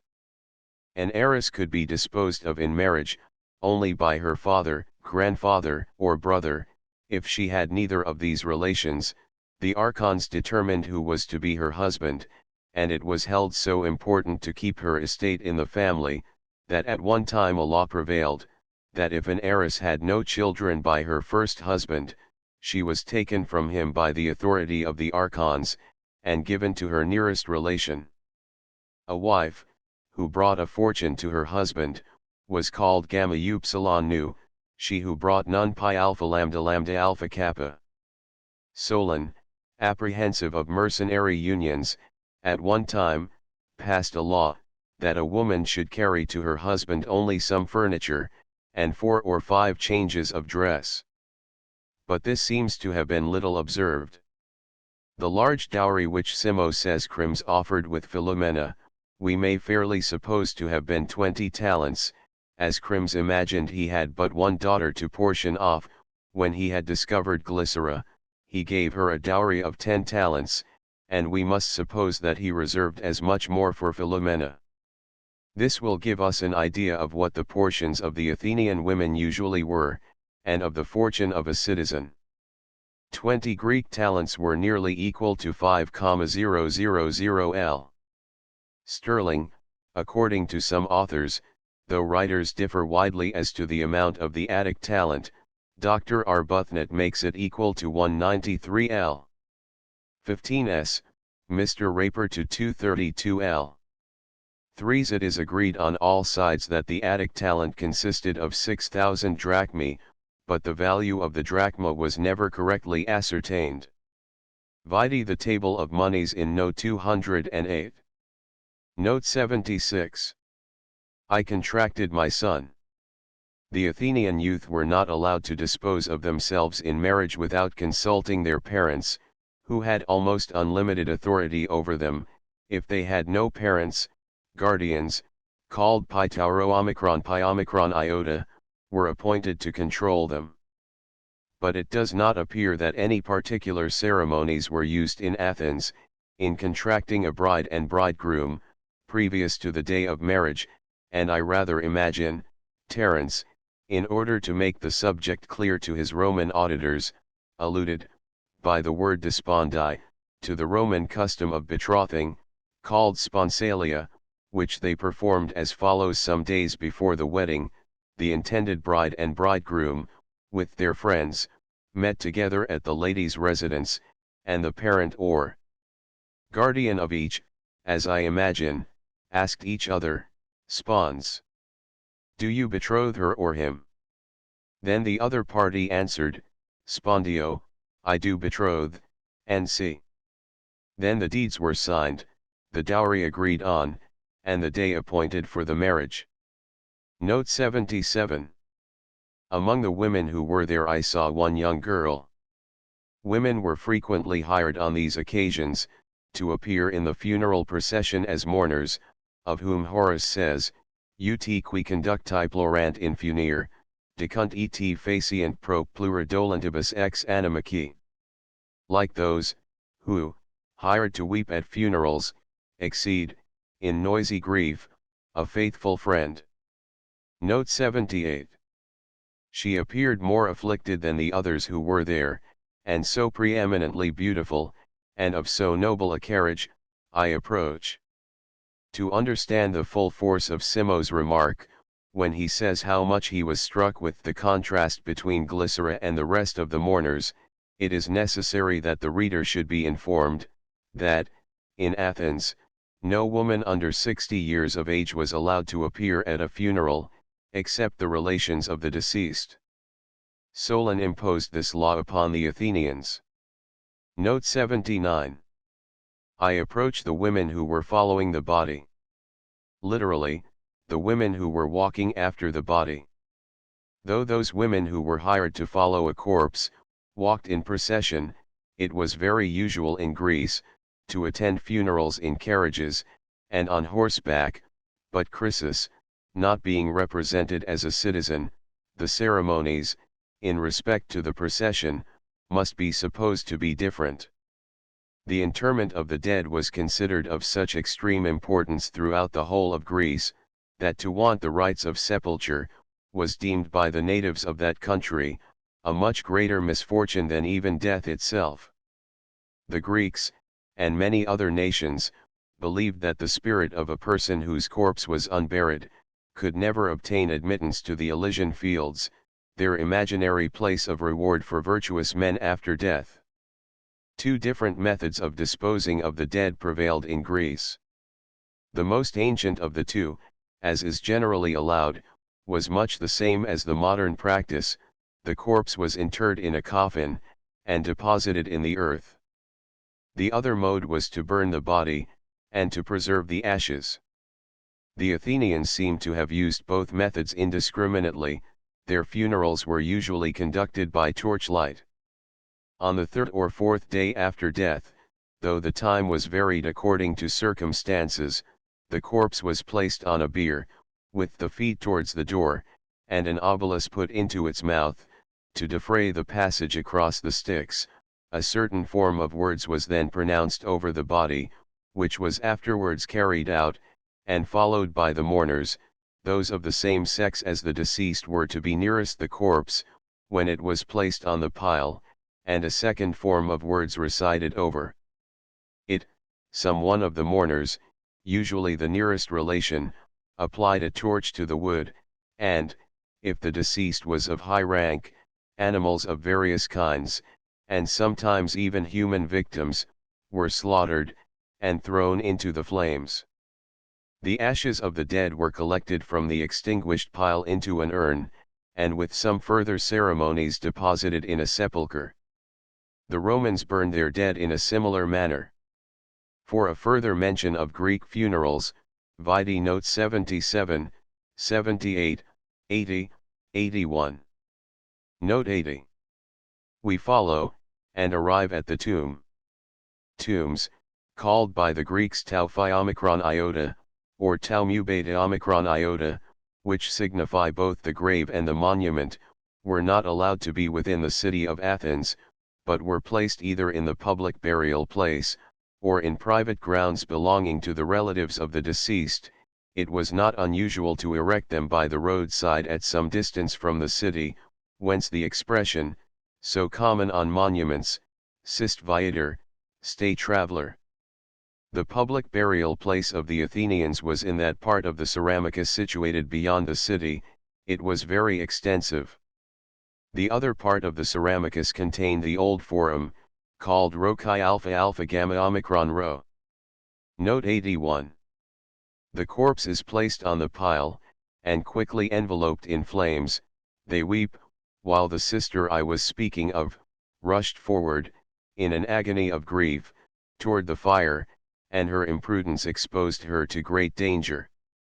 An eminent English poet, Sir Richard Steele, has endeavored to adapt Terence's Andrian to the taste of an English audience, and has succeeded in that attempt, in his play, called The Conscious Lovers, as well as circumstances would permit. A French poet of equal eminence, Monsieur Baron, has made a similar attempt in French verse, and has met with equal success in his Andrian. He has kept much closer to the original than has Sir Richard Steele. Indeed, many scenes of the Andrian are a literal version of Terence. I purpose to point out the most material changes which the two modern poets have made in the incidents. The bent of the dramatic taste of the nation of each may be discovered, in some measure, from a comparison between the English, the French, and the Roman dramatist. M. Baron has not made any alteration in the scene at Chrysis' funeral, where Simo discovers his son's attachment to Glycera, but Sir R. Steele has altered the mode of discovery to a quarrel at a masquerade, and his scene, though it may want the pathos of the original, yet displays the filial affection of Bevel, the English Pamphilus, in a very amiable light. Sir Richard has modernized the characters of Simo and Sosia in Sir John Bevel and Humphrey. Sir J. You know I was, last Thursday, at the masquerade. My son, you may remember, soon found us out. He knew his grandfather's habit, which I then wore, and though it was in the mode of the last age, yet the maskers followed us, as if we had been the most monstrous figures in the whole assembly. Humph. I remember a young man of quality, in the habit of a clown, was particularly troublesome. Sir J. Right, he was too much what he seemed to be. He followed us, till the gentleman, who led the lady in the Indian mantle, presented that gay creature to the rustic, and bid him, like Simon in the fable, grow polite, by falling in love, and let that worthy gentleman alone, meaning me. The clown was not reformed, but rudely offered to force off my mask, with that the gentleman, throwing off his own, appeared to be my son, and, in his concern for me, tore off that of the nobleman. At this, they seized each other, the company called the guards, and, in the surprise, the lady swooned away, upon which my son quitted his adversary, and had now no care but of the lady, when, raising her in his arms, "Art thou gone?" cried he, "for ever? Forbid it, heaven!" She revives at his known voice, and, with the most familiar, though modest gesture, hangs in safety over his shoulders weeping, but wept as in the arms of one before whom she could give herself a loose, were she not under observation. While she hides her face in his neck, he carefully conveys her from the company. Conscious lovers. Sir John Bevil makes the same trial of his son, as Simo of his, and young Bevil makes the same reply with Pamphilus. The only difference in the conduct of the plot in that part is, that Bevil is not apprised of his father's stratagem by his own servant, but by Humphrey, which, as it shews a sort of half-treachery in him, is an inferior arrangement to that of the Latin poet. Note 82. That Pamphilus had actually married this strange woman. The expressions I knew Alpha, Peregrina, or strange woman, was generally used amongst Eastern nations, to signify a woman of light character. It is very frequently employed in the holy writings in that sense. Vide Judges, chapter 11. Ver. 2, Proverbs, chapter v. ver. 3:10, 20. Tis, in the eunuch, speaking of her mother, says, Samiami I mater foot, ea habitabat Rodi. My mother was born in Samos, and dwelt in Rhodes. Athenian citizens were not allowed to marry foreign women, even of reputation and virtue. This law was not strictly observed. The penalty for the violation of it was fixed at 1,000 drams.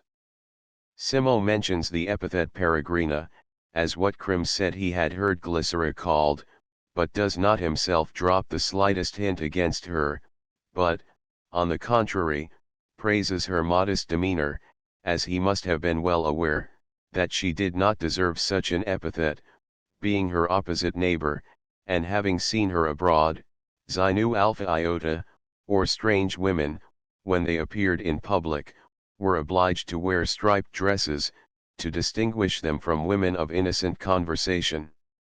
Note 83. Of a wicked mind, one can expect nothing but wicked intentions. In the Latin, mala mens, malus animus. It is not easy to discriminate with accuracy the different meanings the Romans attached to mens and animus. Some think that animus meant the heart, and mens the faculty of thinking. Grotius has, in this passage, taken those words to signify conscience and judgment, but, I think it probable, that the word animus was usually employed when they spoke of the soul, and that mens was intended to express what we understand by the word mind, when we speak of greatness of mind, or littleness of mind. Animus was, perhaps, about equivalent to that elegant expression instinctus divinitatis. Note 84. Exit Sosia. Here we take our last leave of Sosia, who is, in the language of the commentators, a protatic personage, that is, as Donatus explains it, one who appears only once in the beginning, the protasis, of the piece, for the sake of unfolding the argument, and is never seen again in any part of the play.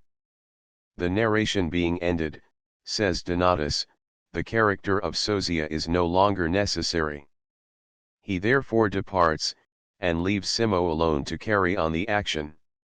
With all due deference to the ancients, I cannot help thinking this method, if too constantly practiced, as I think it is in our author, rather inartificial. Narration, however beautiful, is certainly the deadest part of theatrical compositions. It is, indeed, strictly speaking, scarce dramatic, and strikes the least in the representation, and the too frequent introduction of a character, to whom a principal person in the fable is to relate in confidence the circumstances, previous to the opening of the play, is surely too direct a manner of conveying that information to the audience.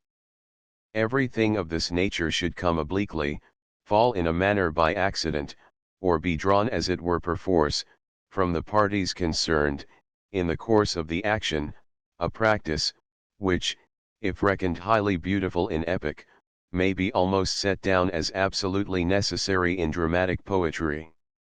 It is, however, more advisable, even to seem tedious, than to hazard being obscure. Terence certainly opens his plays with great address, and assigns a probable reason for one of the parties being so communicative to the other, and yet it is too plain that this narration is made merely for the sake of the audience, since there never was a duller hearer than Master Sosia, and it never appears, in the sequel of the play, that Simo's instructions to him are of the least use to frighten Davus, or work upon Pamphilus.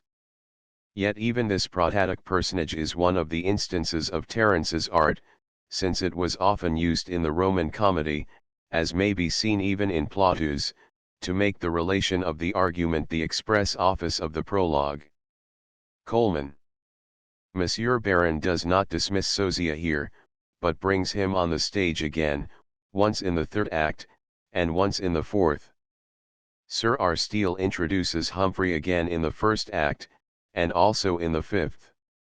We are told by Donatus, that in the Andrian and Parenthian of Menander, which are similar in the plot, the first scene is the same as in Terence, but that in the Parenthian, the old man consults with his wife instead of Sosia, and, in the Andrian he opens with a soliloquy. Note 85. But, here he comes. It has been objected against many dramatic writers, that they are guilty of great neglect in first bringing their characters on the stage, without preparing the audience for their appearance, and acquainting them with their names, and sometimes it happens that an actor has been on the stage a considerable time, before the audience know whom he is meant to personate. Terence's art is admirably shown in this particular. A new character scarcely ever appears on the stage after the first scene, before his name and character and perhaps what he may be expected to say or do, is announced to the audience. For example, in the Andrian, Act I Scene I, Simo describes the occupation and character of Davus before he appears, and names him to the audience as he comes on the stage. In Act I Scene 3, Davus introduces Mysis. In Act I Scene 4, Mysis prepares the audience for the appearance of Pamphilus. In Act 3, Scene 4, Simo announces Crims, and Mysis is the nomenclator of Crito in the last scene of the fourth act.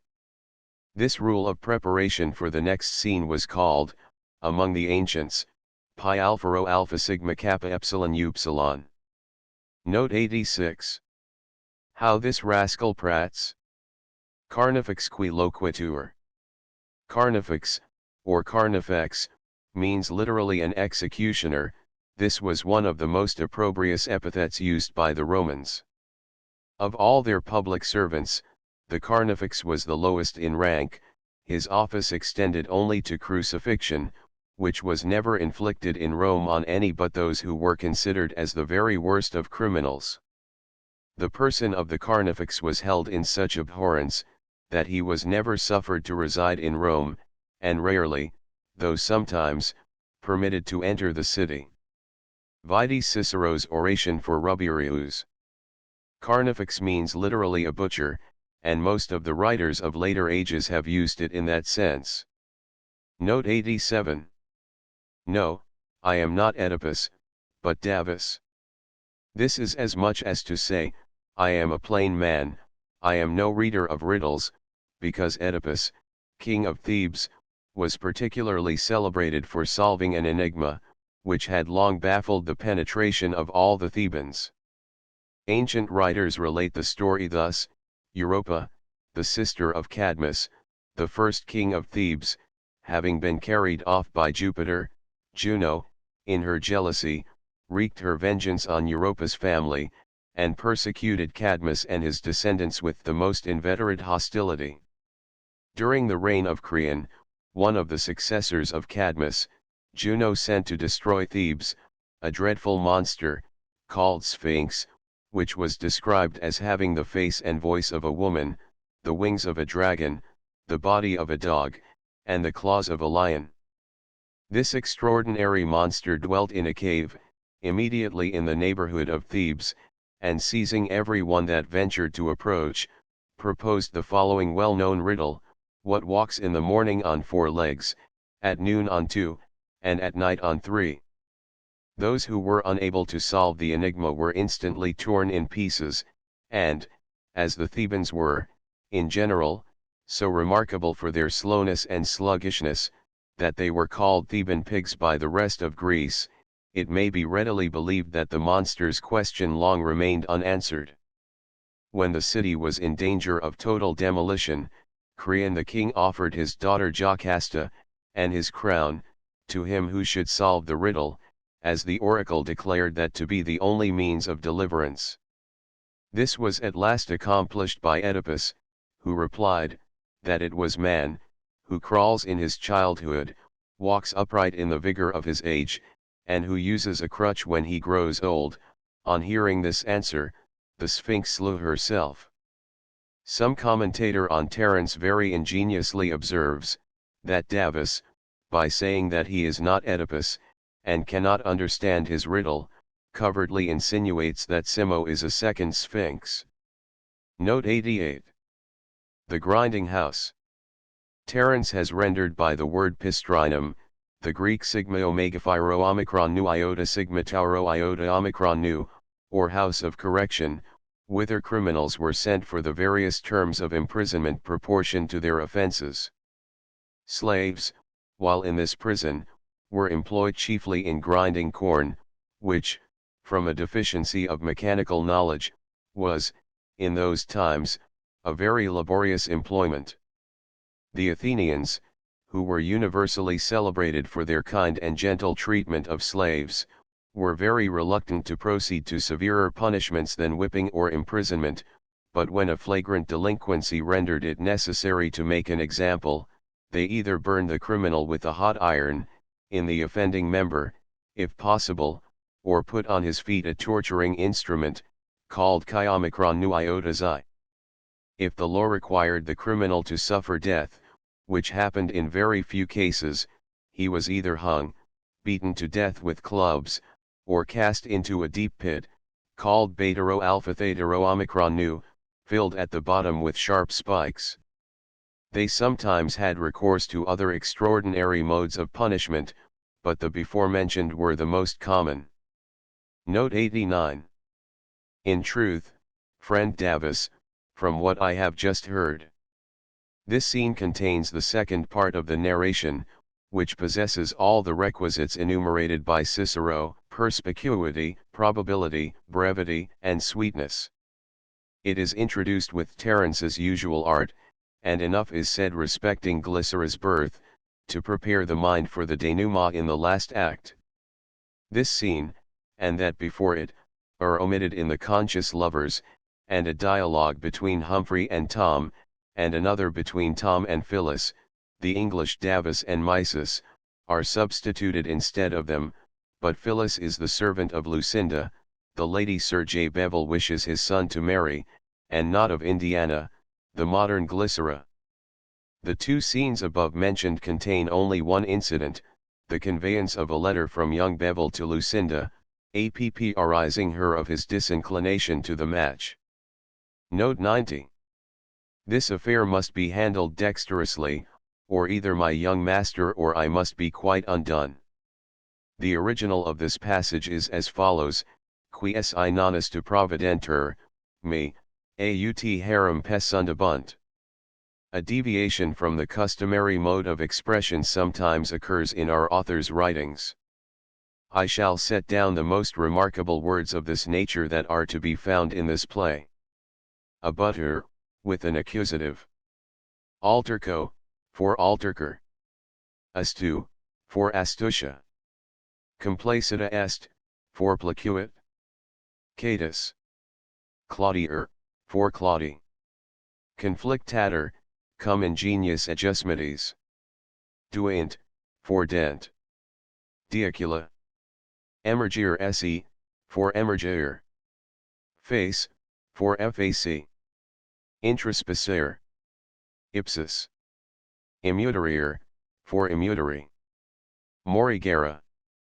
Maximum facere hominum, for maximi. Ornati, for ornatus. Preci, for precibus. Postilla, for postia. Symbola, for symbolum. Sparrow, for timeo.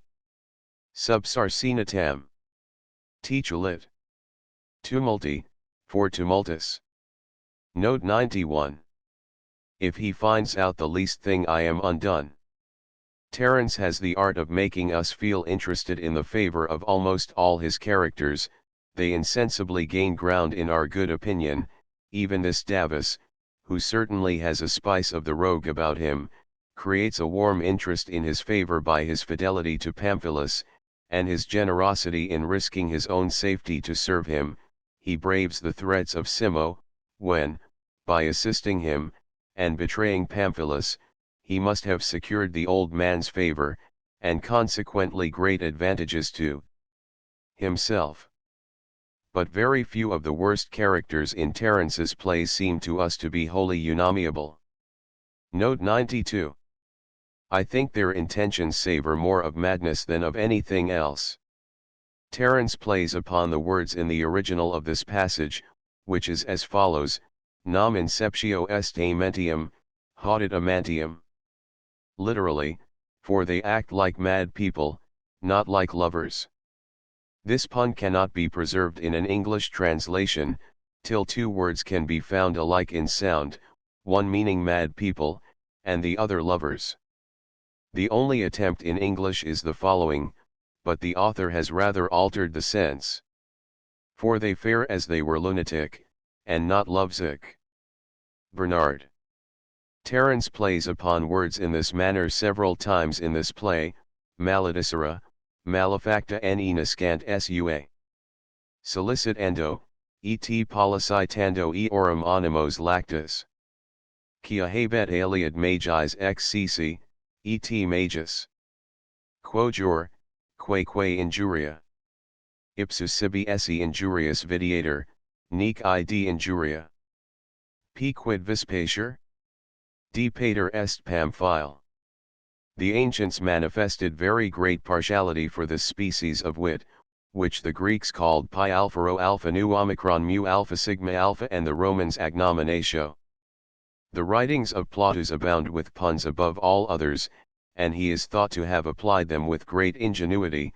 The following may serve as a specimen. Boios est, boium terit. Advenus familiar sticito.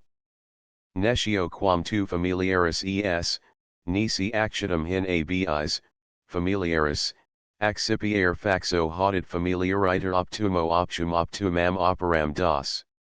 Though the Greeks and Romans considered puns an ornament to writings and discourses of all kinds, modern critics have decided that they ought to be admitted only in writings of a light nature, and that they decrease the force and beauty of grave and serious compositions, which ought to wear an air of dignified sublimity, unmixed with anything of a trivial nature.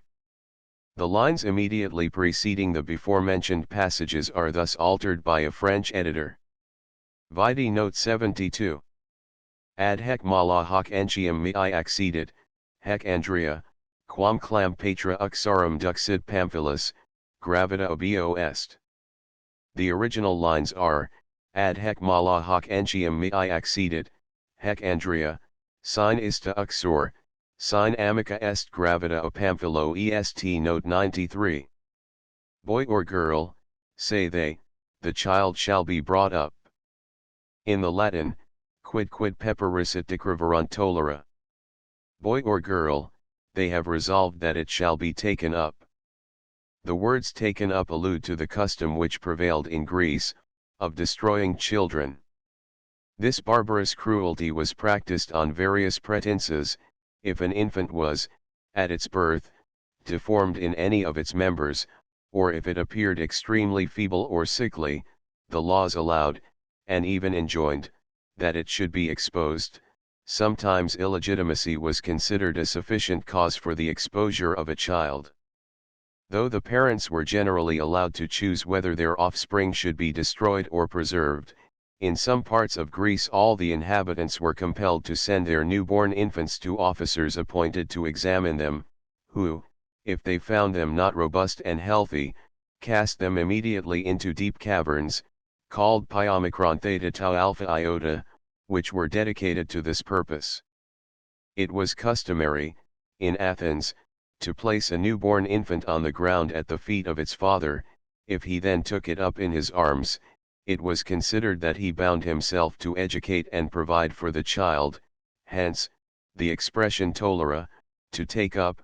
But, if on the contrary, he refused to acknowledge it, a person appointed for that purpose conveyed it to some desert place at a distance from the city, and there left it to perish.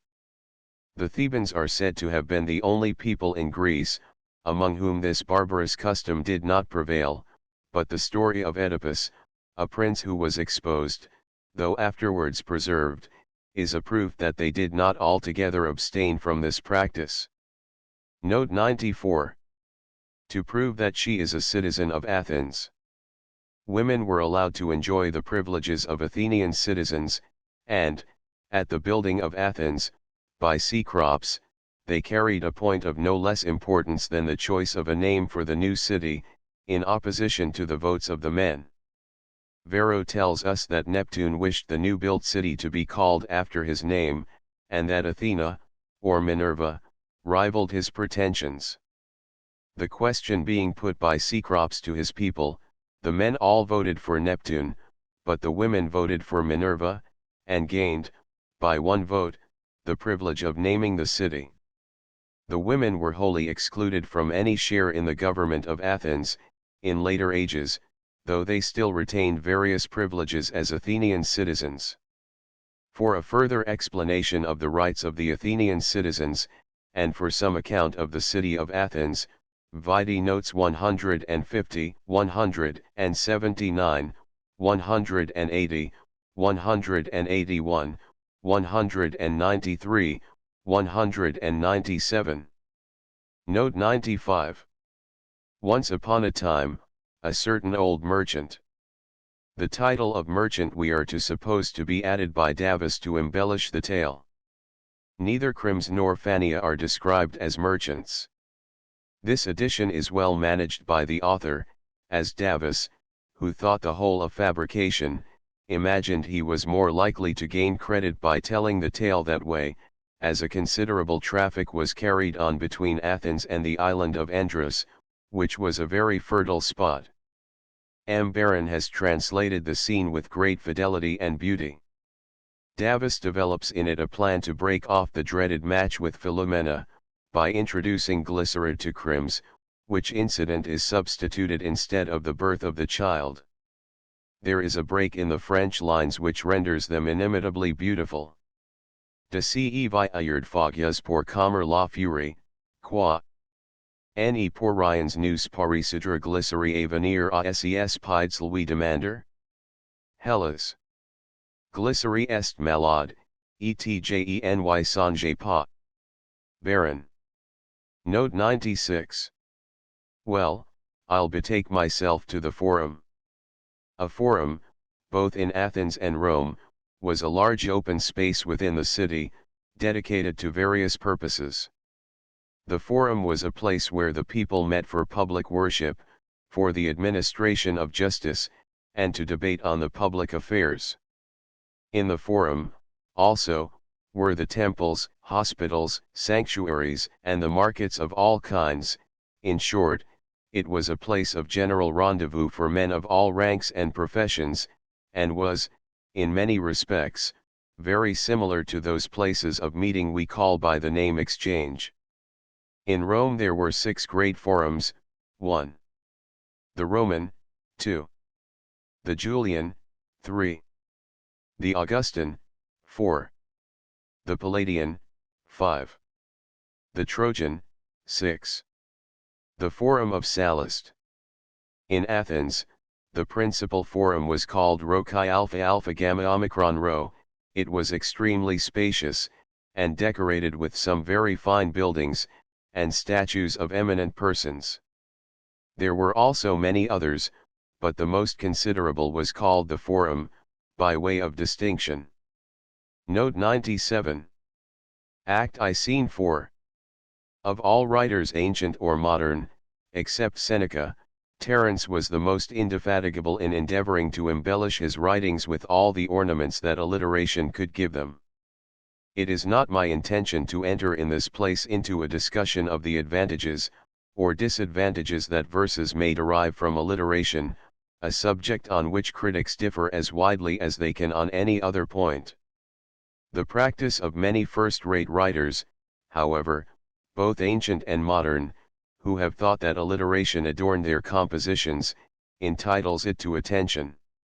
Although eminent critics have argued against this literary ornament, that its success is but a trivial excellence, I cannot but remark that it is allowed on all sides that great labor, care, and patience are requisite to succeed in alliteration, which must certainly contribute to render it of some value, and afford an absolute proof of the excessive labor and deliberation with which Terence wrote his plays, every line of which was, as I may say, weighed, before he wrote it down, for no author, ancient or modern, with the before-mentioned exception, ever employed alliteration so frequently, nor, in my opinion, with better effect than Terence. The following lines will afford the reader a specimen of the almost astonishing extent to which alliteration was used by some of the ancient authors, Greek and Latin. I from Terence. Audivi, Archilles, Jamgitum, Lesbia Medusi ubes sane pol illa temulanta est mulier, et temor aria nec sathi digna cui comidas primo partis mulierum. Tamenem agicam. Importunitatem spectate aniculi, quia compotrix egis est dianida facultatem, obsecro, huic pariundi, et illi in alias podius peccandi locum. Sed, quid nam pamphilum exinimatum video? Virir quid seed. Operiaer, ut siam, numquid nam hec turba tristicii ad ferat. Ut animum ad aliquad stadium adjungant, aut equas alera, aut canes ad venandum, aut ad philosophos. In ignum imposita est flatur. Interia hexarer.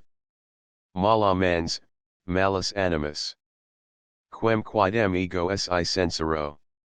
Ipsum animum egrotum ad deteriorum partum plerumque applicat, nec, quid agam, Syrium est, pamphilum negidum, and auscultum sine.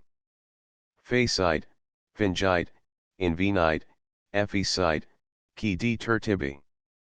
Aliquot mea dir, xte auditum qui ebent. Quid is thuc?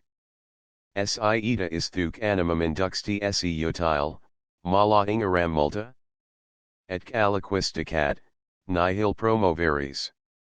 Multum, molstas cert ei furo, et conimo morum gessero. Quibua quidem quam facile poterat quiesci, si hic quiesce.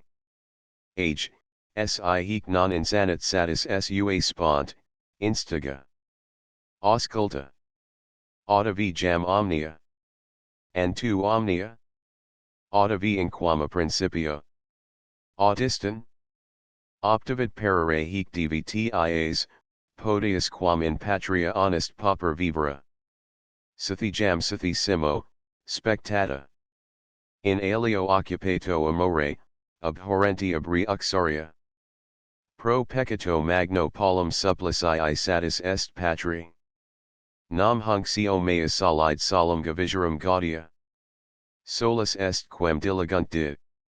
Salvus sum si hec vica sunt. 2 from Seneca. Meleager, matris impius mactas, morisque dextra matris irati miruir cuncti mort quad. Axingere, anime, bella non levia apparis. Servate sondum sacio inclusum specuo. Pastor triformis lit oris tardicii. Peremptus, acta est preta obicasu ultimo notum cytheron pavit oceano picus.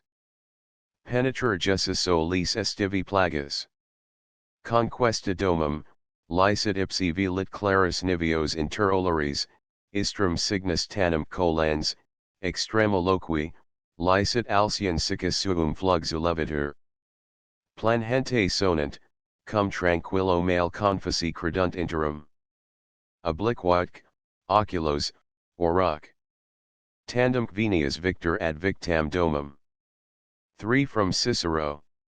Descripto dicta sententia est, quam senatus frequens secutus est summo studio magna consensu. 4 from Pliny. Cum siam, domini, ad testimonium laudum morum meorum, pertinere tam boni principis judicio exernari, rogo, dignitati, ad quam me prov exit indulgentia tua, vel auguratum, vel septemveratum, quia vacant, agicere dignaris, ut jur sacerdotii precari deos pro te publis possim, quos nunc precer pietate privata. V from Horace. Ac writer illatram, pretium etas altera sorde. Ambiguitur. 6 from Ovid. Seq but imprudens. Et qui probat ipsi probatur. Dunc peti, peditor, periturc. 7 from Plutarch. Kappa sigma mu omicron sigma tau iota nu lambda epsilon gamma epsilon kappa rho tau eta, tau kappa omicron sigma mu omicron nu kappa omicron sigma mu epsilon delta tau kappa omicron sigma mu iota tau epsilon rho omicron nu 8. From Tertius. Delta rho epsilon tau tau delta epsilon theta lambda omicron nu theta rho pi omicron iota nu rho iota sigma tau omicron nu 9. From Aeschines. Omicron xi kappa epsilon nu omicron upsilon chi omicron nu tau omicron kappa. Tau alpha mu nu omicron iota delta omicron kappa alpha tau lambda alpha tau omicron iota kappa epsilon, phi epsilon iota delta alpha nu epsilon rho gamma omicron lambda alpha beta epsilon nu epsilon rho gamma sigma alpha tau omicron kappa alpha nu epsilon pi iota omicron rho kappa epsilon nu x. From Anacreon. Tau mu omicron iota gamma omega nu, tau mu omicron iota mu lambda epsilon rho iota mu nu mu sigma omicron nu alpha phi omicron rho mu epsilon theta alpha sigma nu mu epsilon lambda alpha nu, chi epsilon iota mu omicron chi theta epsilon nu tau epsilon mu epsilon gamma lambda. Note 98. However, I'll bring her. Mr. Cook makes the speech come from Achilles, and writes it thus: Tamen Amadeus, I say, fetch her. This reading is taken from Gaius, but Dr. Bentley objects to Achilles within calling to Mysis without. But as Mysis uses the expression importunitatem spectate aniculi, see the old woman's importunity, and not audite importunitatem, here, and see, we must suppose Achilles to show her impatience by gestures, as she stood at the door of Glycera's house. Note 99. Mark, how importunate this old baggage is. Importunitatem spectate aniculi. Anicula is a word of singular derivation, and signifies literally a sorceress, being compounded of 2 Latin words, one signifying an old woman, and the other to howl, because sorceresses always howled when they made their incantations. We must not suppose that Mysis here meant to call Achilles a sorceress, but merely used the word above mentioned as a term of reproach. According to Antonius Magnus, the Aniculi were not a little mischievous, as he proposes to shew by the following quotation: Rechelit Leonardus Varius, Libi de Fascino, multas hac nostra tempestate exister aniculas, querum impuritate non pacos efficinere puros, illusc non modo in gravissimum incidere discrimen, veramit acerbam sipissim a sub ire mortem. Picuds in super partu, et lact priveri, aquas macarescera, et imori, segetes absci fructicolegi, arbors aries ser, ac denici omnia pessum iri quandoque videri. Antonius Magnus. Prescrutator rerum abditarum naturi. Norimberga, 1681, p. 39. Note 100. Well, may Diana grant my poor mistress, and c.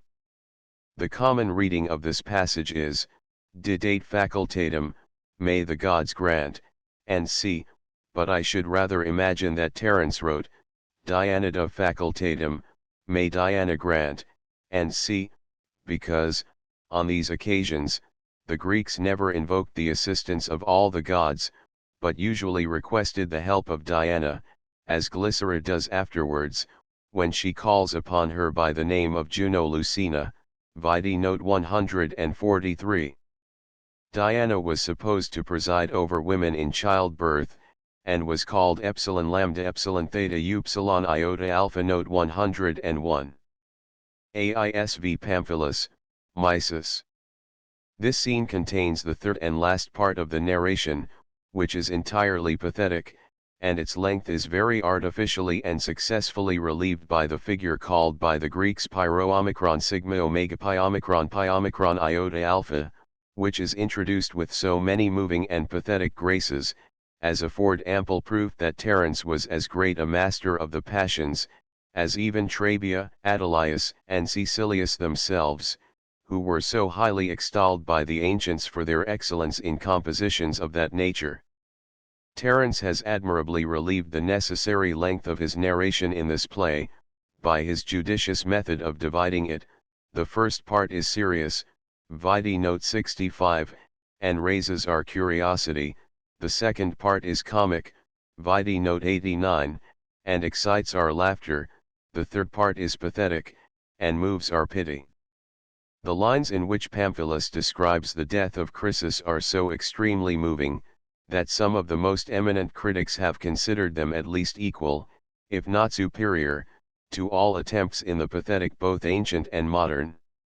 The finest passage in M. Baron's Andrian is, in my opinion, his imitation of the before-mentioned speech of Pamphilus, and the inimitable beauty which so much strikes us in the French copy ought to impress us with a just idea of the splendid merit of the Latin original. The whole speech is too long to be inserted here. The following are extracts: Sijem Suviendre. Qui. Moi. Tout mavi. Ce que me dit Chrysis parlant de glycerie, elle me dit, Mrs. J. en verse encore de pleurs. Elle est jeune, elle est belle, elle est sage, etc. mers.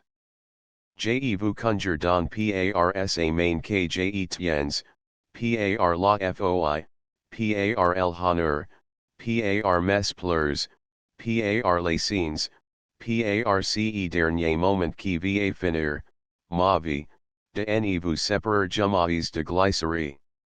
El prit nos du mains, et les mit dans la sienne, que dans cette union l'amour vous entretient, c'est tout el expert dans le même moment. Jelai promise, Mrs., je chandrai mon serment. Andrian, AIS 7. Note 102. And why has Crims changed his mind? Id mutavit, quaniam me immutatum videt. The verb immutere in other Latin authors, and even in other parts of Terence himself, signifies to change, as in the Formio, and Tifo says, non possum immutarere. I cannot be changed. But here, the sense absolutely requires that immutatum should be rendered not changed. Madame Dacier endeavors to reconcile this, according to a conjecture of her father's, by shewing that immutatum stands for immutabilis, as immitus for immobilis, invitus for invincibilis, and c. But these examples do not remove the difficulty, since those participles always bear a negative sense, which immutatus does not, and thence arises all the difficulty. Terence certainly uses the verb immutare both negatively and positively, as is plain from this passage, and the above passage in the Formio, and I dare say, with strict propriety. In our own language, we have instances of the same word bearing two senses, directly opposite to each other. The word let, for instance, is used in the contradictory meanings of permission and prohibition. The modern acceptation of the word is indeed almost entirely confined to the first sense, though we say, even at this day, without let or molestation. Shakespeare, in Hamlet, says, "I'll make a ghost of him that lets me," that is, stops, prevents, hinders me, which is directly opposite to the modern use of the word. Coleman. Immutare always signifies to change, immutatus therefore cannot mean unchanged. We see, moreover, that Pamphilus has been all along in love with Glycera, and that he never for a moment entertained the slightest idea of forsaking her.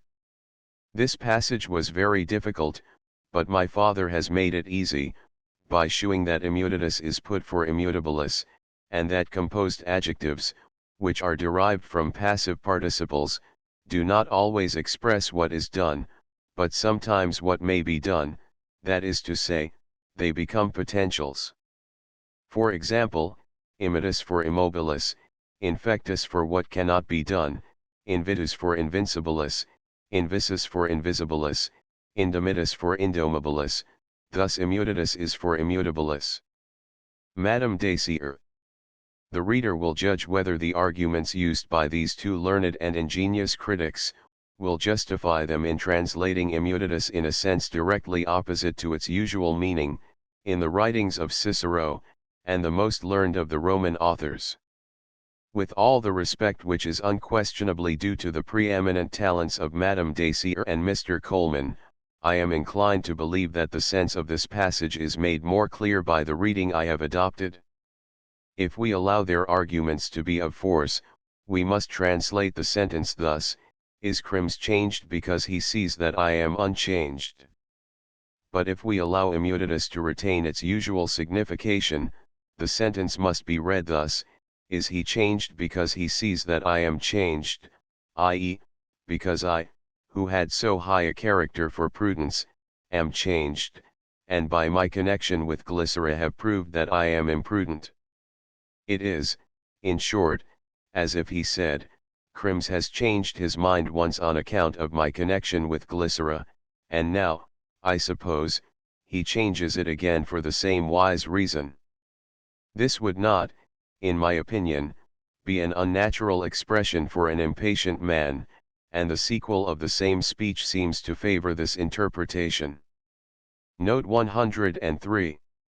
I shrewdly suspect that this daughter of Crims is either hideously ugly, or that something is amiss in her. In the Latin alicid monstri allunt, they breed up some monster. This expression took its rise from the custom of exposing and destroying monstrous and deformed children, see note 93, which was required by law. Therefore, those parents who resolved, notwithstanding, to educate a child of that kind, were compelled to do so with the utmost secrecy. Hence, the phrase allere monstrum, to breed up a monster, was used in Rome, to express anything done in great secrecy. Terence has, by no means, violated probability, in representing Pamphilus as unacquainted with the person of Philomela, though she had been contracted to him, as Grecian women very seldom appeared abroad, and never, unveiled, and it not unfrequently occurred, that the bridegroom was introduced to the bride for the first time on the day of marriage. Note 104. She is in labor. In the Latin, labrat e dolor. Cook thinks that these words mean merely she is weighed down by grief, and argues, that if Pamphilus had understood her words in any other sense, he would have urged her to more haste, as he does, when she tells him that she is going for a midwife. But laboro sometimes means to strive or struggle, as in Ovid, et simul arma tuli, qui nunc quoque fair laboro. Metam, B13. L 285. 'Twas then I bare Achilles' arms, which now I strive to wear. Also, in Horace, labrat lympha fugax trepidare. OD, B2. O3. L11. The rushing water strives to force a swifter passage. And that, doubtless, is its meaning, when joined to dolor. What Mises says, moreover, to Lesbia the midwife, in the first scene of the third act, is sufficient to justify this interpretation. Note 105.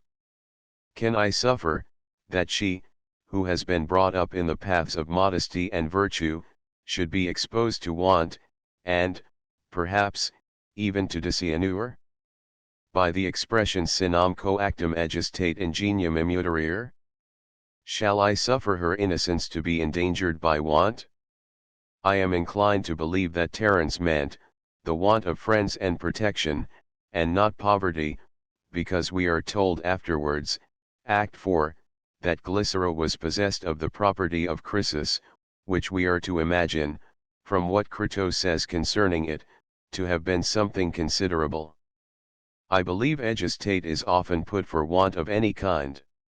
It may appear somewhat enigmatical, that Terence should speak of the liberal and virtuous education of Glycera, by such a person as Chrysis was said to have been, but it is a circumstance in no wise repugnant to the manners of the Greeks, as we see in the eunuch in the instance of Thais and Pamphila. Note 106. I call upon you, then, by the pledge of this hand you now extend to me, and by the natural goodness of your disposition. Quod ego te per hanc dextrum oro, et ingenium tuum.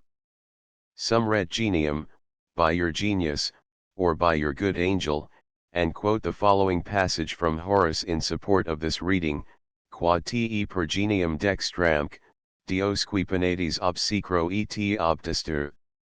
Epistles, BIE 7. L 94.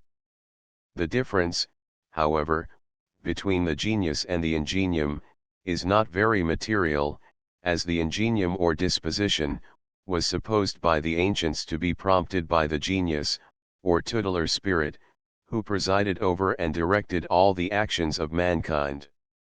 Each person was thought to have a good and also an evil spirit, who never quitted its charge till death. The spirits attendant on the men were called by the Romans genii, and those belonging to the women were named genones.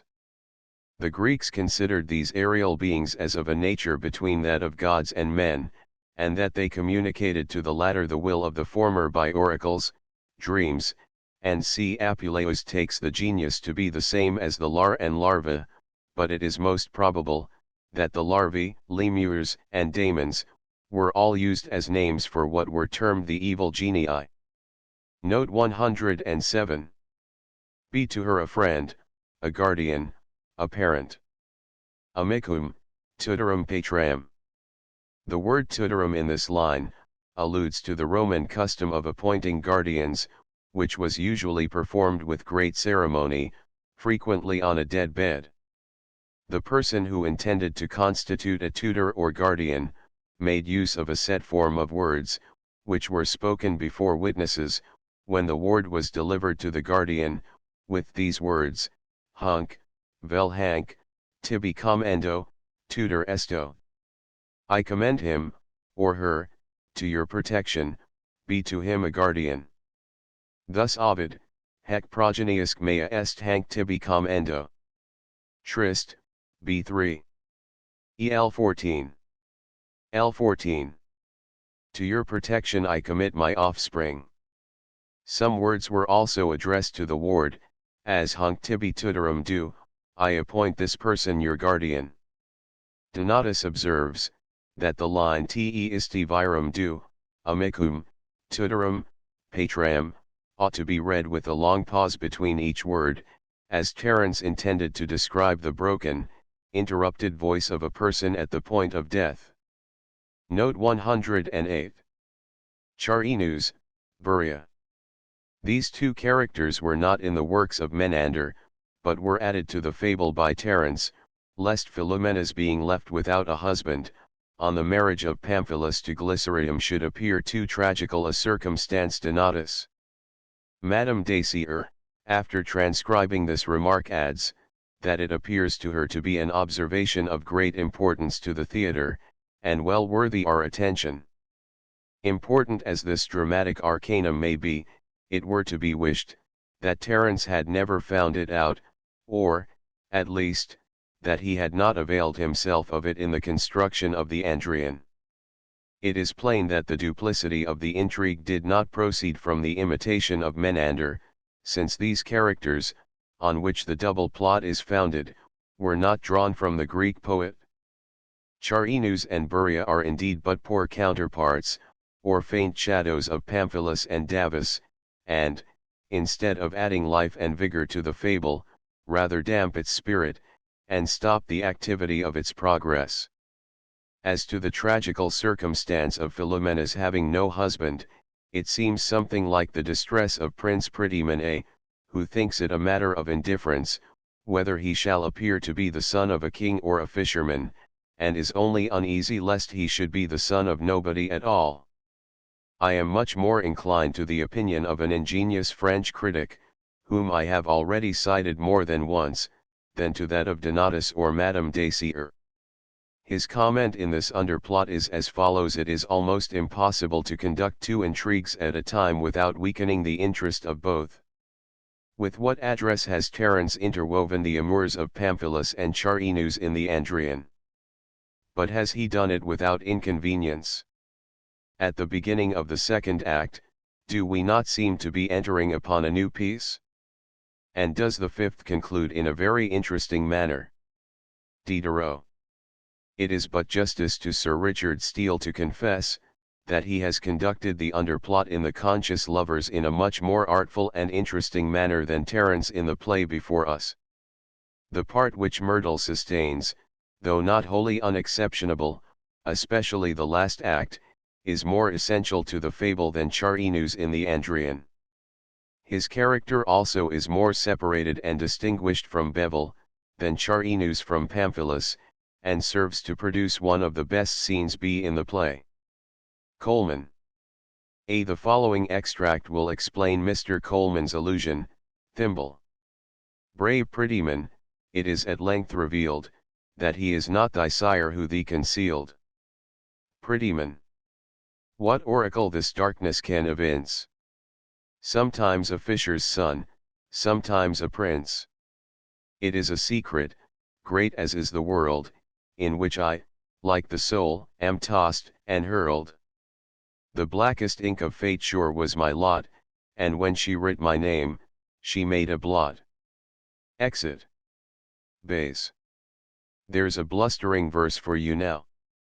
Smith. Yes, sir, but why is he so mightily troubled to find he is not a fisherman's son? Bass. Phoo. That is not because he has a mind to be his son, but for fear he should be thought to be nobody's son at all. Smith. Nay, that would trouble a man, indeed. Rehearsal, A3. S4. BA4.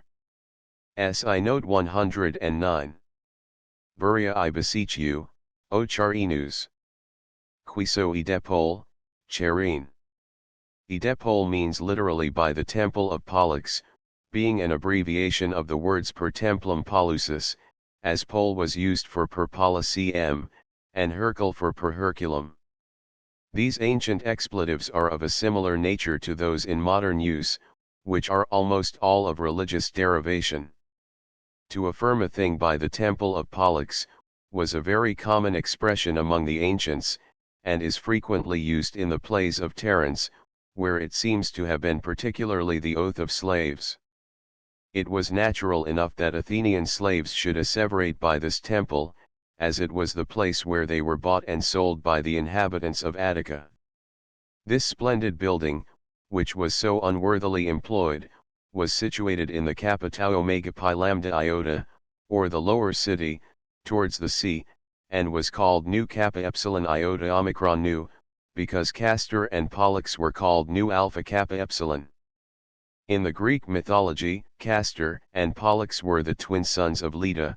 Their father, Jupiter, rewarded their virtues, by giving them a place in the heavens, where they are called Gemini. They were supposed to preside over martial exercises, for their skill in which they were particularly eminent, and they had the power of allaying storms. These fables have caused the names of Castor and Pollux to be given to that well-known meteor which sometimes appears at sea in the shape of several fireballs, which seem to adhere to the vessel, and which are judged to indicate an approaching calm. This phenomenon is called by the French, Spaniards, and Italians, San Elmo, or Hermo. Note 110. Buria, I beseech you, O Charinus, to wish for something possible, since what you now wish for is impossible. Terence always admirably preserves the characters of domestics, in the style of the advice they give their masters, which is very often conveyed in some trite adage, or formal apothegm. This is another instance of our author's art. Want of attention to the dialogue of the inferior characters, is a frequent fault among dramatic writers, and often proves hostile to the success of a piece, particularly of a comedy, where it is absolutely essential. Note 111. To nourish a hopeless passion. Madame Dacier observes, with her usual judgment, that Terence simplifies a philosophical maxim in so elegant and familiar a manner, that it assumes a grace, even from the lips of a domestic. Diderot makes a similar remark in the preface to his Père de Famille, which he probably remembered from the learned lady before mentioned. Montaigne has elegantly expressed the sense of Buria's speech. Ces foibles de cedar auxiliary mot, mais ces folies de l'honneur. Note 112. Charinus, what think you, Buria, shall I speak to him? Buria, why not? That even if you can obtain nothing, you may make him think, at least, that Philomena will find a pressing gallant in you, if he marries her. The original of these lines is the most exceptionable passage in this play. See Buria, quid tibi videtur? Addion adium. B quidni. Si nihil impetra, utte arbitrator sibi paradum mochem, si illum duxerit. The ingenious French editor, mentioned in note 72, has given the following elegant and delicate turn to this objectionable passage. See Buria, quid tibi videtur? Addion adium. B quidni. Ut, si nihil impetra, te sibi cavendum credat, si illum duxerit. Note 113. You see me today for the last time. Though Charinus means, that the misery of losing Philomena would cost him his life, as he expressly tells Davus in the next scene, yet he only insinuates this by saying, you will never see me again, and avoids the mention of death, which was considered among the Greeks as a word that should scarcely ever be named, and it was reckoned the height of ill-breeding to discourse in company respecting human mortality, which was a subject to be spoken of only by distant hints, vide note 190. This whole scene is admirably written, and as well as the last scene in the first act, is a specimen of Terence's powers in the pathetic. Some very ingenious remarks on this scene are to be found in Donatus, and in the Miscellanies of Nonius. Note 114. Now, if either you, or Buria here, can do anything, in heaven's name, do it, contrive, invent, and manage, if you can, that she may be given to you. It does not appear that Charinus and Buria set any stratagem on foot, in compliance with the wishes of Pamphilus, to break off the treaty between Simo and Crims. Indeed, they are rather inactive throughout the play, and the underplot proceeds separately from the principal plot.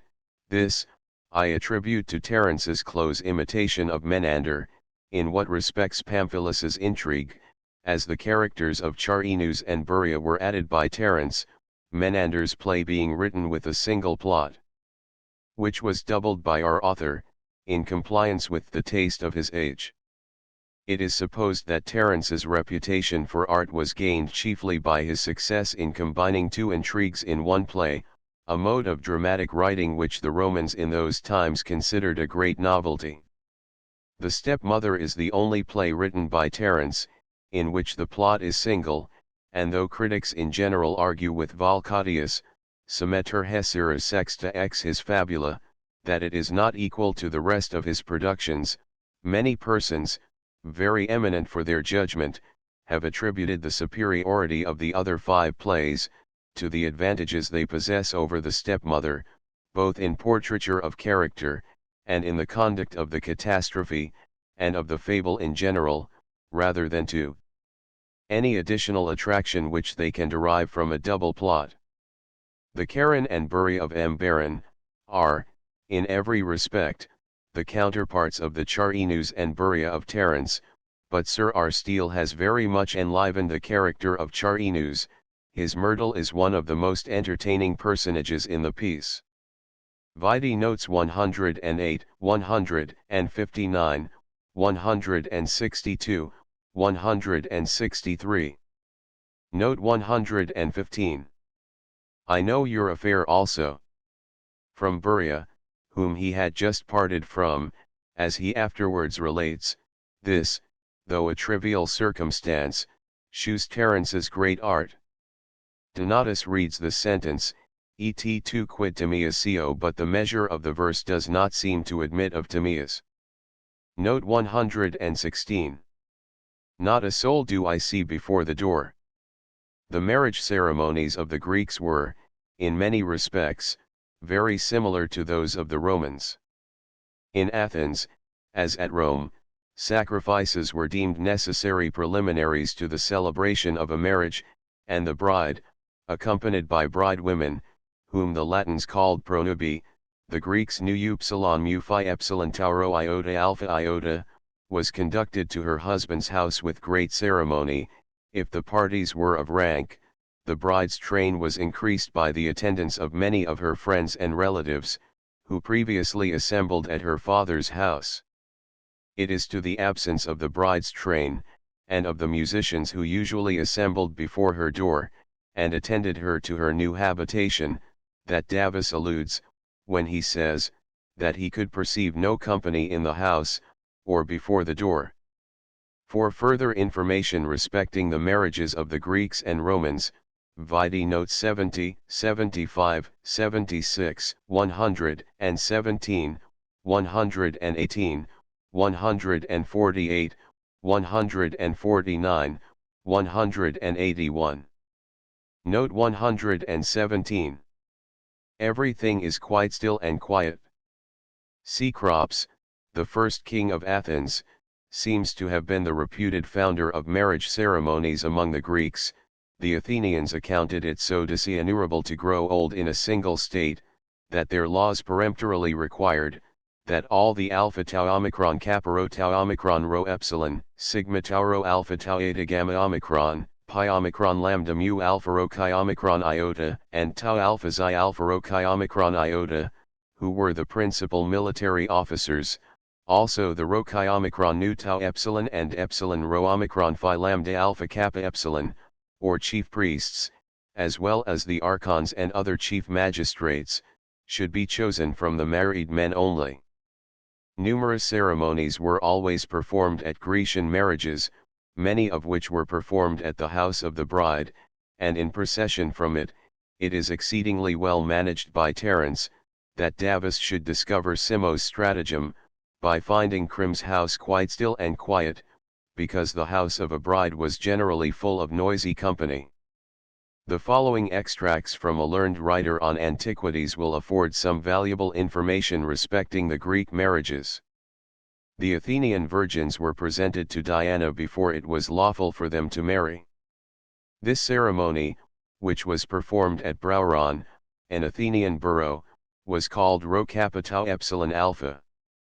There was also another custom for virgins, when they became marriageable, to present certain baskets, full of little curiosities, to Diana, to obtain permission to leave her train, and to change their state of life.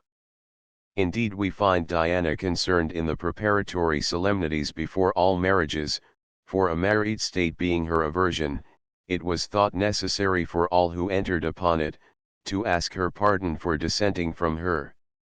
The ancient Athenians paid the same honor to heaven and earth, which were believed to have a particular concern in marriages, of which they were thought a proper emblem. Proclintimi. Platon. Comment. 5. The fates and graces being supposed to join, and afterwards to preserve the tie of love, were partakers of the same respect. Pol lib 3 cap. 3.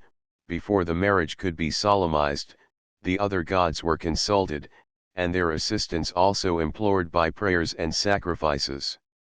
When the victim was opened, the gall was taken out and thrown behind the altar, as being the seat of anger and revenge, and therefore the aversion of all the deities who superintended the affairs of love.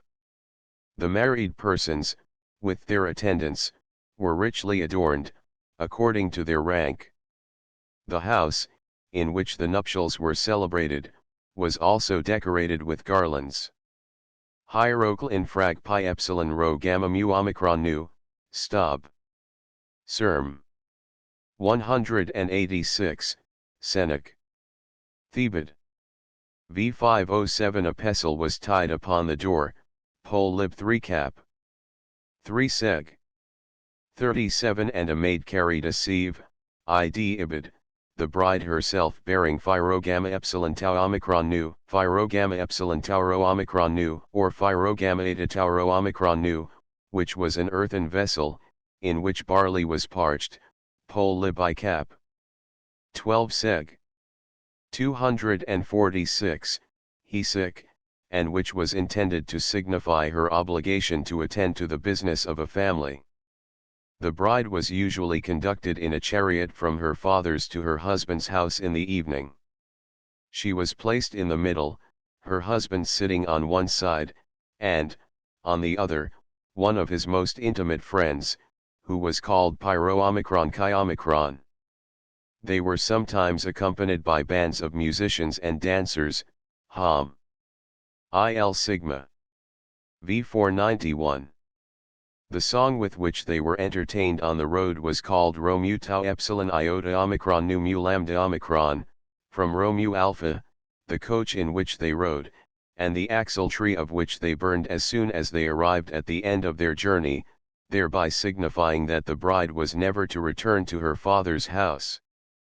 The day of the bride's leaving her father was celebrated in the manner of a festival, which was distinct from the nuptial solemnity, which was kept at the bridegroom's house, and began at evening, the usual time of the bride's arrival. Robinson's Archaeologia Graeca. Note 118. But can see no bridemaid.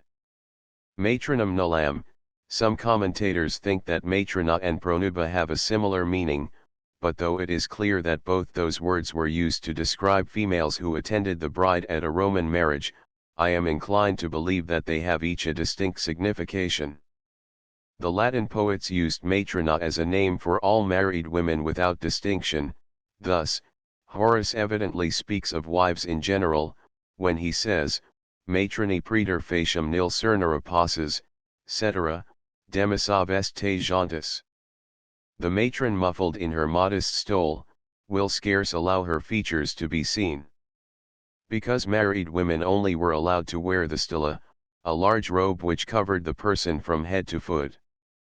Matrons were distinguished as follows: matronas appellabant, quibus stillas habendi jus erat, those only were called matrons, whose rank entitled them to wear the stilla, Alexab. Alex. Lib 5. Cap. 18, as women of inferior rank wore the instita. The pronubi were always chosen from those women who had been married only once, and it appears that a bride had several pronubi to attend her, but only one matrona. Terence says nullam matronum, whereas the pronubi were spoken of as being 4 or 5 in number.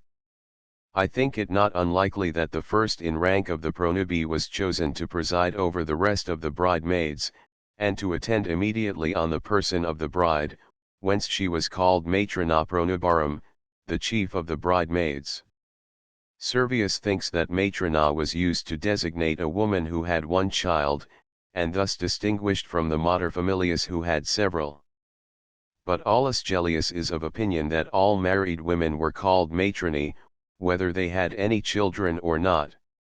Thus Ovid, speaking of Hersilia, the wife of Romulus, who had no offspring, calls her matrona.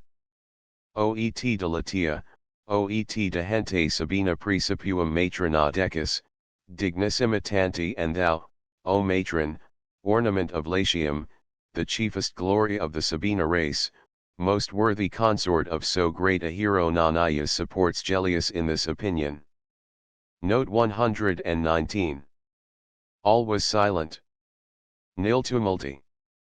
Terence here compares guests, called together in a hurry, to soldiers raised on any sudden emergency of great importance. As no marriage had been thought of till that day, if Crims had invited any guests, they could have had scarcely an hour's notice. Davus, therefore, aptly calls such a hasty assemblage tumultus, which word was used to signify a very quick muster of soldiers on any pressing occasion, when all that took arms were called tumultuarii. Vide live. I 37, 35. Numerous allusions of this kind, which abound in the writings of Terence, cannot be happily preserved in a translation. Note 120.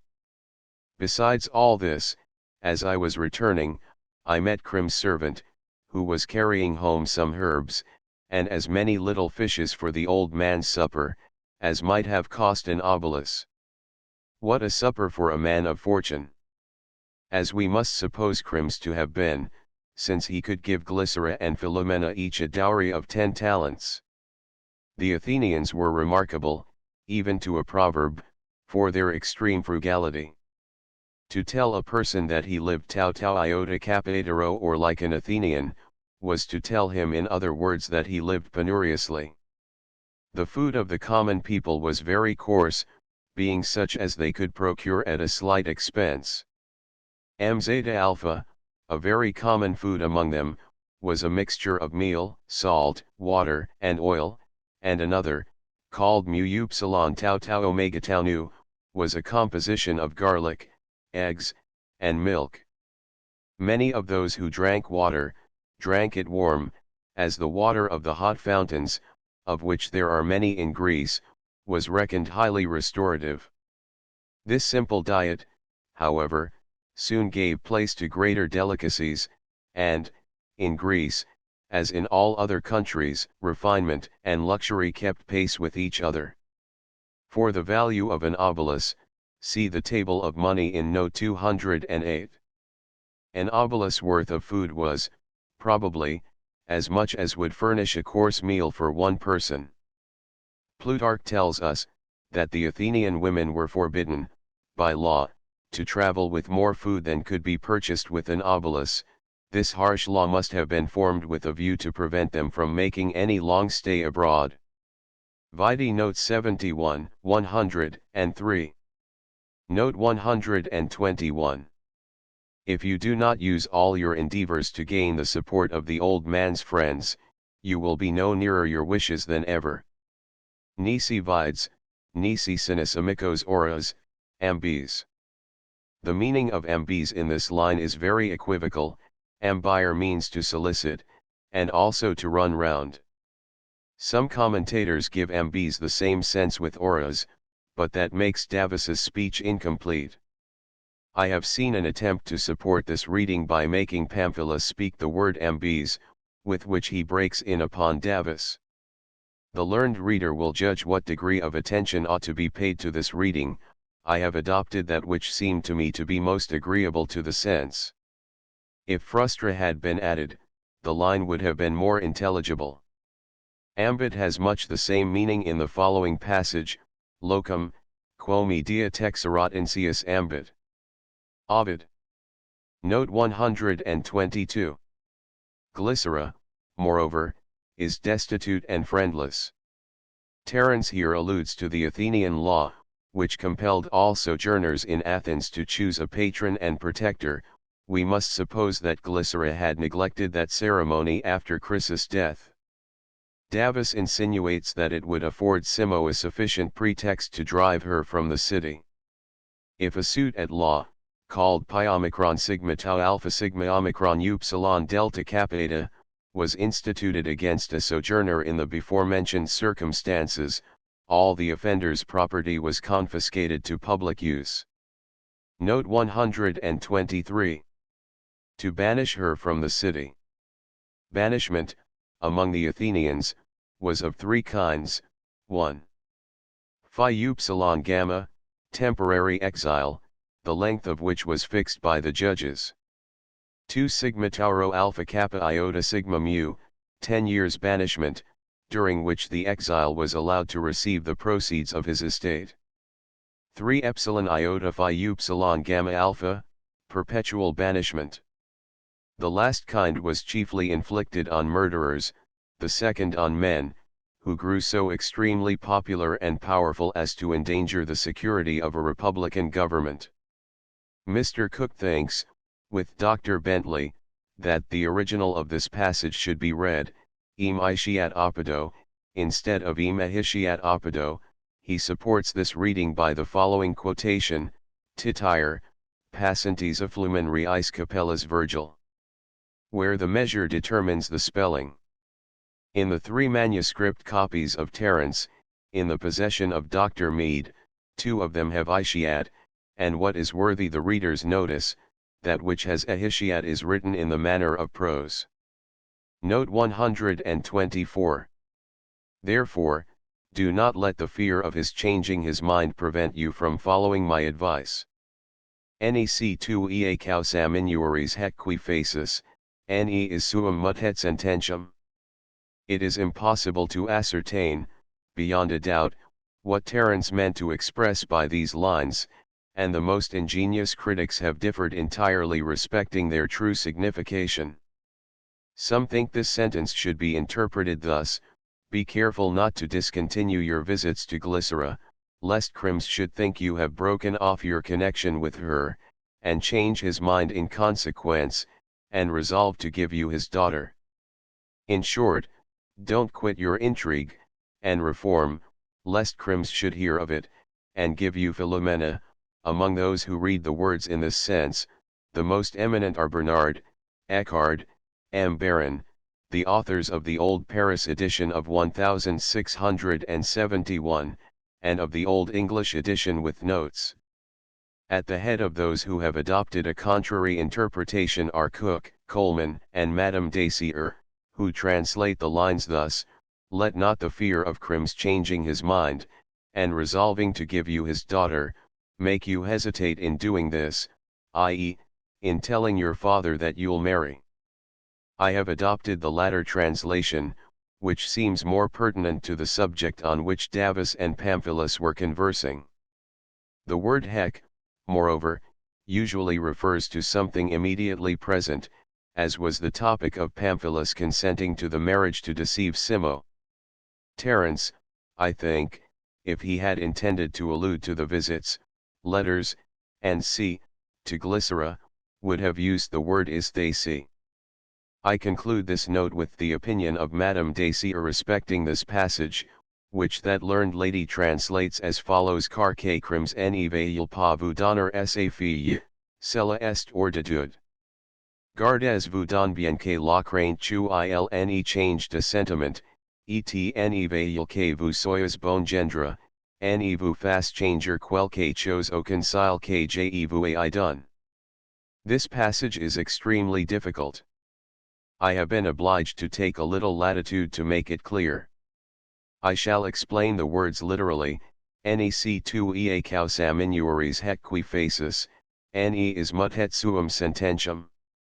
This is the construction: nec tu minueris hec qui facis, ea causa ne is mutet suum sententiam. Change not your intention to do what you are going to do, that is to say, what I advise you to do, ea causa, on this pretext, ne is mutet suum sententiam, that you fear lest crims should change his mind, minura, to diminish, is used for to change, as in the stepmother, sed non minuum meum concilium. But I will not alter my resolution. Madame Dacier. Note 125. As to the hopes you indulge, that no man will give his daughter to you, on account of this imprudent connection that you have formed, I will soon convince you of their fallacy.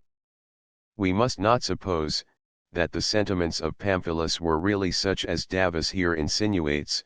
This would be representing him as an unblushing profligate, who, because he was disinclined to marriage, wished his character to be so very black, that no reputable family in Athens would admit him as a son-in-law, for this is the sense of what Davus says, though I have rather softened his expression. Whoever attentively peruses what Simo says of his son, in act I scene I, must perceive how inconsistent such a wish must be with the character of Pamphilus. Madame Dacier observes very aptly on a similar expression of Sosia, les valets prenant toujours tout du mauvais côté, slaves always look on the dark side of everything. In respect to the before-mentioned passage, I am rather inclined to the opinion of a late ingenious commentator, who speaks of it as follows: Mr. Davus talks here as if he did not know what to say. In my humble opinion, these 4 lines are no ornaments to the scene, nam quod tu speras, propulsibo facile, uxarum his moribus dabit nemo, in opem inveniat podius, quam te coram p sinit, sed site equo animo fair accipiet, negligentem fecerus, alium ociosus querit, interia alicid acciderit boni. Here are poor sentiments in pure Latin, which is more than once the case in our poet. The speech closes better with tibijor irasi non quid. Cook. Note 126. Pamphilus. But we must take care that he knows nothing of the child, for I have promised to bring it up. Davus. Is it possible? An allusion is here made to the exposure of children, for an account of which, see note 93. Pamphilus, in this sentence, says Policitus sum, there is very great force in this expression, which cannot be gracefully expressed in English. Policitatio, writes a learned commentator, magnarum rerum est promissio, means the promise of something of great consequence. It signifies also something promised over and over again, after great persuasion and entreaty. Note 127. So as I saw the old man coming this way, I followed him. Id propteria nunc hunc venientem secor. Dr. Bentley thinks that this line ought to be omitted as spurious, because the word hunc refers to Pamphilus, who had not quitted the stage at all, from the time of Charinus' departure until that moment, and, therefore, what Burrius says about following him thither must be nonsense. This passage is made very clear by Madame Dacier, who shews that id propteria is the commencement of another sentence, and makes hunc refer to Simo, instead of Pamphilus. The lines ought to be read thus: Burria. Harris me, relictus rebus, jusit Pamphilum hodi observer, ut quid agirit de nuptiis siram. Id propteria nunc hunc venientem secor. Note 128. Burria. Aside. Now, for my master's sake, I dread to hear his answer. Some commentators make this speech come from Davus, but it certainly is more natural from Burria, because, by the word dread, he expresses a suspense about what the answer might be, which Davus could not feel, because he and his master had previously agreed upon it. Note 129. Burria. Aside. Ha! I am struck dumb, what did he say? Hem. Obmutui. Quid dixit? I think this reading seems more consistent than that which is usually printed, where obmutuit comes from Davus, as Berea might well be supposed to express surprise at Pamphilus's answer, which was directly different from what Pamphilus and Charinus had previously agreed on. The dialogue of the scene is carried on too unconnectedly, as Mr. Coleman observes. Donatus remarks on the scene between Berea, Simo, Pamphilus, and Davus, that the dialogue is sustained by four persons, who have little or no intercourse with each other, so that the scene is not only in direct contradiction to the precept of Horace excluding a fourth person, but is also otherwise vicious in its construction.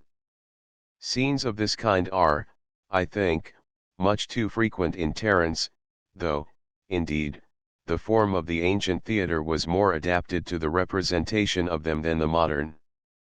The multiplicity of speeches aside is also the chief error in his dialogue, such speeches, though very common in dramatic writers, ancient and modern, being always more or less unnatural. Myrtle's suspicions, grounded on the intelligence drawn from Bevil's servant, are more artfully imagined by the English poet, than those of Charinus, created by employing his servant as a spy on the actions of Pamphilus. Coleman. Note 130. Berea. Aside. From what I hear, I fancy my master has nothing to do but to provide himself with another mistress as soon as possible. Harris, Quantum Audio, Uxor excidit. This expression is extremely elegant. Excidere uxor means to lose all hope of obtaining the woman he courted. Excidere light, to lose a cause, is a similar phrase. This mode of expression is in imitation of the Greeks, who used kappa pi iota pi tau epsilon nu in the same sense. Madame Dacier. Terence, undoubtedly, was extremely happy in the choice of his words, and his expressions are frequently so terse and nervous, that they cannot be translated but by a circumlocution which very much diminishes their grace. The following are words of that description which occur in this play: liberaliter, conflictator, familiariter, invenustum, indiges, policitus, excidit, lactuses, ingeram, in proc live, producers, conlutenas, illicis, attentus. Note 131. Berea. Well, I'll carry him an account of what has passed. I suppose I shall receive an abundance of bad language in return for my bad news. Renunciabo, ut pro hoc malo mihi det malum. There is a jest in the Latin, which it is impossible to preserve in a translation. It turns on the word malum, which was used at Rome to signify the punishment inflicted on a slave, who played his part badly on the stage, as the inferior characters in a Roman play were personated by slaves. Thus, Berea means to say, I shall rehearse my part so little to my master's satisfaction, that I am sure to be punished. The writings of Terence abound with allusions of different kinds. It is not improbable that Terence acquired a taste for dramatic writing, by frequenting the stage in his youth, before he obtained his liberty, as slaves were employed in the theatres in considerable numbers. It is remarkable that several very eminent Latin and Greek writers were originally slaves: Terence, Caecilius, Aesop, Diocles, Rhianus, Epictetus, Tyrrhenian, and, as some say, Plautus, were all elevated from a servile station. A celebrated writer remarks on this subject as follows: of the politest and best writers of antiquity, several were slaves, or the immediate descendants of slaves. But all the difficulties occasioned by their low birth, mean fortune, want of friends, and defective education, were surmounted by their love of letters, and that generous spirit, which incites, nu rho iota sigma tau epsilon epsilon iota nu kappa alpha pi epsilon rho omicron chi omicron nu mu mu epsilon nu alpha iota lambda lambda omega nu. Still to be first, and rise above the rest. Stimulos dedit emula virtus, nec quemquam jam fair potest Caesar priorum Pompeius parum lucem. 'Twas emulative virtue spurred them on, Caesar no longer a superior brooks, and Pompey scorns an equal. Knox. Buria's whole speech, from which the before-mentioned line was taken, has been thus altered by the learned French writer mentioned in notes 72 and 112. Vide note 133. Ego illum vidi virginum, forma bona memini vidir, quo equir sum Pamphilo, sis illum uxarum quam illum haberi maliud. Renunciabo, ut pro hoc malo mihi det malum. The original lines are as follows: Ego illum vidi virginum, forma bona memini vidir, quo equir sum Pamphilo, sis illum insomnis, quam illum, amplecti maliud. Renunciabo, ut pro hoc malo mihi det malum. Note 132. Davis. Aside. He has missed his aim. I see this nettles him to the quick. M. Baron has lengthened the scene considerably, and makes a trial of repartee between Simo and Davis, one passage in which I think the ancient is surpassed by the modern, particularly deserves to be recorded. Pus je esperer tu aujourdhui sans contra inte la vérité pura, sans recevoir dietient, une fois seulement de ta bouche sortir. Andrian, A2. S7. Tell me, slave, is-t possible that truth can pass thy lips, and be for once unsullied in its passage? Note 133. Davis. While circumstances allowed him, and while his youth, in some measure, excused him, I confess he did. This is the last passage in this play that has been altered by the learned French writer, whom I have already cited several times. He has varied the lines as follows: Dum licidum est illi, dum edus tulit, si vixit librius, at cavit need sibi infamii esset, ut virum fordum disset. Altered from the following: Dum licidum est illi, dum edus tulit, amavit, tum id clam. Cavit ne unquam infamii ea residential sibi esset ut virum fordum disset. I have now completed my extracts of the alterations made by this very learned and judicious writer, of various passages in our author, which might sound somewhat harsh to a delicate ear.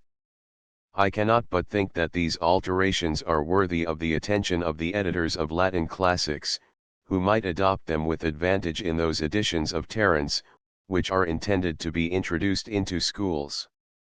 It is impossible to be too cautious respecting those writings which are placed in the hands of youth. That work, perhaps, has the greatest merit, which can be submitted to their perusal most unreservedly. Virtutum Doctorina Parat. Horace. I shall conclude the subject with an extract from that inestimable tractate of education, addressed by Milton to Mr. Samuel Hartlib, after various instructions to those who superintend the studies of youth. He observes, either now, or before this, they may have easily learned, at any odd hour, the Italian tongue, and soon after, but with wariness and good antidote, it would be wholesome enough to let them taste some choice comedies, Greek, Latin, or Italian. Those tragedies, also, that treat of household matters, as Trachiniae, Alcestis, and the like. Note 134. He was cautious as a gentleman should be.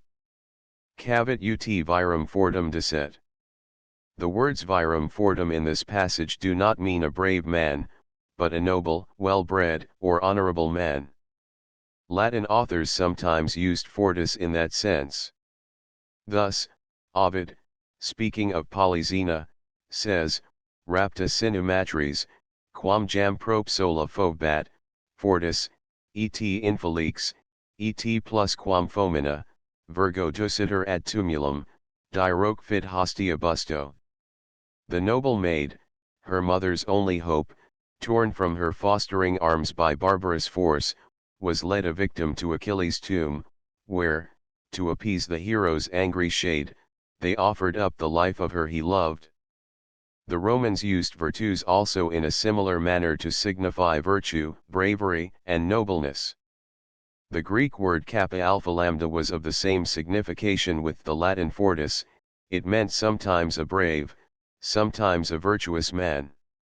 Menander employs tau alpha kappa alpha lambda alpha in this sense, nu mu upsilon rho omicron iota tau alpha kappa alpha lambda alpha gamma iota gamma nu epsilon tau alpha iota pi omicron nu omicron iota dot. Menander. A man, ere he deserves the name of great, must overcome 10,000 difficulties. Note 135. Simo. Yet he appeared to me to be somewhat melancholy. This is admirably contrived by our author. Pamphilus is a youth of so open and ingenuous a disposition, that he cannot attempt to practice the slightest deceit upon his father, without a visible uneasiness and sadness in his demeanor. Terence conducts this affair in a manner infinitely more natural than does Sir R. Steele, who makes young Bevel counterfeit an eagerness to attend a lady his father designs for him, that is rather inconsistent with strict ingenuousness. But Terence has shown wonderful art in his portraiture of Pamphilus's behavior in this scene.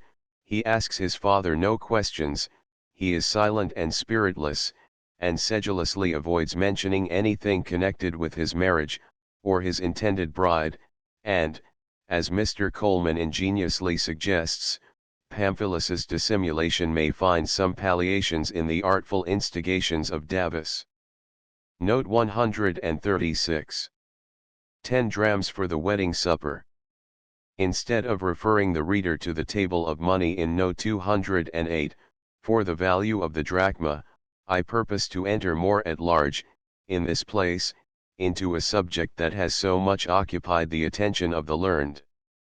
The drachma, delta rho alpha chi mu comma, it is generally agreed, was equal to 3 scruples, 6 oboli, beta omicron lambda comma, and 18 siliqua, kappa rho alpha tau iota omicron nu. Pliny, Valerius Maximus, and Strabo, believed the Attic drachma and the Roman denarius to be equivalent.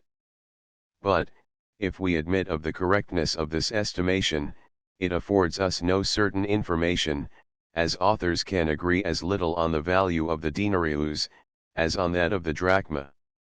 Kennett computes the Roman denarius at 7d. 2 Qrs, Greaves, Arbuthnot, and Adams, at 7d. 3 Quetzales, Tillamont at 11d, and, in the Philosophical Transactions, Volume LXI, Part 2, Art. 48, they estimate the denarius at 8d. 1/2 Q. Mr. Raper makes the Attic dram worth 9d. 2861000.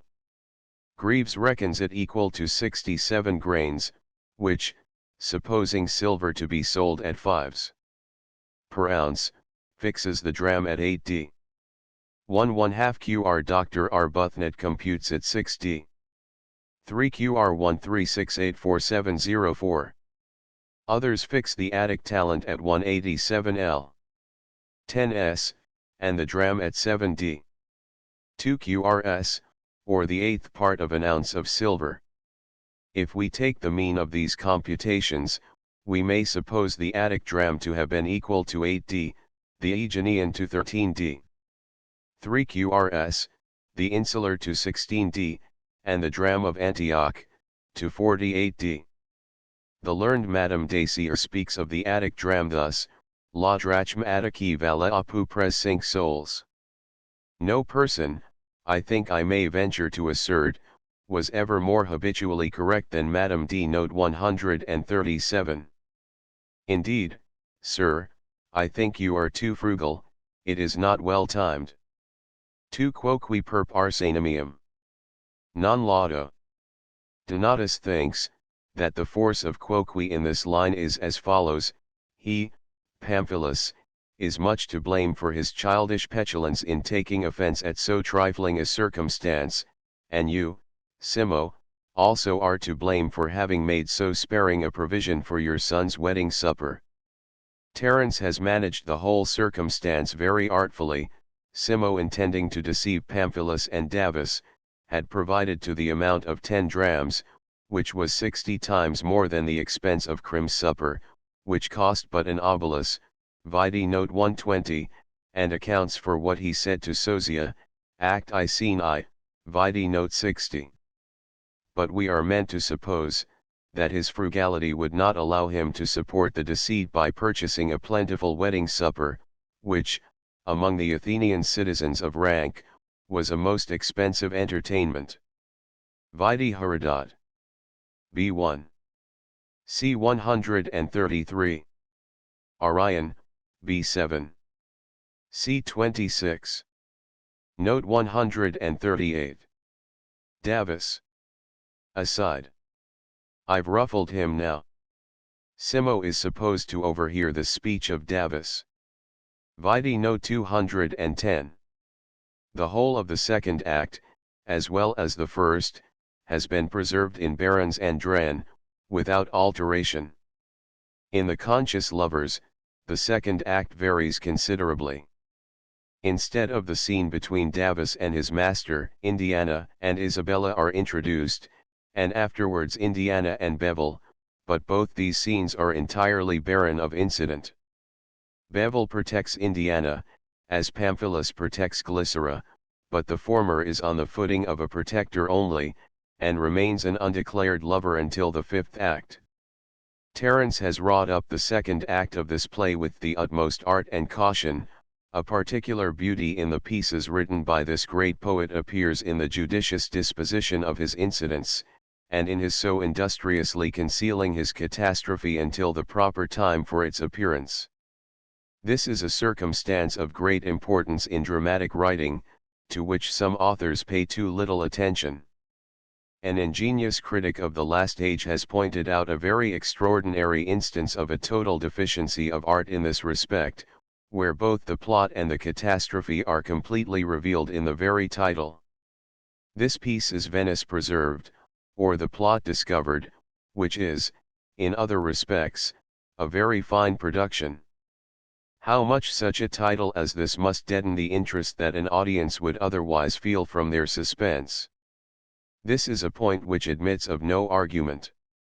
Vestibulum ante ipsum, primoque in limine finis scribitur. Note 139. Lesbia. The circumstance of a female officiating as a medical attendant is of some importance. Caius Hyginus, a learned Spaniard, and the freedman of Augustus Caesar, mentions in his mythological fables an ancient Athenian law, prohibiting women from the practice of physic. This prohibition was productive of great inconvenience in many cases, and afterwards repealed, when free women were suffered to practice midwifery. To ascertain the date of this repeal, would afford us some guide to fix on the times, when the scenes described in this play were supposed to happen, and the manners of which both Menander and Terence meant to portray. Note 140. Glycera. I have taken the liberty of following the example of Bernard, Eckhard, and most of the French translators, in softening the word glycerium, which, to an English ear, sounds masculine enough for the name of Caesar or of Alexander. But, for a female's name, why, it is harder, sirs, than Gordon, Colkitto, or Macdonald, or Galisp. Those rugged names too are like mouths grow sleek, that would have made Quintilian stare and gasp. Milton. Note 141. Mises 4, girl or boy, he has given orders, that the child shall be brought up. Nam quod peperisset jussit toli. Vide notes 93, 126. When circumstances would not allow the father of an infant to take it up from the ground himself, if he intended to preserve it, he commissioned some friend to perform the ceremony for him. This is the meaning of jussit toli in this passage. Vide Pittis Dictionary, Art. Expositio, and Athene. B10. Note 142. Simo o Jupiter. What do I hear? It is all over if what she says be truth. Is he so mad? A foreigner too. I imagine that in this passage, Terence meant Simo to call Glycera a foreigner merely, and not a woman of light character, which Peregrina sometimes means, vide note 82. Madame Dacier translates the words ex peregrina by qua d'une étrangerie, c'est à dire d'une courtisane, car comme jelai remarqueurs, on donnoit le nom d'étrangeries à toutes les femmes de bâtisse, etj croitu ils avoyent précella d'orientas, car on trouve étrangerie nce sens la dans les livres du Vieux Testament. But Peregrina will hardly bear this interpretation in this particular passage, because we must suppose that Simo had not that opinion of Glycera's character, for he himself, Act I Scene I, says, that her appearance was so modest and so charming, that nothing could surpass it. Simo, however, had sufficient reason for exclamation, supposing that he considered Glycera merely as a person who was not a native of Athens. The Athenian laws were rigorously strict in prohibiting a citizen from contracting a marriage with any woman who was not a citizen. If such a marriage was contracted, and the parties impeached and convicted, the husband was fined very heavily, in proportion to his property, the wife sold for a slave, and any person who was proved to have used any species of deceit to induce the Athenian to form this forbidden connection, was punished with the worst kind of infamy, which included the loss of his liberty and of his estate. The first of these punishments was called zeta eta mu alpha, the second delta omicron upsilon lambda epsilon alpha, and the third tau iota mu alpha. If Simo, therefore, supposed that Glycera was not a citizen, and believed Pamphilus to be her husband, his apprehensions appear very natural. Note 143. Glycera o Juno, Lucina, help. Save me, I beseech thee. Though Juno was sometimes called Lucina, Diana is the goddess here called Juno Lucina. Diana received the appellation of Juno, as I apprehend, because she was considered by the ancients as presiding over women in childbirth, and might, therefore, very properly be termed Juno, the guardian genius of women, as Junones was the usual name for those spirits who were supposed to be the protectors of women, as the genii were thought to be the guardians of men, vide note 106. Catullus addressing Diana, calls her expressly by the names Juno Lucina, tu Lucina dolentibus Juno dicta puerperis. And thou, Juno Lucina called by women who implore thy aid. Cicero also confirms the assertion of Catullus, ut apud Graecos Dianam inclusiferam, sic apud nostros Junonam Lucinam invocant. As the Greeks call upon Diana Lucifera, so we call upon the same goddess by the names of Juno Lucina. Diana was almost universally worshipped in Greece, where many magnificent temples were erected in her honor, amongst which, was that of Ephesus, reckoned one of the wonders of the world. Of this magnificent structure, the ruins may now be seen near Agazala Sea in Natolia.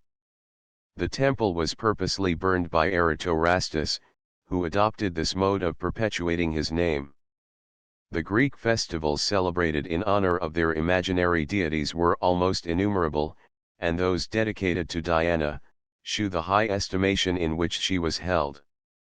A surprising number of festivals were celebrated in honor of this goddess, in various parts of Greece.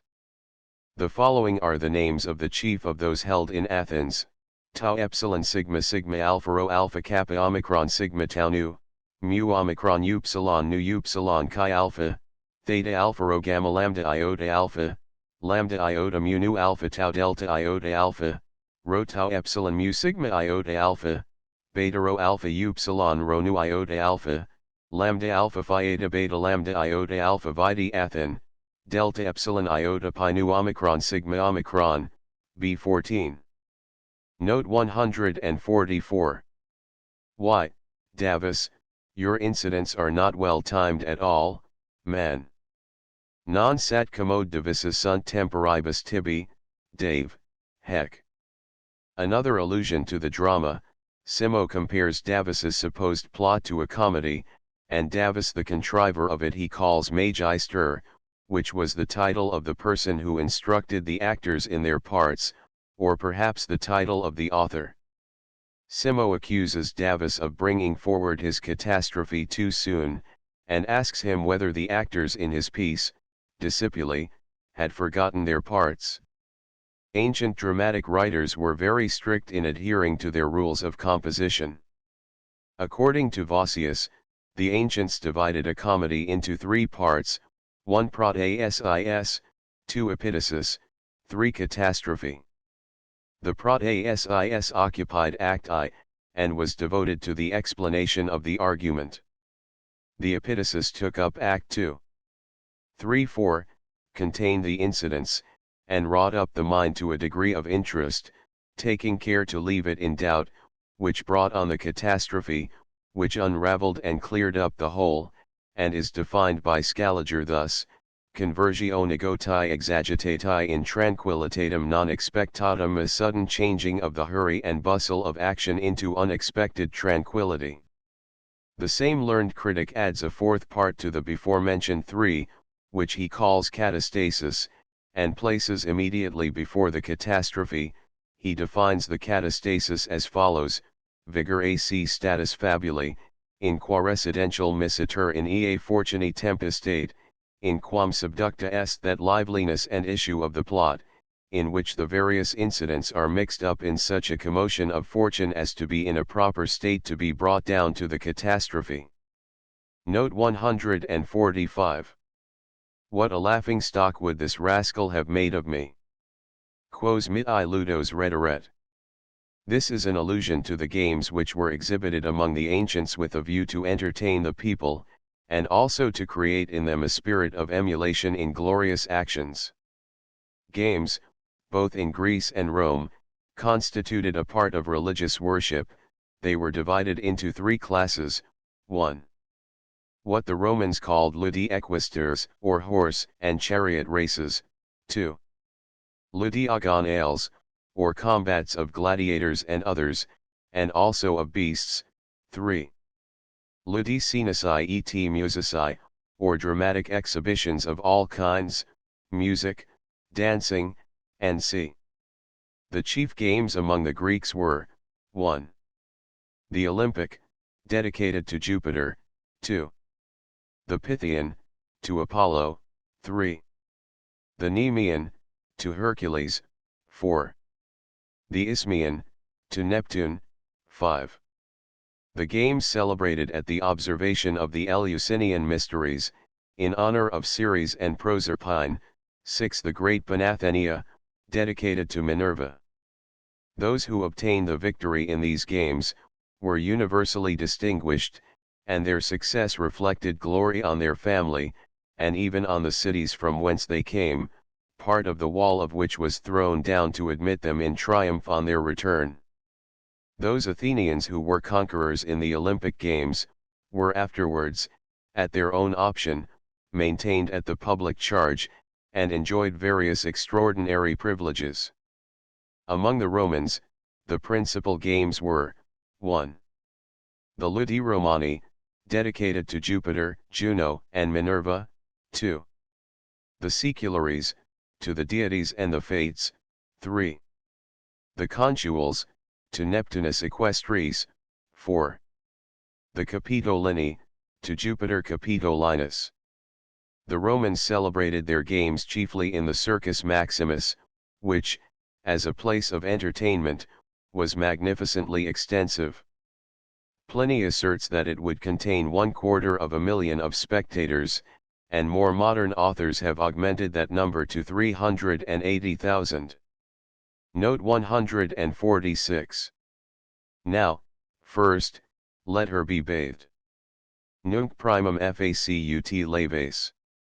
Though I have followed the common reading in this passage, as it is not a point of any importance, I think it doubtful whether Terence meant Lesbia to speak of the mother or the child, when she said the words facut leves, as the Greeks practiced a remarkable ceremony on newborn infants, in order to strengthen them.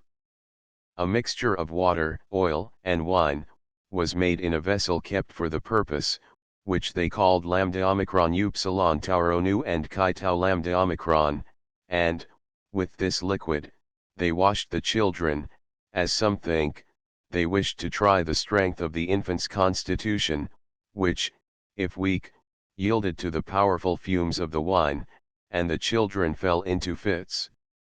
I imagine that this was done, when it was the question if an infant should be exposed, as puny, sickly children sometimes were. Vide Note 93. Note 147. Davis truly, at this rate, I shall hardly dare open my mouth. Said, si quid narrare acp continuo dari tibi verba sensus. S falso. D attac Hercule nil jam mutire audio. Dr. Bentley reads falso in Davis's speech, and Cook thinks it should be altogether omitted. I have followed the Old English edition in supposing the word in question to be spoken ironically, which is certainly consistent with the usual style of conversation between Simo and Davis. Note 148. Now, finding that the marriage preparations are going forwards in our house, she sends her maid to fetch a midwife. This is a very subtle contrivance. Davis intends that the birth of Pamphilus's child shall be reported to Crims to alarm him, as we see Act V Scene I page 82, and, therefore, that Simo may not suspect him, he persuades him that Glycera is contriving to spread reports of Pamphilus's engagements to her.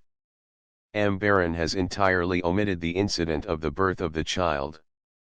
He introduces Sosia again to fill up the chasm. In a scene between Simo, Davis, and Crims, the latter is induced to renew his consent to the marriage, by overhearing a conversation between Simo and Davis, in which, as in the original, the slave invents a tale that Pamphilus and Glycera are at variance. Sir R. Steele varies the third act altogether, he makes it turn wholly on the underplot, of which the chief personages are Lucinda, and her two lovers Myrtle and Simberton. The latter is a pedantic coxcomb, and added to the original characters by the English poet.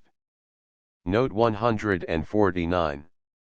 And to provide a child at the same time, thinking that unless you should see a child, the marriage would not be impeded. Et purum ut ad ferit simul, hoc nisi fit purum ut tu vides, nil moventur nuptia. Moventur, in this passage, does not mean to move forward, but signifies to move back with disturbance, to hinder, or to disorder, and is used instead of perturbantur. Movio is very unfrequently though sometimes employed in this sense. I shall cite one passage from Horace, where it has the same meaning as in the before-mentioned line from Terence. Sensorque moverit apius, ingenios I non sem patronatus. He to whom I owe my birth was free, a free-born citizen. Had he not been so, the censor Claudius Appius would have stopped, and driven me back. Note 150. A3. S3. Simo. Alone, I am not exactly, and C. Terence uses an expression in the beginning of the scene that has been a source of discussion among the critics. It is in the following line, et cauditio and qui dixit sint vera omnia. I have selected from a very long note on this passage, by an eminent writer, the following extracts, which will afford, I trust, a satisfactory elucidation of the line in question. Et cauditio and qui dixit sint vera omnia, this seems, at first sight, to signify, I do not know if all that he has told me be truth, but, in the elegance of the Latin expression, however, hauditioen, means the same as fortis, perhaps, as if he had said hauditioen non. Thus, in the Brothers, A4. SVV 33.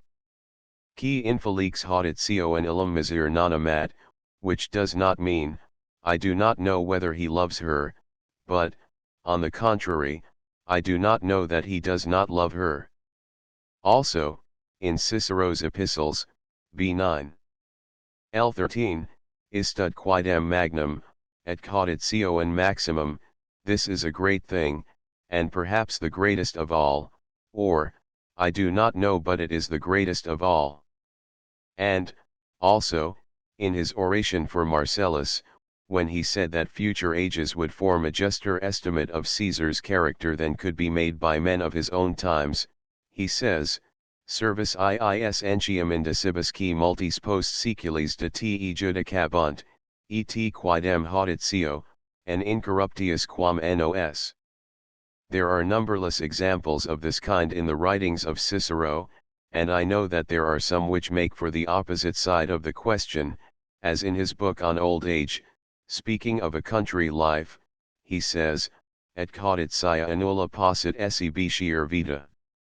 But, it is my opinion, that these passages have been altered by some person who did not understand that mode of expression, and that it ought to be, et cauditio and nulla possit esse bicier vita. The author of the old translation of Terence. Printed 1671. Paris. Terence frequently has this construction. The two following sentences are of similar difficulty, they both occur in this play, id paves, ne ducus tuilum, tu autumn, ut ducus. Cave tes tristem sentiat. Note 151. A3. S4. Simo, Crims.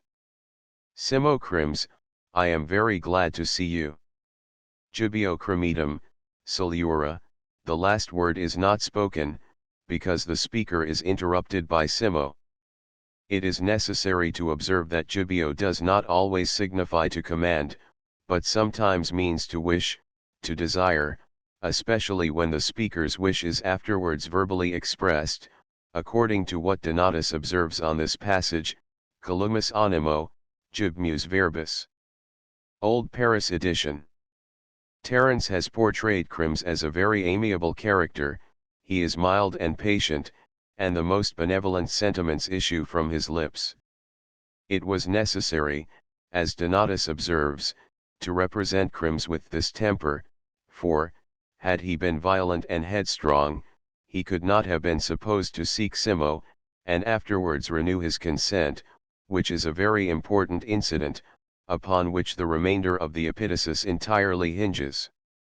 The Crims of Sir R. Steele, Sealand, has all the worth of Terence's original, but is deficient in that polish of manners which renders the Latin character so graceful. Note 152. The quarrels of lovers is the renewal of their love. Amantium ire amoris inte gratio est.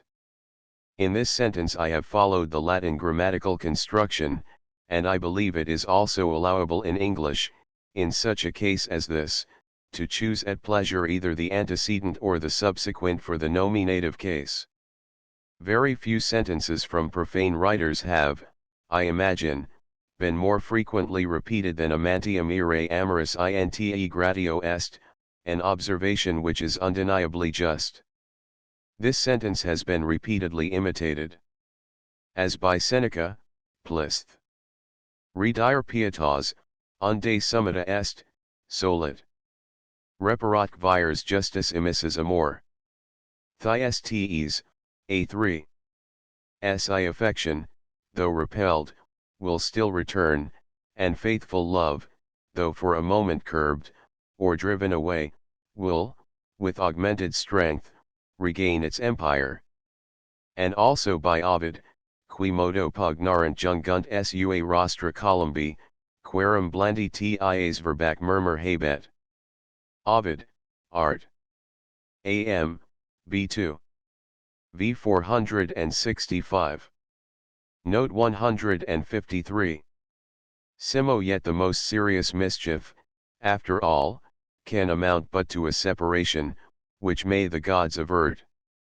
The Athenian laws permitted citizens to divorce their wives on very trivial pretenses, but compelled them, at the same time, to give in a memorial to the archons, stating the grounds on which the divorce was desired.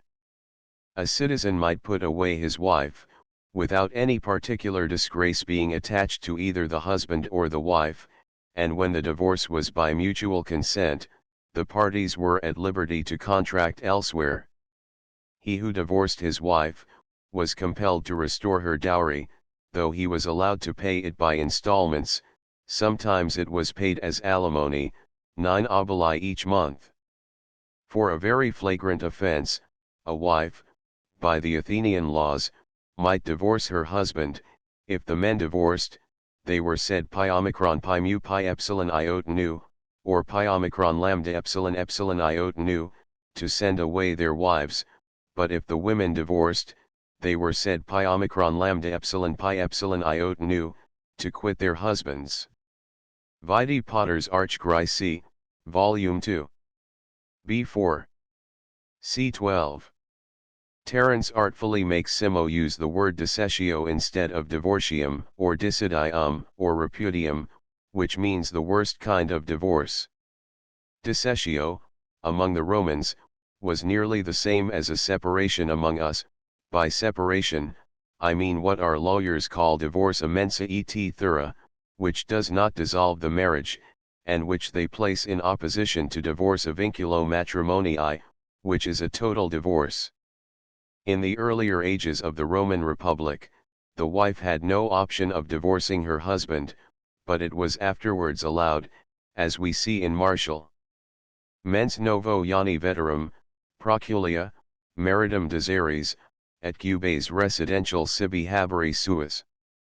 Quid, rogo, quid factum est? Subitae qui causat aloris. B10. Epigr.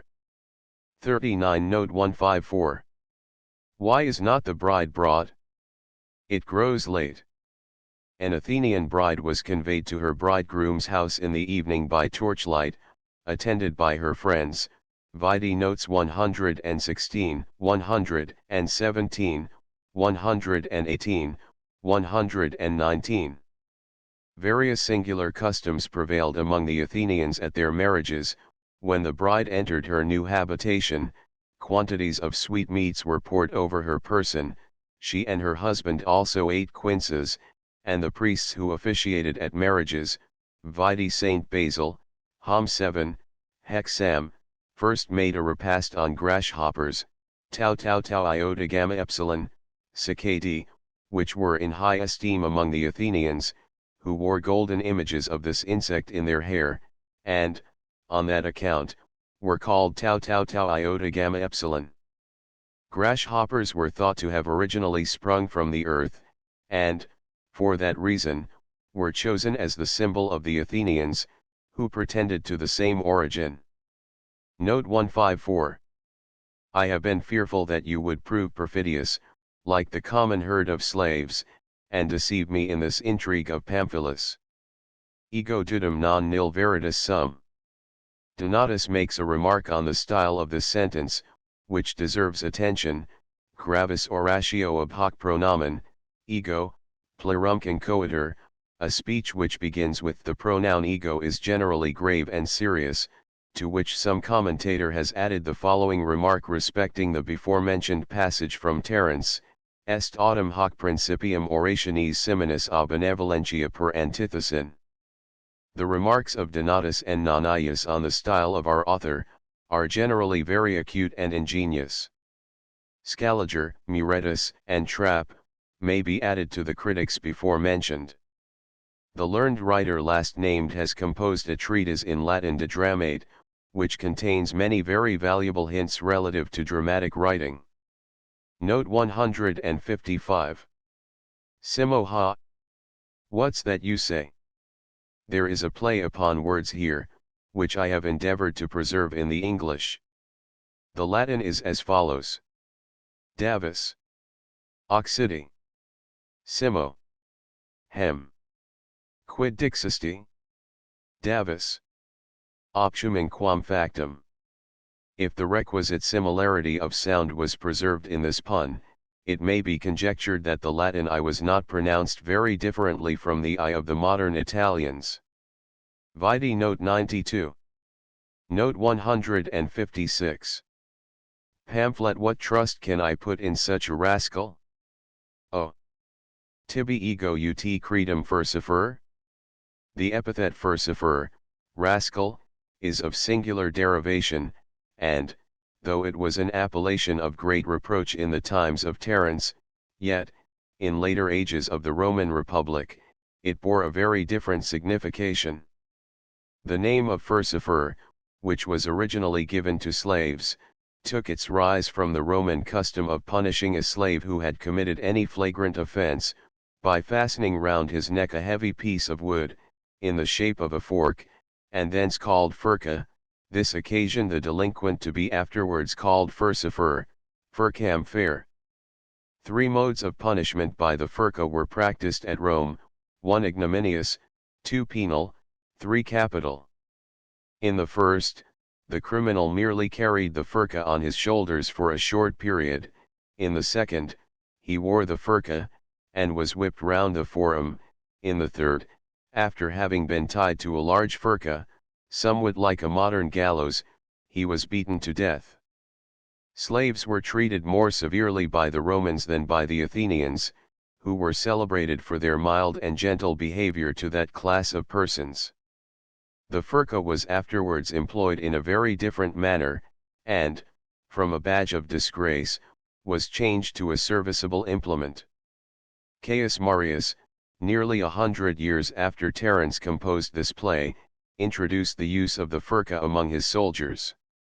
It was employed to carry baggage and other requisites, and, in use, somewhat resembled a modern porter's knot; hence, the word furculum or furculum became an expression to signify a burden, or anything carried in the hand, and sometimes, also, the various courses brought to table, as in Horace, multiplicita magna super sent furcula sina, qui procul extructis inerant hest urna canistris. B2. Saturday 6. Note 157. Ah! How foolishly have I relied on you, who, out of a perfect calm, have raised this storm. Hem quo fritusim qui me hodie ex tranquillissima reconsisti in nuptias.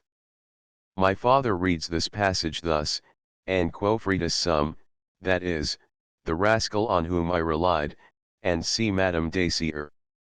If an error has been insinuated into the text in this passage, it can scarcely be of sufficient importance to render an alteration essential. The correction suggested by Madame Dacier is not so decidedly superior to the usual mode of reading the lines, as to compensate for the inconvenience which must be occasioned by a general variation of the text. Note 158. Pamphlet. What do you deserve? This alludes to the Athenian custom of questioning supposed criminals, either before sentence was passed, or while they were under the torture, to the following effect: what have you deserved? And, according to the tenor of the reply, they augmented or diminished the punishment, vide nani. Missal, B2. It was also customary, at Athens, when the punishment was not fixed by the laws, but was left to the discretion of the judges, that the condemned person was required to state what injury he thought his adversary had suffered from him, and the answer, when delivered upon oath, was called delta iota alpha mu omicron sigma alpha, by which the final sentence was in some measure regulated. Note 159. Char, alone. Is this credible, or to be mentioned as a truth? Hoc in credibile est, aut memorabile, tanta vecardia innata quicquam ut sit, ut mollis gaudiat alienis, et ex incommodes alt irius, suaut comparat commoda, a. Idni est verum. Imo id genus est hominum pessimum in denegando modo quae puder est paululum, postu bijam tempus est promiusa perfici, tum coacti necessario se aperiant et timent, et tamen residential cogit eos dingere. Ibi tum impudentissima eorum oratio est, quis tu es? Quis me ies? Curmim tibi? Hughes, proximus sum ego met mei. Terence, in the composition of these lines, has admirably succeeded in expressing the sense by the sounds and measure of his verse, and the very lines seem as angry, if I may be allowed to use such an expression, as Charinus, who is to speak them, is supposed to be. The whole speech is written with a great deal of fire and spirit, and represents, in a very lively manner, the impatient bursts of indignation, and the broken periods which issue from the mouth of an enraged and disappointed person, during the first transports of his anger. The ancients particularly studied this poetical beauty, and many of them have reached a degree of excellence scarcely inferior to that of the moderns. Terence has as eminently distinguished himself by his success in this ornament to composition as he has by his other excellencies. As familiar verse, his compositions are extremely harmonious. Mr. Pope has described the poetical embellishment before mentioned in a most inimitable poem, which at once explains and exemplifies his meaning. "'Tis not enough no harshness gives offense, the sound must seem an echo to the sense, soft is the strain when zephyr gently blows, and the smooth stream in smoother numbers flows, but when loud surges lash the sounding shore, the hoarse, rough verse should like the torrent roar, when Ajax strives some rock's vast weight to throw, the line too labors, and the words move slow, not so, when swift Camilla scours the plain, flies o'er th unbending corn, and schemes along the main." Virgil was particularly successful in his endeavors to impart this ornament to his composition. The following lines are reckoned by the critics to be a beautiful specimen of his ability in this species of verse. "Ter sunt conatai imponere Pelio ossum silicet, et casi frondosum involvere Olympum." George, BIV 281. "Sterniter exonimisque tremens procumbit humi bos." Anais, B5. Note 160. Those men have characters of the very worst description, who make a scruple to deny a favor, and are ashamed, or unwilling to give a downright refusal at first, but who, when the time arrives, and see. This is one of those beautiful passages which prove Terence to have been so able a delineator of character. How faithful a picture does he here draw of this particular species of weakness! A man is asked a favor which he knows it is out of his power to compass, and yet feels a repugnance to candidly avow it. He cannot bear to witness the uneasiness of the disappointed person, and, from a kind of false shame, he misleads him with a promise which he cannot perform. To detect those lurking impulses which almost escape observation, though they influence the actions, to describe with force and elegance, and convince the mind of a feeling of which it was before scarcely conscious, is an effort of genius worthy of a Terence. Note 161. If any one tell me, that no advantage will result from it, I answer this, that I shall poison his joy, and even that will yield me some satisfaction. Ingeram mala multa, et aliquisticat, nihil promoveris. Multum, molstus cert ei furo, et conimo morum gessero. This sentiment has been imitated by the first of dramatists in his Othello. He has expanded it into a greater number of lines, which are extremely beautiful. Iago. Call up her father, rouse him, make after him, poison his delight. Proclaim him in the streets, incense her kinsman. And though he in a fertile climate dwell, plague him with flies, though that his joy be joy, yet throw such changes of vexation on T, as it may lose some colour. Shakespeare's Othello, A1. S1. The soliloquy of Charinus, of which the lines I have cited in the commencement of this note form a part, is one of the best written in the plays of our author. It is exactly of the kind recommended by the Duke of Buckingham. Soliloquies had need be very few, extremely short, and spoke in passion too. Our lovers, talking to themselves, for want of others, make the pit their confidant, nor is the matter mended yet, if thus they trust a friend only to tell it us.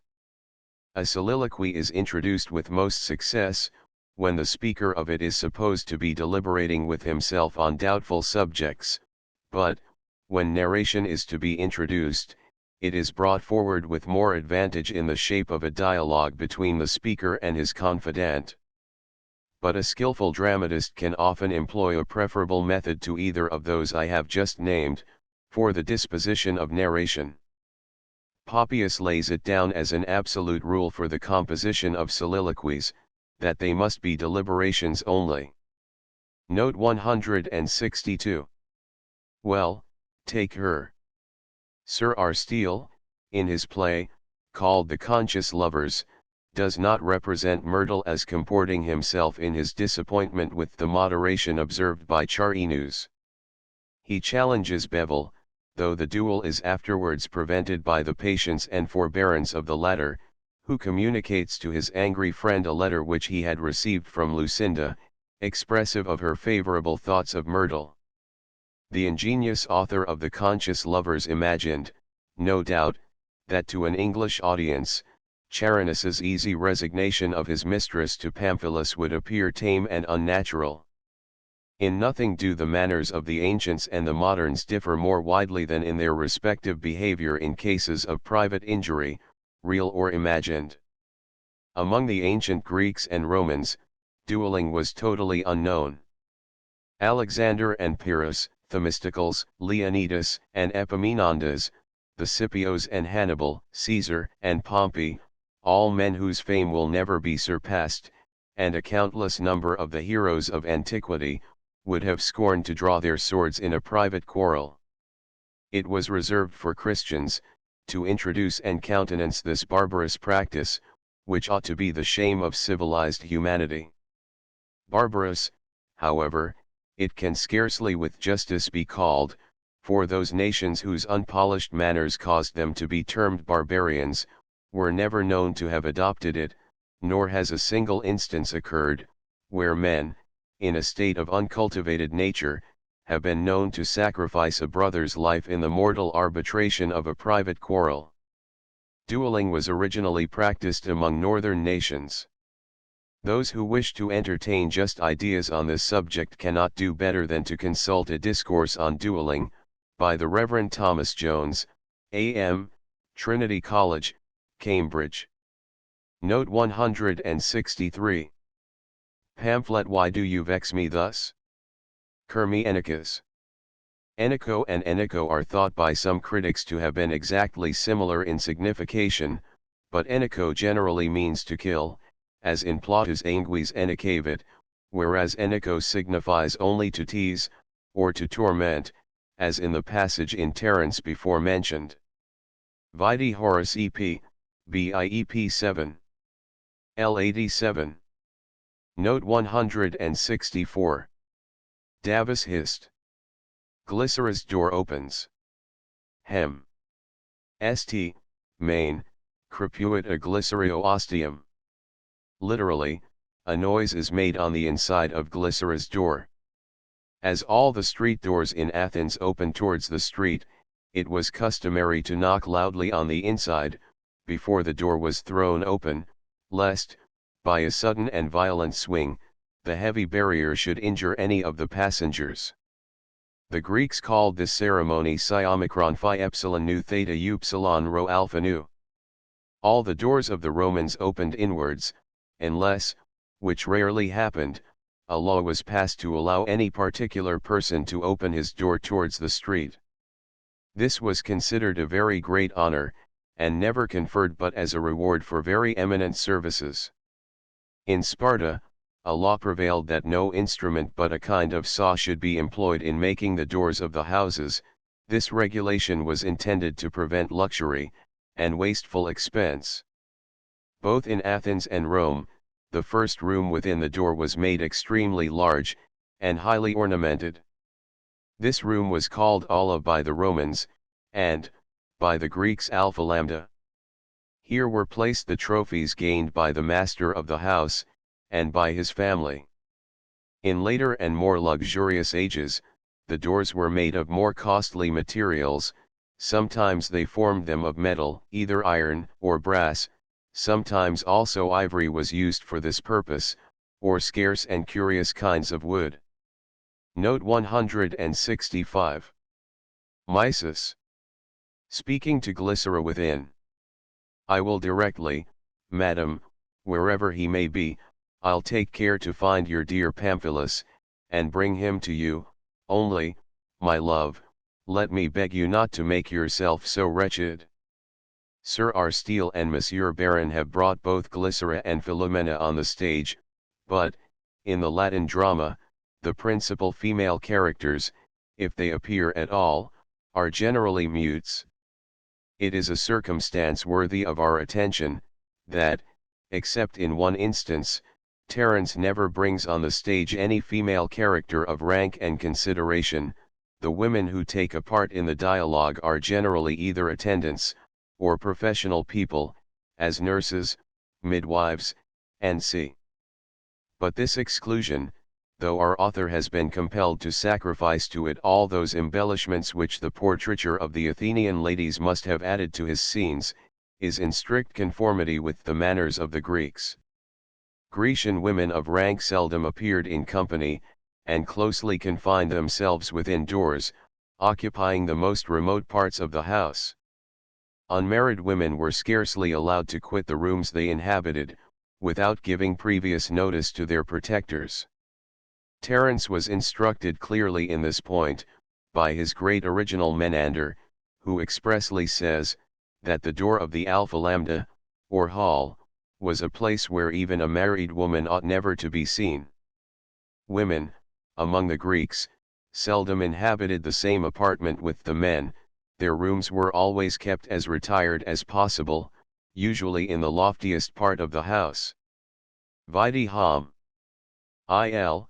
Gamma v 423, their apartments were called gynoecium, gamma upsilon nu alpha iota kappa epsilon omicron nu. Vide Terence's Formio, Act 5.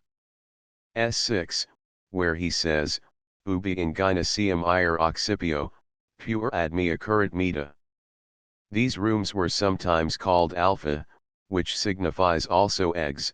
It is supposed that the fable of Castor, Pollux, Helen, and Clytemnestra, being hatched from eggs, took its rise from the double signification of the word alpha. Note 166. Pamphlet. The oracles of Apollo are not more true. I wish that, if possible, my father may not think that I throw any impediments in the way of the marriage. If not, I will do what will be easily done, tell him frankly that I cannot marry Crim's daughter. Among the Greeks, no oracles were either so numerous or so highly esteemed as those of Apollo. The first place among them is assigned to the oracle at Delphi, near Mount Parnassus, which excelled the others in magnificence, and claimed the precedence in point of antiquity. Next to this, ranks the oracle in the island of Delos, the birthplace of Apollo and Diana. It is situated in the north part of Mare Aegeum, or archipelago, not far from the Isle of Andros, and between Mykonos and Ren. The Athenians reverenced this oracle above all others, and its answers were held to be infallible. Theseus, the most celebrated of the Athenian heroes, instituted a solemn procession to Delos, in honor of Apollo. A certain number of Athenian citizens were chosen, who were called Theta Epsilon Omega Rho Omicron, who made the voyage in a sacred ship, the same in which Theseus and his companions were said to have sailed to Crete. This ship was denominated Epsilon Iota Zeta Omicron Nu Tau Alpha. On account of its great age, it was preserved till the time of Demetrius Phalreus. No criminal was ever put to death during the absence of the sacred ship. Note 167. Char, to Pamphilus. But you are constant and courageous. Picis videor. Si miser ecat ego. De concilium quero.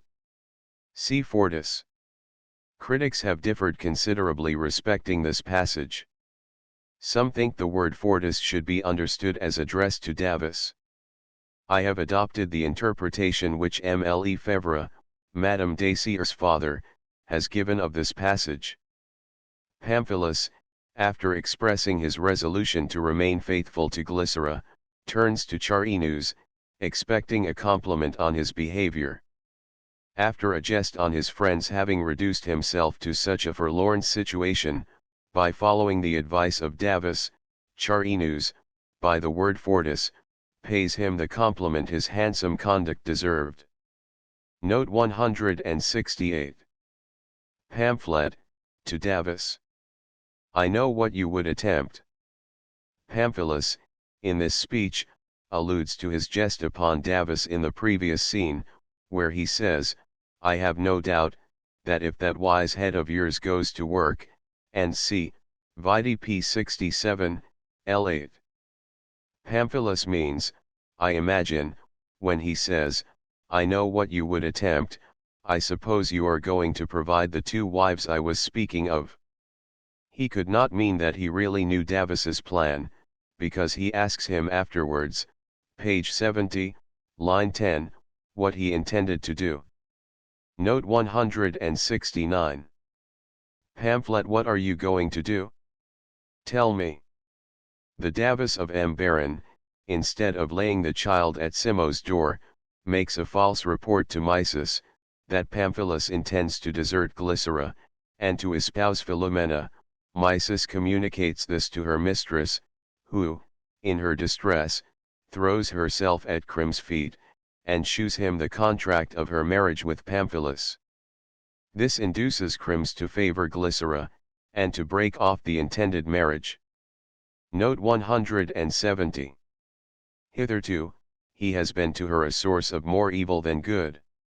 As I never was able to make any sense of facile hic plus est quam illic boni, I choose to give the passage a turn, though contrary to all the readings which I have seen, which makes that proper, with the omission of one word, which was not before intelligible. The usual construction of the words, as they stand in all editions, is this: there is more ill in his sorrow, or trouble, some red dolorum, some laborum, than there is good in his love. See, particularly, Camus's edition for the use of the Dauphin, which is not only a poor meaning, and unworthy Terence, but inconsistent with what Mysis had said before in the preceding scenes. I therefore choose to be singular and intelligible, rather than to go with all the editors and translators of our poet, and be obscure. Cook. Note 171. Davus, take the child from me directly, and lay him down at our door. Accipami hunc osseus, et canti nostrum januum upon. Some commentators read vestrum januum, upon, lay him down before your door. But Davus tells Simo, A3. S2, page 51, line 13, that Glycera intends to have a child laid at his door. It could have answered no purpose, moreover, to have placed Glycera's child at her own door. We must rather suppose that Davus wished Simo to think that Glycera had sent the infant to Pamphilus as its father. Vide note 174.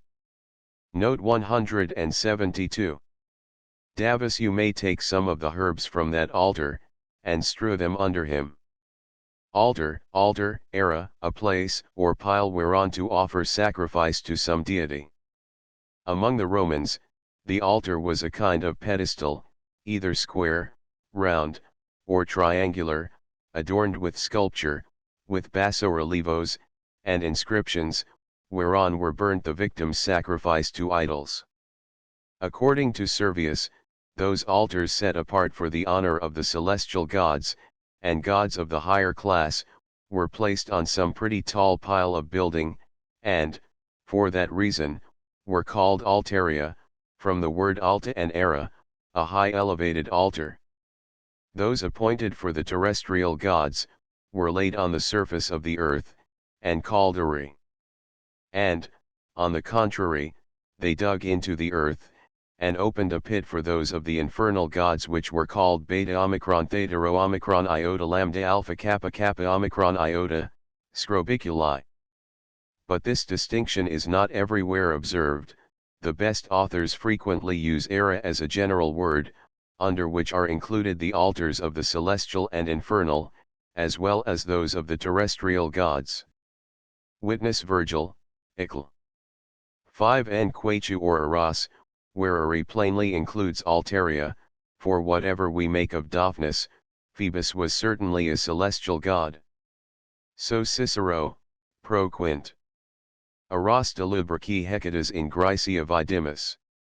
The Greeks, also, distinguished two sorts of altars, that whereon they sacrificed to the gods was called Beta Omega Mu Omicron, and was a real altar, different from the other, whereon they sacrificed to the heroes, which was smaller, and called Epsilon Sigma Chi Alpha Rho Alpha.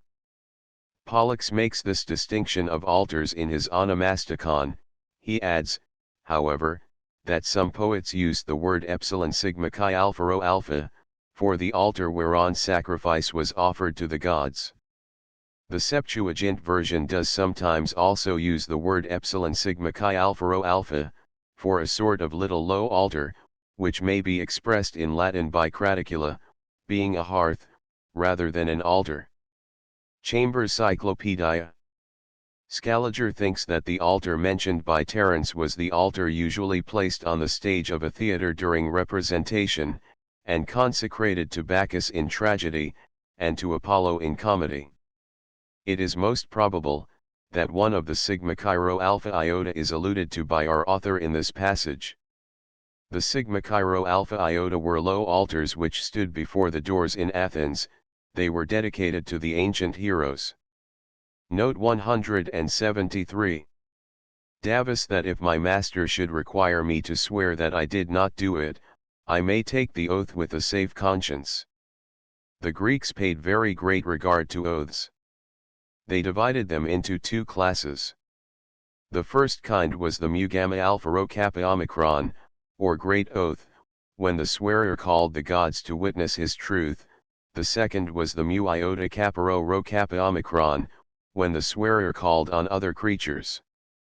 They usually, when falsely accused of any crime, took an oath to clear themselves. This oath was sometimes administered in a very singular manner. The oath of exculpation was written on a tablet, and hung round the neck, and rested on the breast of the accused, who was then compelled to wade into the sea about knee-deep. If the oath was true, the water remained stationary, but, if false, it instantly rose up, and covered the tablet, that so dreadful a sight as a false oath might be concealed from the view of mankind. The Athenians were proverbial for their sincere regard for truth. Vide Velius Paterculus, B1. C4, also, in B2. C23, we are told addio enim certa Athenensum in Romanos fides fut, ut semper et in omni re, quicquid sincera fide generitur, id Romani Attica fieri, predicarent. Marcus Velius Paterculus, B2. C23. L18. The Athenians behaved with so much good faith and inviolable honor in all their treaties with the Romans, that it became a custom at Rome, when a person was affirmed to be just and honorable, to say, he is as faithful as an Athenian. Note 174. Davis. To himself. The father of the bride is coming this way, I abandon my first design. Mysis I don't understand this. Davis's first design was, we are to suppose, to go to Simo as soon as Mysis had placed the child at the door, and acquaint him that Glycera had sent him Pamphilus's child. This would have compelled Simo to suspend the marriage until he had ascertained the real nature of Glycera's claims on his son. Though Davis's speech is not usually read aside, we cannot suppose that Mysis heard him say, that Crims, the bride's father, approached, because, in the 9th scene of the same act, vide p. 78, Elprian Tepn, he tells her, that was the bride's father, and she replies, you should have given me notice then. Note 175. Mysis. Aside to Davis. Are you mad to ask me such a question? Davis, whom should I ask? I can see no one else here. This certainly seems a little overacted on the part of Davis, considering that he knew Crims to be so very near him. If we conclude that Davis acted his part with the proper gestures, and accompanied the above words with the very natural action of looking round him, to see if any other person was visible near Simo's door, it appears extremely improbable that he should not have seen Crims, who was near enough to hear all that passed between Davis and Mysis. Davis intended that what passed between Mysis and himself should be overheard by Crims, whom he knew to be but a very few yards distant. It seems extraordinary, therefore, that Davis should make use of an expression which compelled him to run the risk of being obliged to recognize Crims if he looked round, and, if he did not, of raising a suspicion in his mind, that Davis knew him to be there. Either circumstance must effectually have spoiled the stratagem, to deter Crims from the match. To solve this apparent inconsistency, we must suppose that Crims, wishing, for obvious reasons, to overhear what passed between Mysis and Davis, had, at the entrance of the latter, withdrawn himself behind a row of pillars, or into a portico, or cloister, which were common in the streets of Athens, and were also built upon the Roman stage, lest his presence, which Mysis knew of, as he had questioned her, should be a check upon their conversation, from which he, of course, expected to learn the truth respecting the child at Simo's door, as he knew that Mysis was the servant of Glycera, and Davis the servant of Pamphilus. Note 176. Mysis, the deuce take you, fellow, for terrifying me in this manner.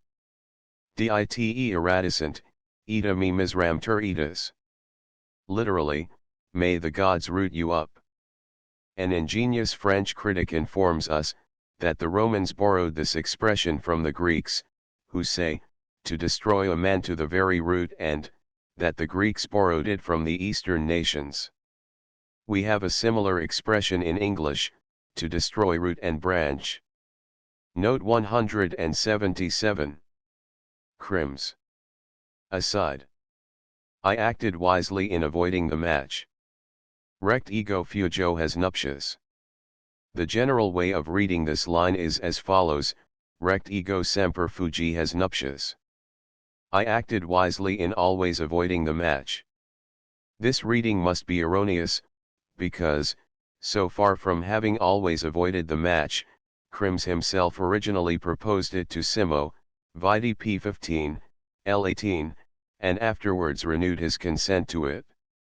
Vide p58 l24. Note 178.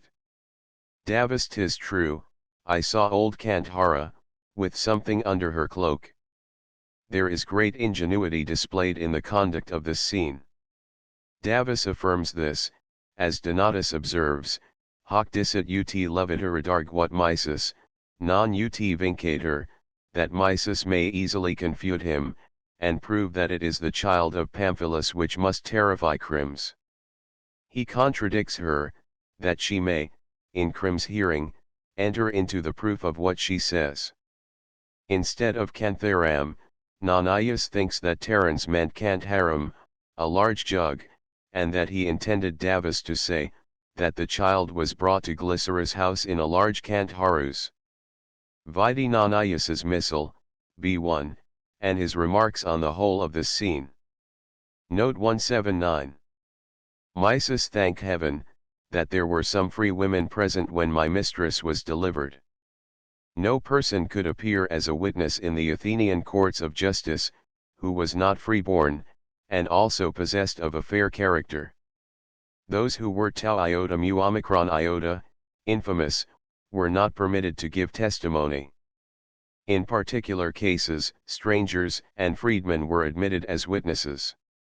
Every person who was appealed to as a witness, was compelled either to state what he knew of the affair, or to swear that he was ignorant of all the circumstances of it. If he refused to give any answer whatever, he incurred a heavy fine. Note 179. Mysis by Pollux, fellow, you are drunk. To accuse a person of intoxication was considered in Athens and Sparta as one of the greatest affronts that could possibly be committed. Very severe laws were framed in Greece for the punishment of those who were seen in a state of intoxication. The Athenian archons suffered death, if detected in this vice. The Greeks accused the Scythians of having taught them habits of drunkenness. The Spartans affirm, that Cleomenes became first drunk, and afterwards mad, by his associating and drinking with them. Sigma kappa upsilon theta eta sigma iota, delta epsilon mu iota lambda eta sigma alpha nu tau mu iota nu alpha kappa rho eta pi omicron tau eta nu kappa alpha iota epsilon kappa tau omicron upsilon mu alpha nu alpha iota. Herodotus. Note 180. Davus. One falsehood brings on another. I hear it whispered about that she is a citizen of Athens. The citizens of Athens were called gamma eta gamma epsilon nu epsilon, or sons of the earth, and sigma tau omicron. They were called also tau epsilon tau iota gamma epsilon, or tau epsilon tau iota gamma omicron phi omicron rho omicron upsilon, wearers of grasshoppers. This appellation, authors have derived differently. Terence thinks it was to designate them as fluent orators. Lucian considers it merely as a distinction to divide them from the slaves, and others say, it was because they thought that grasshoppers sprung from the earth, and therefore chose them for the symbol of a people who pretended to the same origin. Vide note 154. The Athenians were called also pi omicron lambda tau alpha iota. The citizens were divided by Cecrops into 4 tribes, vide Pol, B 364, each tribe was divided into 3 classes, and each class into 30 families. The names of the tribes were, 1. Kappa epsilon kappa rho omicron pi, 2. Alpha tau chi theta omega nu, 3. Kappa tau alpha alpha, 4. Pi alpha rho alpha lambda iota. These names were afterwards changed by Cranos, vide Plut in Solon, and also by Erichthonius and Erectheus. When the number of the inhabitants increased, new tribes were added. To obtain the Athenian citizenship was deemed so glorious, that foreigners of the very first rank eagerly sought this distinction, which it was extremely difficult to gain, as the Athenians would never admit any persons but those who had signalized themselves by their virtue and bravery. Note 181. Davus, and that he will be compelled to marry her. The Athenian laws did not allow of polygamy. If Glycera, therefore, had been proved to be a citizen, her marriage with Pamphilus would have been valid, and Philomena, if married to him, must have been divorced. We are to suppose, that the apprehension of this circumstance induces Crims to break off the marriage. Note 182. Davus. Half aloud. He has heard all. What an accident! Autiston obsecro? These words are usually read as addressed directly to Crims, but it appears more probable that Terence intended Davus to speak them as if he meant no one to hear what he said, and yet contrived to raise his voice loud enough for Crims to overhear him pretend to be alarmed, lest what Mysis had been saying should do any mischief. This feigned consternation was calculated to strengthen Crims' belief of the genuineness of the previous scene. Note 183. This impudent wench ought to be taken hence and punished. Hanc jam portet in cruciatum abripi. The usual reading is cruciatum hin abripi, but hin cannot be necessary to the sense, and spoils moreover the harmony of the line. Neither of the 2 ancient manuscripts of Terence, in the Royal Library at Paris, have hin. There are a great many disputed readings in the plays of Terence, which, by reference to the various ancient manuscripts of our author now extant, might probably be determined. An edition of the plays, regulated by the authority of these manuscripts, would doubtless be highly serviceable.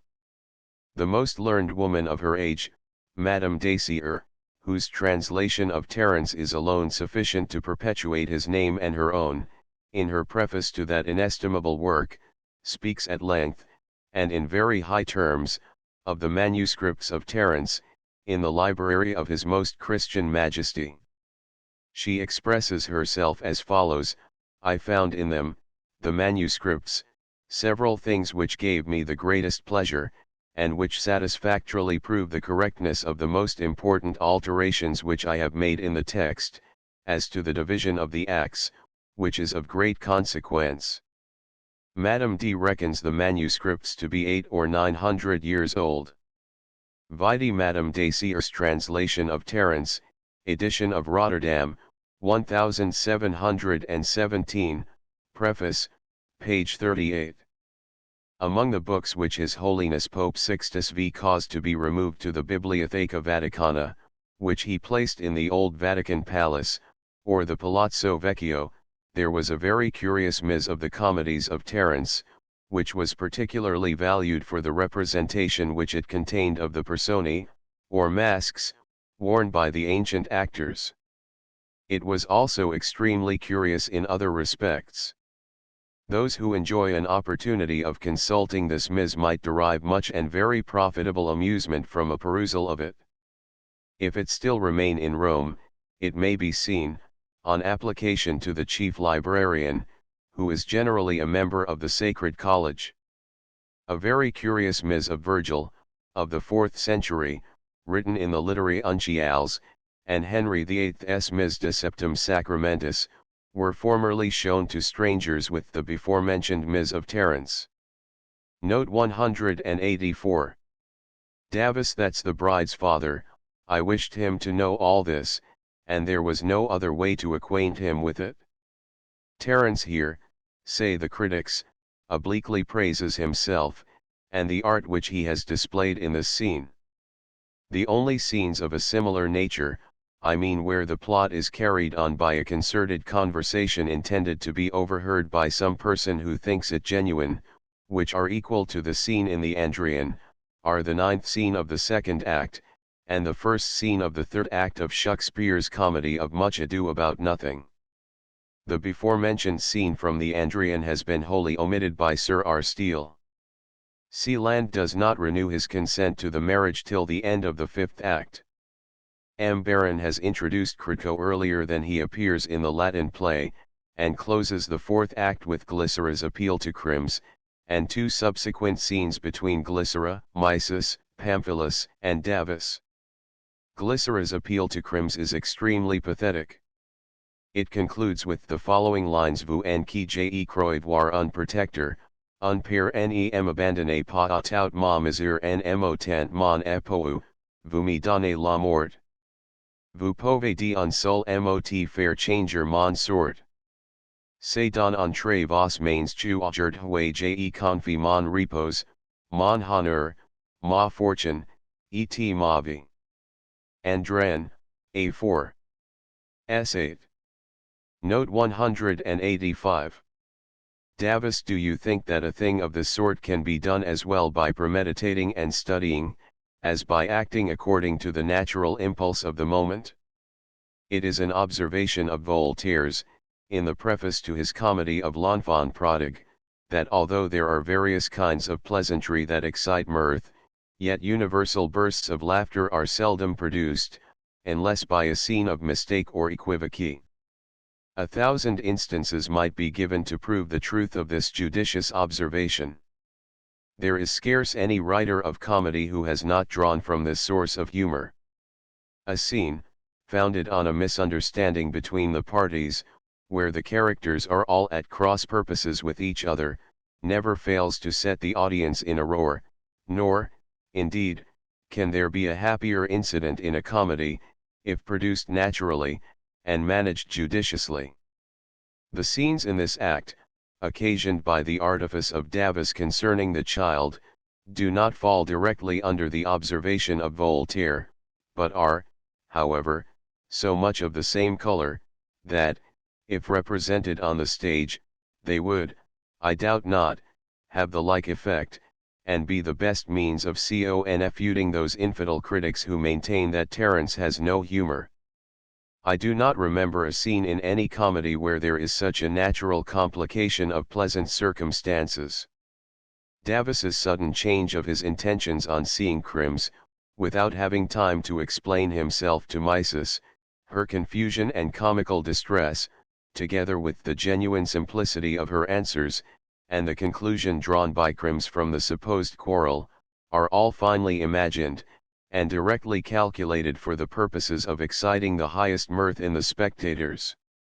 The words of Davis to Mysis in this speech, "Is there then, and see," have the air of an oblique praise of the scene from the poet himself, shewing with what art it is introduced, and how naturally it is sustained.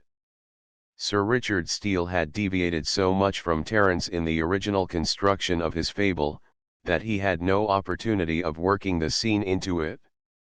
Baron, who, I suppose, was afraid to hazard it on the French theatre, fills up the chasm by bringing Glycerium on the stage. She, amused by Davis with the forged tale of the falsehood of Pamphilus, throws herself at the feet of Crims, and prevails on him once more to break off the intended match with Philomena. In consequence of this alteration, the most lively part of the comedy in Terence becomes the gravest in Baron. The artifice of Davis is carried on with the most starch formality, and the whole incident, as conducted in the French imitation, loses all that air of ease and pleasantry, which it wears in the original. Coleman. Note 186. A4. S10 Crito. To himself.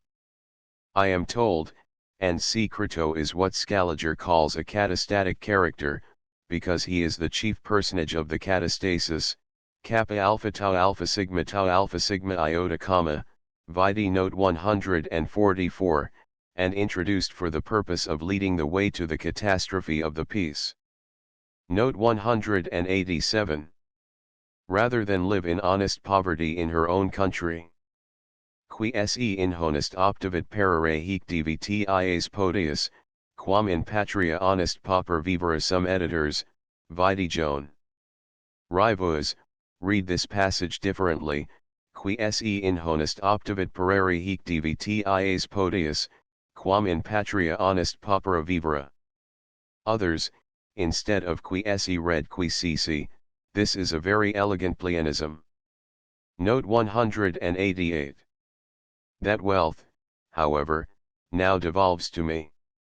The inhabitants of the island of Andrian were subject to the Athenian laws, which prohibited women from bequeathing by will more than the value of a medimnum, mu epsilon delta iota mu nu omicron nu, of barley. The medimnum was equal to 4 English pecks and a half. Therefore, as Chrysis had not the power of bequeathing her property, Crito claimed it as heir at law. The Athenian laws relating to wills were very numerous, and very strict in guarding against an improper appropriation of property. Slaves, foreigners, minors, and adopted persons, as well as those who had male heirs, were, by the laws of Solon, rendered incapable of making a will. Those persons who had no offspring of their own, frequently adopted the children of others, who inherited their estates. Sometimes foreigners were adopted, after having received the freedom of the city. A person who succeeded to the property of another, as heir at law, was bound, under a heavy penalty, to take care, if on the spot, that funeral honors were paid to the deceased. This was reckoned a point of great importance. The Greeks were willing to proceed to any extremity rather than suffer their friends to want the rites of sepulture, as we see in Lucretius, who describes the outrageous actions to which the people were driven during a plague, when they committed acts of the greatest violence, rather than permit their friends to want funeral honors. Multa vis subita, et paupertas horridus vesit, nam suos consanguineos alienaragarum, in super instructa ingenti clamori locabant, subdebant faces, multicum sanguincipi rixans, podius quam corpora deserenter. Lucretius. Compelled by poverty to desperate deeds, their rage another's funeral pile invades, with furious shouts they rend his corse away, then to the pile their own dead friends convey. They guard the spot, until the rising flames consume the load the lofty pile sustains and fight, and bleed, and die, ere quit their loved remains. Note 189. Mises bless me.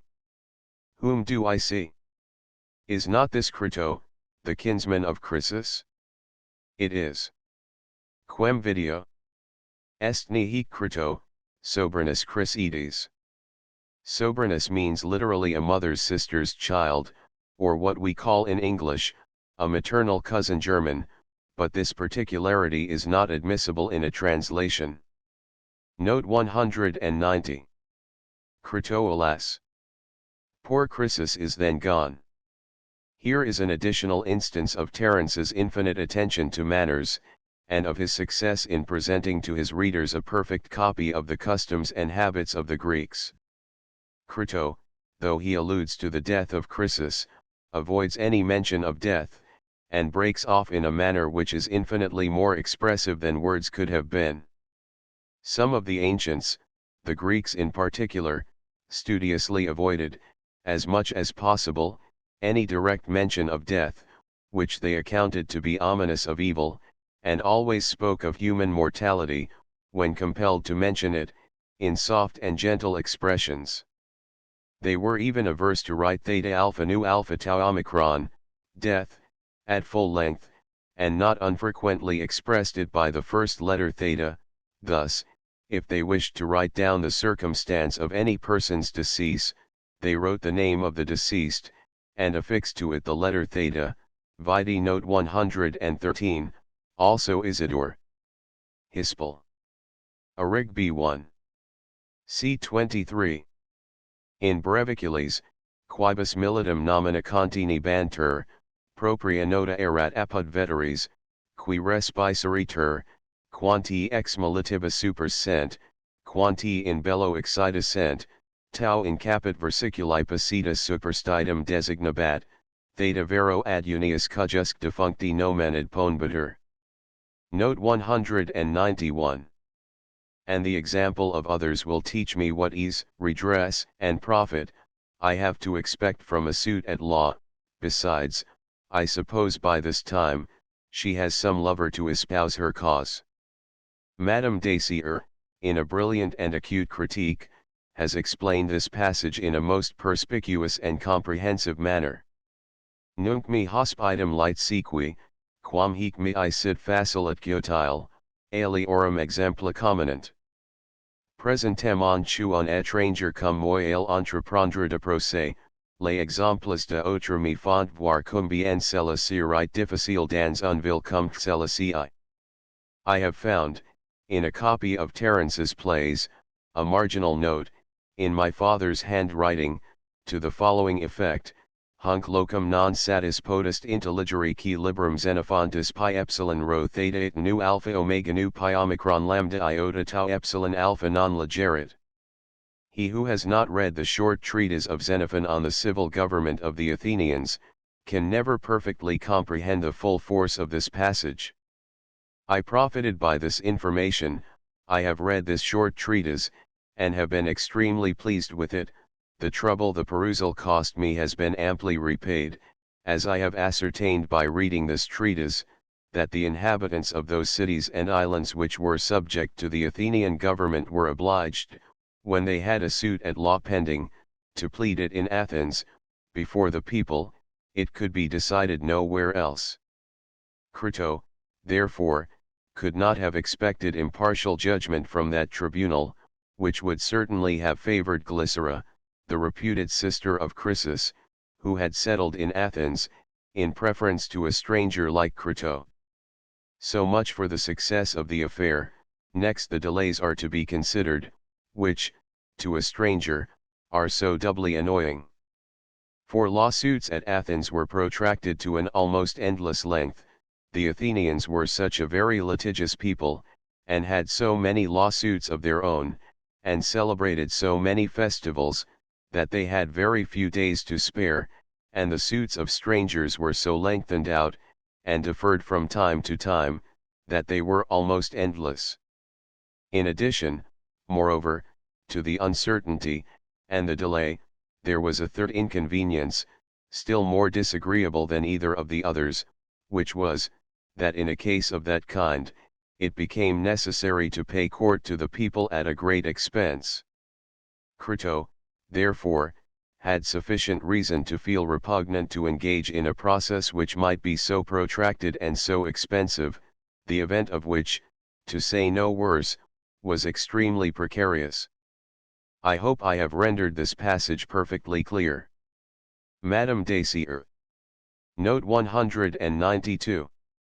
Crim cease your entreaties, Simo, enough, and more than enough, have I already shown my friendship towards you, enough have I risked for you. Monsieur Baron, in his Andrian, has given a literal translation of the scene between Simo and Crims, which, from its serious cast, appears, perhaps, with more dignity in a poetical dress, than it would have received from prose. A learned translator of Terence, who was also an ingenious critic and a successful dramatist, speaks of Baron's play in the following terms: its extreme elegance, and great superiority to the prose translation of Dacier, is a strong proof of the superior excellence and propriety of a poetical translation of this author, Terence. Coleman's Notes on Terence's Plays. The celebrated writer, who made this remark, has himself employed verse throughout the whole of his translation of our author's plays, and, in the preface to that work, has delivered his opinion very strongly in favor of the composition of comedy in verse, even in the most comic scenes, and argues, that as Terence wrote in verse, a translation of his plays ought to be in verse also. I must observe that though the comedies of Terence certainly are not prose, yet they are a species of verse so nearly approaching to prose, that many eminent critics have denied that they were written with any regard to measure. They are, therefore, as well calculated, perhaps, as prose, for comic expression. But we have in English no measure at all similar to that used by Terence, nor have we, in my opinion, any measure of verse whatever, in which the most humorous passages in comedy can be so forcibly expressed as they may be in prose. The practice of modern dramatists entirely favors this opinion. Our great Shakespeare, even in tragedy, changes from verse to prose, when he introduces a comic scene, as we see in Hamlet, A5. S1, 4, Coriolanus, A2. S1, Antony and Cleopatra, A2. S6, 7, Othello, A2. S11, A3. S1. Could the wit of Congreve, Farquhar, Cibber, Sheridan, and many other eminent English dramatists, among whom I may number Mr. Coleman himself, have been measured out into verse without a diminution of the poignancy of its expression? If the answer to this question be, as I think it must, in the negative, it must surely be decisive against the general introduction of verse into comedies, a species of writing, in which the ridiculous, according to Aristotle, ought to claim a principal share. Note 193. A citizen of Athens. Athens, the most celebrated city of Greece, was the capital of that part of Achaia, which, lying towards the seashore, Capitao, was called Attica. It was called Athens after Minerva, vide note 94, Cecropia after Cecrops, and Ionia after Ion. The circumference of the city, at the time of its greatest prosperity, is computed at 23 English miles. A much greater space was enclosed within the walls than was required by the usual inhabitants of the city, because, in time of war, the country people were compelled to take refuge within the walls. Aristophanes tells us, in his Nights, that these country people, in time of war, dwelt in huts, resembling beehives in shape, which were erected in the squares, and other open places. This accounts for the magnitude of the city, so disproportionate to the usual number of inhabitants in time of peace, when they did not amount to 100,000 persons. Athens was governed by kings for the space of 460 years, by magistrates, chosen for life.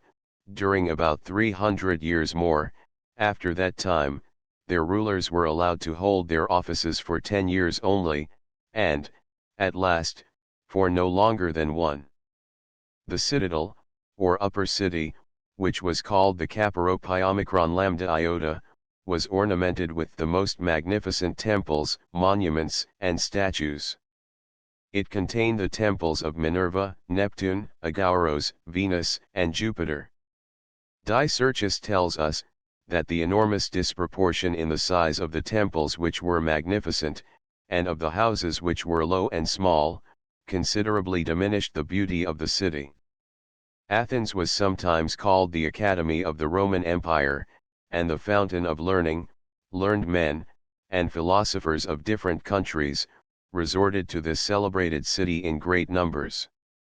The Romans scarcely considered a liberal education as completed, without the student received his final polish at Athens. Vide Horace Saturday, B2. S7. L13, Pliny, 7. E56. After a career of glory, which must render the name of Athens immortal, that city sunk beneath the all-conquering power of the Romans, BC 85, and the Athenians never regained their importance in the scale of nations. Athens is now called Setines. Dr. Chandler gives it the name of Athenae. It contains 15,000 inhabitants, and is the see of a Greek archbishop. Note 194. There is a grave severity in his countenance, and he speaks with boldness. Tristis severitas inest in voltu. Gravity, among the ancient philosophers, was recommended as one of the greatest ornaments of old age. Laetitia Jovinum, Franz decet tristis senum. Seneca. Hip, A2. S2. Graceful is gaiety in youth, in age gravity most becomes us. Old men, among the Greeks, sometimes affected the manners and exercises of youth, a species of weakness which the literary men of their age reprobated with very poignant ridicule. Theophrastus admirably exposes people of this sort in his portraiture of those who begin to learn in old age. Vide Theoph. Moral characters. Note 195.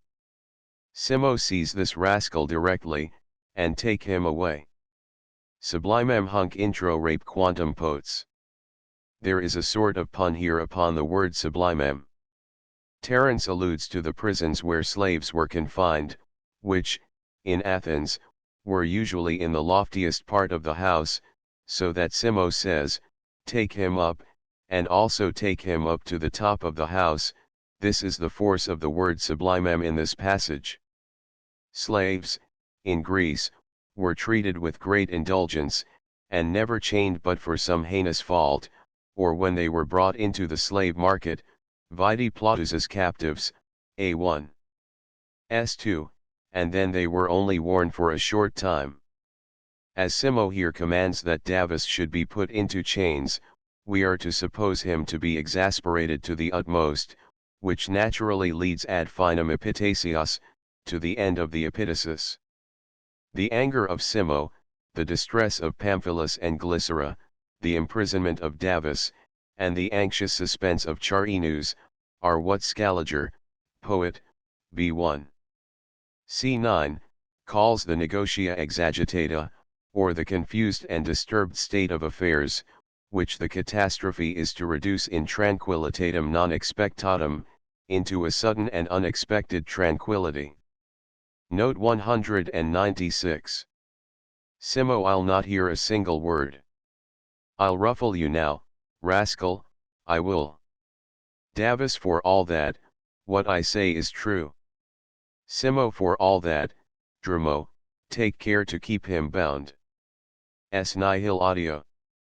Ego jam te commodum redum. D tamen etsi hoc verum est tamen. Cura ad servandum vinctum. The word commodum seems to have been imperfectly understood by Donatus and some other commentators, who have interpreted it as signifying motion, and would translate the line thus: I'll make you caper. I'll make you dance to some tune, sirrah, which is extremely foreign to its true meaning. Simo uses the phrase commodum redum instead of commodbo, for the sake of a pun which Terence makes with the word redum, which cannot be perfectly preserved in English. In the seventh scene of the second act, Davus jests upon the empty larder, and says, "Indeed, sir, I think you are too frugal, it is not well timed." Simo is quite nettled at this severe joke, which leads him to think his stratagem discovered, and he cries out to "Hold your tongue," upon which, Davus, delighted with his success in tormenting his master, says to himself, "Kamuvi, I've ruffled him now." Simo accidentally overhears this, and most severely retorts on him his own expression, "Ego jam te commodum redum, I will ruffle you now, rascal, I will pay you back your ruffling." The wit of the sentence depends on the word redum, which allows of a double construction, as redo taken separately, signifies to pay back, to requite, and to retaliate. Simo may, therefore, be understood to say, that he pays him back the ruffling he received. But, for this conceit, Simo would have said, "Kamubbo," which is Davus's own word, the sense would then have been clearer, though Terence has the same expression in another scene in this play, Quos me ludos redoret, where redo has the same meaning with facio, which is frequently used by Plautus, as ludos facere. Note 197. Can he be so weak? So totally regardless of the customs and laws of his country? The Athenian laws prohibited a citizen from marrying with a woman who was not a citizen, vide note 181. A law was passed by Pericles, that the children of a marriage in which both parties were not citizens, should be considered as nu omicron theta omicron iota, illegitimate. Pericles himself violated this law, when he had lost all his legitimate children. As this is one of the most lively and interesting, so it is also one of the most instructive scenes of this comedy. How noble are the sentiments! How engaging the mutual affection of the father and son, which, in spite of their disagreement, is visible in all they say to each other. How amiable are the efforts of Crims to soften the anger of the justly offended Simo. He forgets his own disappointment, and the slight his daughter Philomena had received from Pamphilus, and endeavors to reconcile him to his father. It is impossible to read this beautiful scene, without being both affected and improved by the perusal of it. Note 198. Persons are suborned hitherto, who say that she is a citizen of Athens. You have conquered. The subornation of false witness was punished in Athens with the greatest severity. Both the suborner and the perjured were subject to the same punishment. Upon a third conviction, the offender was branded with infamy, and forfeited his estate. The Athenians, in general, were so celebrated for their love of truth, that the words an attic witness were used proverbially to designate a witness whose truth and honor were proof against corruption. Note 199. If you insist on your marriage with Philomena, and compel me to subdue my love for Glycera, I will endeavor to comply. This speech is exceedingly artificial. Pamphilus, in the hearing of Crims, the father of his intended wife, confesses his love for another, and owns, that it must cost him a severe struggle to conquer his affection for her, and resolve to wed Philomena. The knowledge of this was sufficient to deter Crims from giving his daughter to Pamphilus. No 200. I implore only, that you will cease to accuse me of suborning hither this old man. Suffer me to bring him before you, that I may clear myself from this degrading suspicion.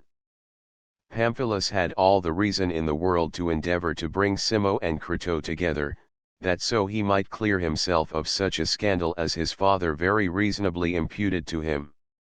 And this was all the young gentleman's design, but the poet had a far greater, which the audience could not so much as suspect, namely, the discovery of glycery, which comes in very naturally. Eckhard. No 201. Crim Simo, if you knew this stranger as well as I do, you would think better of him, he is a worthy man. M. Baron in this and the following scenes gives almost a literal translation from Terence, and the Andrian concludes exactly in the same manner with the Latin play, excepting the affranchisement of Davus, with which M. Baron makes Pamphilus reward his faithful services. In The Conscious Lovers, Sir R. Steele changes Crito into Isabella, the aunt of Indiana, whose real birth is discovered by Sealand's making her a visit, to inquire into the nature of her connection with young Bevel. The discovery is made by Sealand himself, who recognizes one of the ornaments worn by his daughter. He gives Indiana willingly to her preserver Bevel. June and Lucinda, who was intended to be the wife of Bevel, was, upon his marriage with her sister Indiana, given to Myrtle, the lover whom she herself had always favored. No 202. Simo a sycophant. The word sycophant was an epithet of peculiar opprobrium at Athens, and of very singular derivation. In a season of great scarcity, a law was passed at Athens, prohibiting the exportation of figs, and afterwards, through neglect, remained unrepealed. Hence, those malicious men who informed against those who transgressed it, were called sigma upsilon kappa omicron phi nu tau alpha iota, and this appellation was afterwards always applied to false witnesses, and busy and malicious informers. No 203. Critocris's father, who received him, was my relation, and, at his house, I've heard that shipwrecked strangers say, that he was an Athenian. He died in Andros. Tum is me cognitus fud, qui eum recipit, ibi ego auta vx illo ccsc atticum, is ibi mortuus est. The word recipit, in this sentence, alludes to the Roman customs respecting foreigners. Crito had just before used the term applicat, he applied for assistance. When an exile or foreigner arrived at Rome, he was said applicator, to apply to some person to become his patron, as every stranger at Rome was compelled to obtain the protection of one of the citizens, who succeeded to his effects at his death, jure applicationis. When a Roman citizen agreed to accept of a foreigner as his client, he was said recipera, to receive him. No 204. Crito, at least I think it was Phania, one thing I am sure of, he said he was from Rhamnus. Rhamnus was a small town in the north of Attica, and only a few miles to the northwest of Marathon. It seems to have been famous for little but a magnificent temple of Nemesis, and an exquisite statue of that goddess, sculptured by Phidias, hence she was sometimes called Rhamnusia, thus by Ovid, ascensit praecibus Rhamnusia justus. Metam, B3. L 406. Rhamnusia heard the lover's just request. We must not understand Crito to mean, that Phania was a Rhamnusian, because we know that he and Crims both resided in the city of Athens. Phania probably was prevented, by the confusion of the war, from obtaining a vessel at the Piraeus, or either of the Athenian ports, and therefore returned to Rhamnus, and embarked for the opposite coast of Attica. Phania might, therefore, call himself Rhamnusus from Rhamnus, as being bound from Rhamnus to Smyrna, or any other Asian port. Some, instead of Ramnes and Ramnesseus, read Ramus and Ramesseus. No 205. Crito the very name. Crims you are right. Crito ipsa est crims ea est. Terence has shown his usual art in the arrangement of these two speeches. Upon hearing the true name, one would have expected that the father would have been the first to recognize it, but he prudently delays until Crito confirms the truth of his testimony by agreeing to the name of the long-lost Possibula.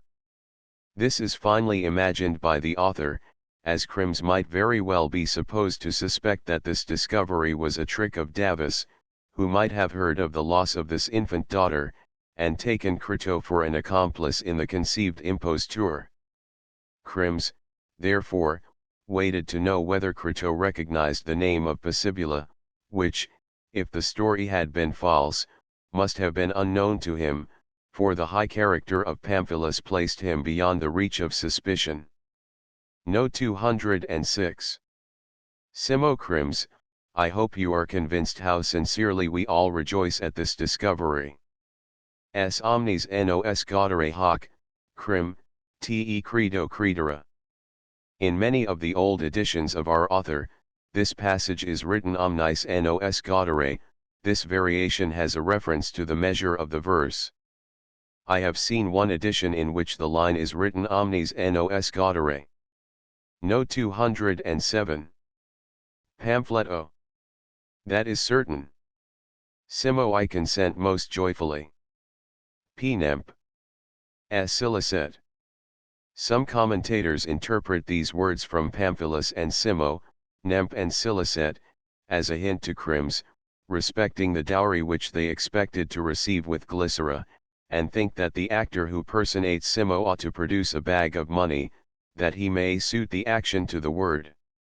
An ingenious critic, speaking of this vague and fanciful conjecture, observes, as follows: this, surely, is a precious refinement, worthy the genius of a true commentator. Madame Dacier, who entertains a just veneration for Donatus, doubts the authenticity of the observation, which is ascribed to him.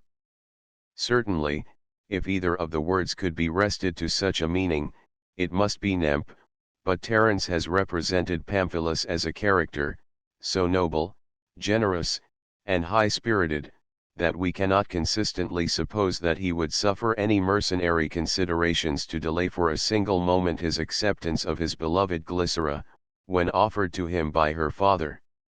No 208.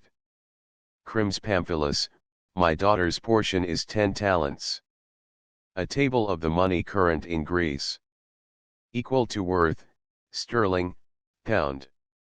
SDQRS lepton 000011112 calcus 7 lepta 000011116 dicalcus 2 calci 000138 hemiobolus 2 dicalci 000234 obolus 2 hemioboli 00111 half diobolus 2 oboli 0023 triobolus 3 oboli 00401 half hemidrachm 3 oboli 00401 half tetrabolus 4 oboli 0052 pentabolus 5 oboli 00631 half drams 6 oboli 008 didrachm 2 drams 0142 tetradrachm 4 drams 0290 stater of silver 4 drams 0290 pentadrachm 5 drams 0351 stater of gold 25 drams 01721 stater of Philip 28 drams 0193 0 stater of Alexander 28 drams 01930 stater of Cyzicus 28 drams 01930 stater of Darius 48 drams 11300 stater of Croesus 48 drams 11300 Homer Eichel talent 75 drams 21163 Mina 100 drams 3890 the smaller Ptolemaic talent 20 Mini 68 1500 the smaller Antiochian talent 60 Mini 200 206,500. The Attic talent 60-206,500. The smaller Uboy talent 60-206,500. The Great Attic talent 80-275,000. The Great Ptolemaic talent of Cleopatra 86 2/3-297,1840.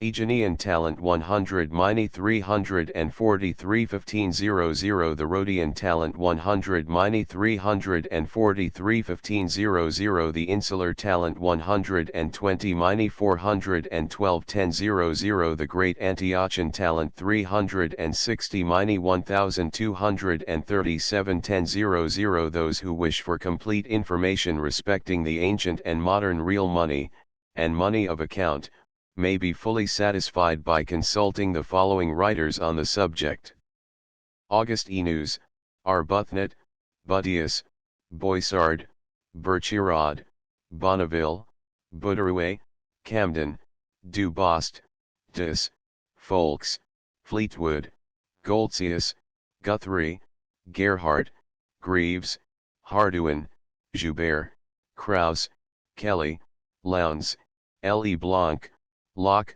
Lord Liverpool, Marine, Morel, Metzebarba, Norris, Acco, Waslius, Patton, Pinkerton, Ricard, Richbarg, Raper, Simon, Snelling, Saussure, Seguin, Sermont, Spanheim, Smith, Tristran, Asinus, Vicus, Valiant. No 209. Simo, why do you not immediately give orders for her removal to our house? Grecian women, in the situation in which Glycera is represented to have been, were usually well enough to go abroad in a litter in one day's time. This topic is introduced by the poet, in order that Davus may be spoken of, and delivered from confinement, because his remaining in prison would have been contrary to the rules of comedy. No 210. Simo, because he is now carrying on things of great weight, and which touch him more nearly. Kia habet aliad magis xccet magus. There is a pun in the original, which I have attempted to preserve in the translation by a circumlocution which I trust on such an occasion will be deemed allowable. The critics remark, that Terence, by Simo's pleasantry, vide no 211, intended to shew that he was thoroughly reconciled to his son. Vide note 92. No 211. Simo, he is chained. Pamphlet A. Dear sir, that was not well done. Simo, I am sure I ordered it to be well done. S vinctus est pater non rect vinctus ests hodit eta jussi. The jest in this sentence turns on the word rect, which refers to an Athenian custom of binding criminals' hands and feet together. Simo, A5. S3. P86, orders Dramo to bind Davus in the manner before mentioned, at Cawdon, quadrupedum constringato. Pamphilus says, non rect vinctus est, rect has a double meaning, it signifies rightly, and also straight. Simo pretends to take it in the latter sense, which makes his son's speech run thus: he is not bound straight or upright, to which Simo replies, I ordered he should not be bound straight, but crooked, or neck and heels. I trust one have made the force of this pun clear to the unlearned reader. The turn given it in the English translation is borrowed from Eckhart. No 212. Pamphlet, to himself. Anyone would think, perhaps, that I do not believe this to be true, but I know it is because I wish it so. I am of opinion, that the lives of the gods are eternal, because their pleasures are secure and without end. Epicurus observed, that the gods could not but be immortal, since they are exempt from all kinds of evils, cares, and dangers. But Terence gives another more refined reason, which more forcibly expresses the joy of Pamphilus, for he affirms that their immortality springs only from the durability of their pleasures. This passage is very beautiful. Pamphilus prefaces what he is going to say by the expression, anyone would think, perhaps, this was in a manner necessary to excuse the freedom which, arising from his joy, makes him assign another reason for the immortality of the gods than those discovered by the philosophers, particularly by Epicurus, whose name was still fresh in the recollection of every person, and whose doctrines were very generally received and adopted. Madame Dacier. No. 213. Pamphlet. There is now no impediment to our marriage. Nec mora ola est, quinjam uxarum ducum. Pamphilus does not mean by this expression, that he was not married before, but that now that he has his father's consent to his union, he can ducere uxarum, lead his wife publicly to his own house with the usual ceremonies. The latter phrase ducere uxarum, to marry, took its rise from the custom of leading the bride from her father's to her husband's house, in a ceremonial procession. For an account of the marriages of the Greeks, vide notes 116, 117, 118. Marriages, among the Romans, were of three kinds. The first, and most binding, by which women of rank and consideration were married, was called conferratio, when the parties were joined by the high priest, in the presence of a great number of witnesses, and ate a cake made of meal and salt. The second kind of marriage was usus, when the parties lived together for 1 year. The third kind was called coemptio or mutual purchase, in which the bride and bridegroom gave each other a piece of money, and repeated over a set form of words. No. 214. Char, aside. This man is dreaming of what he wishes when awake. Number il somniat ea, qui vigilans volud. The optative influence, if I may so call it, on the visions of the night, here alluded to by Terence, has been described at length by a celebrated poet, in verses which charm the ear with their melody, and which command the approbation of the judgment as a faithful portraiture of nature. Their author wrote verses, which, in harmony of measure, excelled those of all the Roman poets, excepting Ovid. Omnia qui sensu volvuntur voda diurno, pectori sopito, reddit amica quis, venator defecituro cum member reponit. Mens tamen ad silvas, etsua lustra redit. Judicibus lights, orage somnia curus, venici nocturnus medica vitur equus. Furto gaudet amans, permutat navida merx, et vigil elapsus querit avarice ops. Vadam muserum studium sub nox silenti artibius assuetus solicitar solet Claudian. No. 215. Do you, Davus, go home, and order some of our people hither, to remove her to our house. Why do you loiter? Go, don't lose a moment. Davus, I am going.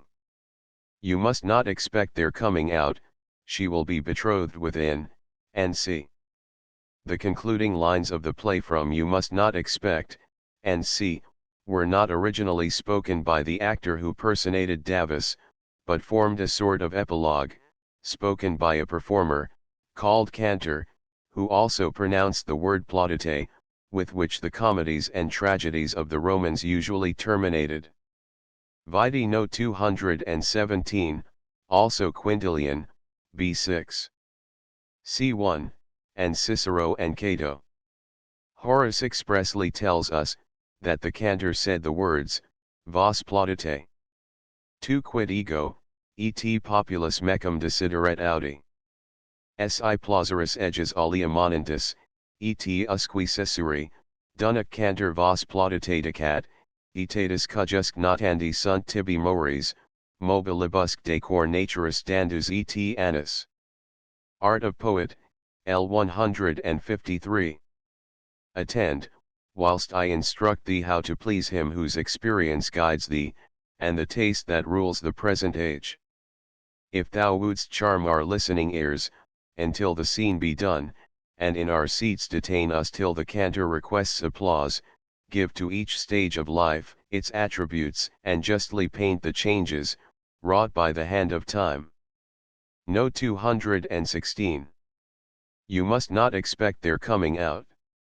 Some editors give nearly 20 lines of dialogue between Crims and Charinus respecting the marriage of the latter with Philomena, but those additional lines are spurious. The critics have decided that the play should terminate with the winding up of Pamphilus's intrigue, and that of Charinus should be left to the imagination, as the action must languish, if continued after the interest felt for the principal characters has subsided. Davus here addresses the spectators, as does Mysis, in A1. S4. Commentators deem this a blemish in the composition of the piece. These addresses, in ancient comedies, were not, I imagine, made to the spectators in general, but to those persons who stood on the stage during the performance, as the chorus, or as musicians. No 217. Farewell, and clap your hands. All the ancient copies have the Greek omega, placed before the words, clap your hands, and before farewell, and clap your hands. In other plays, which, says Eugrophius, are the words of the prompter, who, at the end of the play, lifted up the curtain, and said to the audience, farewell, and clap your hands. Thus far fairness. Leng, at the end of every play, subscribes these words, Calliopius recensui, and says Calliopius was the prompter, and he quotes the same words of Eugrophius, which I have here quoted from fairness. If omega stands for anything more than finus, as some imagine to be placed there by transcribers to signify the end, it may be designed for the first letter omega delta omicron, which is the Greek for cantor, and Horace, in his Art of Poetry, says, Dunac cantor vos plauditatecat. Bentley supposes this cantor to have been Flaccus the musician, mentioned in the title, who, when the play was over, entreated the favor of the audience, but I should rather think Calliopius to have been the cantor, if there was any foundation in antiquity for his name being at the end of the plays, but the name seems fictitious to me by the etymology thereof, and it being used in this place. It is indeed at the end of every play, in all the 3 manuscripts in Dr. Mead's collection except Phormio, which is the last play in the prosaic copy, and the only reason for Calliopius recensui not being there, is, doubtless, because the play is imperfect, some few verses being out at the conclusion. Omega precedes the farewell in one of the doctor's copies, omicron in another, and the largest copy has neither.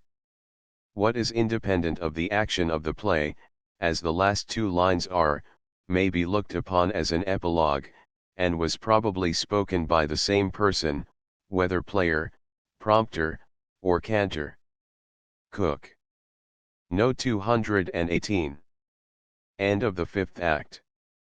At the end of a play, the Romans closed their scenes, which, instead of falling from the roof of the theatre downwards, as among the moderns, were constructed something similarly to the blinds of a carriage, so that when the stage was to be exposed to the view of the spectators, the scene or curtain was let down, and when the piece was concluded, it was drawn up again. The ancients originally performed their plays in the open air, with no scenery but that furnished by nature. As they became more refined, they erected theatres, and introduced scenes, which they divided into 3 kinds, 1 tragic, 2 comic, 3 pastoral. Some very valuable information on this subject may be gathered from Ampero's notes on Vitruvius, who has described the various sorts of ancient scenes. Ovid, in the following verses, describes the original simplicity of the Roman dramatic entertainments, tunc nec marmorio pendebant vila theatro, nec fuerant liquido pulpita rubra croco. Illic quas tulirant nemo rosa palatia frons simpliciter paucity scena sine arte fud. Finus. London, printed by W. Clowes, Northumberland Court. Transcriber's note, words may have multiple spelling variations or inconsistent hyphenation in the text. These have been left unchanged unless indicated below. Obsolete and alternative spellings were left unchanged. Note 108 has two footnotes that were lettered sequentially and were moved to the end of the note. Missing anchor was added to note 50. Obvious printing errors, such as backwards, upside down, reverse order, or partially printed letters and punctuation, were corrected. Final stops missing at the end of sentences and abbreviations were added. Duplicate letters at line endings or page breaks were removed. Punctuation and accent marks were normalized. The following items were changed: his to this praising changed to praising thing added to text where not legible in the original, note 114. End of the Project Gutenberg ebook Terence Andrian, a comedy, in 5 acts. Updated editions will replace the previous one. The old editions will be renamed. Creating the works from print editions not protected by U.S. copyright law means that no one owns a United States copyright in these works, so the Foundation, and you, can copy and distribute it in the United States without permission and without paying copyright royalties. Special rules, set forth in the General Terms of Use part of this license, apply to copying and distributing Project Gutenberg trademark electronic works to protect the Project Gutenberg trademark concept and trademark. Project Gutenberg is a registered trademark, and may not be used if you charge for an ebook, except by following the terms of the trademark license, including paying royalties for use of the Project Gutenberg trademark. If you do not charge anything for copies of this ebook, complying with the trademark license is very easy. You may use this ebook for nearly any purpose, such as creation of derivative works, reports, performances, and research. Project Gutenberg ebooks may be modified and printed and given away. You may do practically anything in the United States with ebooks not protected by U.S. copyright law. Redistribution is subject to the trademark license, especially commercial redistribution. Start, full license. The full Project Gutenberg license. Please read this before you distribute or use this work to protect the Project Gutenberg trademark mission of promoting the free distribution of electronic works. By using or distributing this work, or any other work associated in any way with the phrase Project Gutenberg, you agree to comply with all the terms of the full Project Gutenberg trademark license available with this file or online at www.gutenberg.org/license. Section 1. General Terms of Use and Redistributing Project Gutenberg Trademark Electronic Works 1.a. By reading or using any part of this Project Gutenberg trademark electronic work, you indicate that you have read, understand, agree to and accept all the terms of this license and intellectual property, trademark/copyright, agreement. If you do not agree to abide by all the terms of this agreement, you must cease using and return or destroy all copies of Project Gutenberg trademark electronic works in your possession. If you paid a fee for obtaining a copy of or access to a Project Gutenberg trademark electronic work and you do not agree to be bound by the terms of this agreement, you may obtain a refund from the person or entity to whom you paid the fee as set forth in paragraph 1.e.8. 1.b. Project Gutenberg is a registered trademark. It may only be used on or associated in any way with an electronic work by people who agree to be bound by the terms of this agreement. There are a few things that you can do with most Project Gutenberg trademark electronic works even without complying with the full terms of this agreement. See paragraph 1.c below. There are a lot of things you can do with Project Gutenberg trademark electronic works if you follow the terms of this agreement and help preserve free future access to Project Gutenberg trademark electronic works. See paragraph 1.e below. 1.c. The Project Gutenberg Literary Archive Foundation, the Foundation or PGLOF, owns a compilation copyright in the collection of Project Gutenberg trademark electronic works. Nearly all the individual works in the collection are in the public domain in the United States. If an individual work is unprotected by copyright law in the United States and you are located in the United States, we do not claim a right to prevent you from copying, distributing, performing, displaying, or creating derivative works based on the work as long as all references to Project Gutenberg are removed. Of course, we hope that you will support the Project Gutenberg trademark mission of promoting free access to electronic works by freely sharing Project Gutenberg trademark works in compliance with the terms of this agreement for keeping the Project Gutenberg trademark name associated with the work. You can easily comply with the terms of this agreement by keeping this work in the same format with its attached full Project Gutenberg trademark license when you share it without charge with others. 1.d. The copyright laws of the place where you are located also govern what you can do with this work. Copyright laws in most countries are in a constant state of change. If you are outside the United States, check the laws of your country in addition to the terms of this agreement before downloading, copying, displaying, performing, distributing or creating derivative works based on this work or any other Project Gutenberg trademark work. The Foundation makes no representations concerning the copyright status of any work in any country other than the United States. 1.e Unless you have removed all references to Project Gutenberg, 1.e.1. The following sentence, with active links to, or other immediate access to, the full Project Gutenberg trademark license must appear prominently whenever any copy of a Project Gutenberg trademark work, any work on which the phrase Project Gutenberg appears, or with which the phrase Project Gutenberg is associated, is accessed, displayed, performed, viewed, copied or distributed. This ebook is for the use of anyone anywhere in the United States and most other parts of the world at no cost and with almost no restrictions whatsoever. You may copy it, give it away or reuse it under the terms of the Project Gutenberg license included with this ebook or online at www.gutenberg.org. If you are not located in the United States, you will have to check the laws of the country where you are located before using this ebook. 1.e.2. If an individual Project Gutenberg trademark electronic work is derived from texts not protected by U.S. copyright law, does not contain a notice indicating that it is posted with permission of the copyright holder, the work can be copied and distributed to anyone in the United States without paying any fees or charges.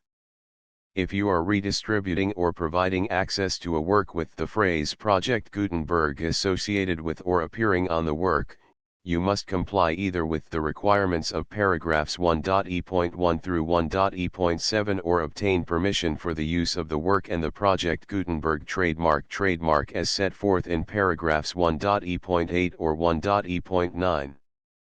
1.e.3. If an individual Project Gutenberg trademark electronic work is posted with the permission of the copyright holder, your use and distribution must comply with both paragraphs 1.e.1 through 1.e.7 and any additional terms imposed by the copyright holder. Additional terms will be linked to the Project Gutenberg trademark license for all works posted with the permission of the copyright holder found at the beginning of this work. 1.e.4. Do not unlink or detach or remove the full Project Gutenberg trademark license terms from this work, or any files containing a part of this work or any other work associated with Project Gutenberg trademark. 1.e.5. Do not copy, display, perform, distribute or redistribute this electronic work, or any part of this electronic work, without prominently displaying the sentence set forth in paragraph 1.e.1 with active links or immediate access to the full terms of the Project Gutenberg trademark license. 1.e.6. You may convert to and distribute this work in any binary, compressed, marked up, non-proprietary or proprietary form, including any word processing or hypertext form. However, If you provide access to or distribute copies of a Project Gutenberg trademark work in a format other than plain vanilla ASCII or other format used in the official version posted on the official Project Gutenberg trademark website, www.gutenberg.org, you must, at no additional cost, fee, or expense to the user, provide a copy, a means of exporting a copy, or a means of obtaining a copy upon request, of the work in its original plain vanilla ASCII or other form. Any alternate format must include the full Project Gutenberg trademark license as specified in paragraph 1.e.1. 1.e.7. Do not charge a fee for access to, viewing, displaying, performing, copying or distributing any Project Gutenberg trademark works unless you comply with paragraph 1.e.8 or 1.e.9. 1.e.8.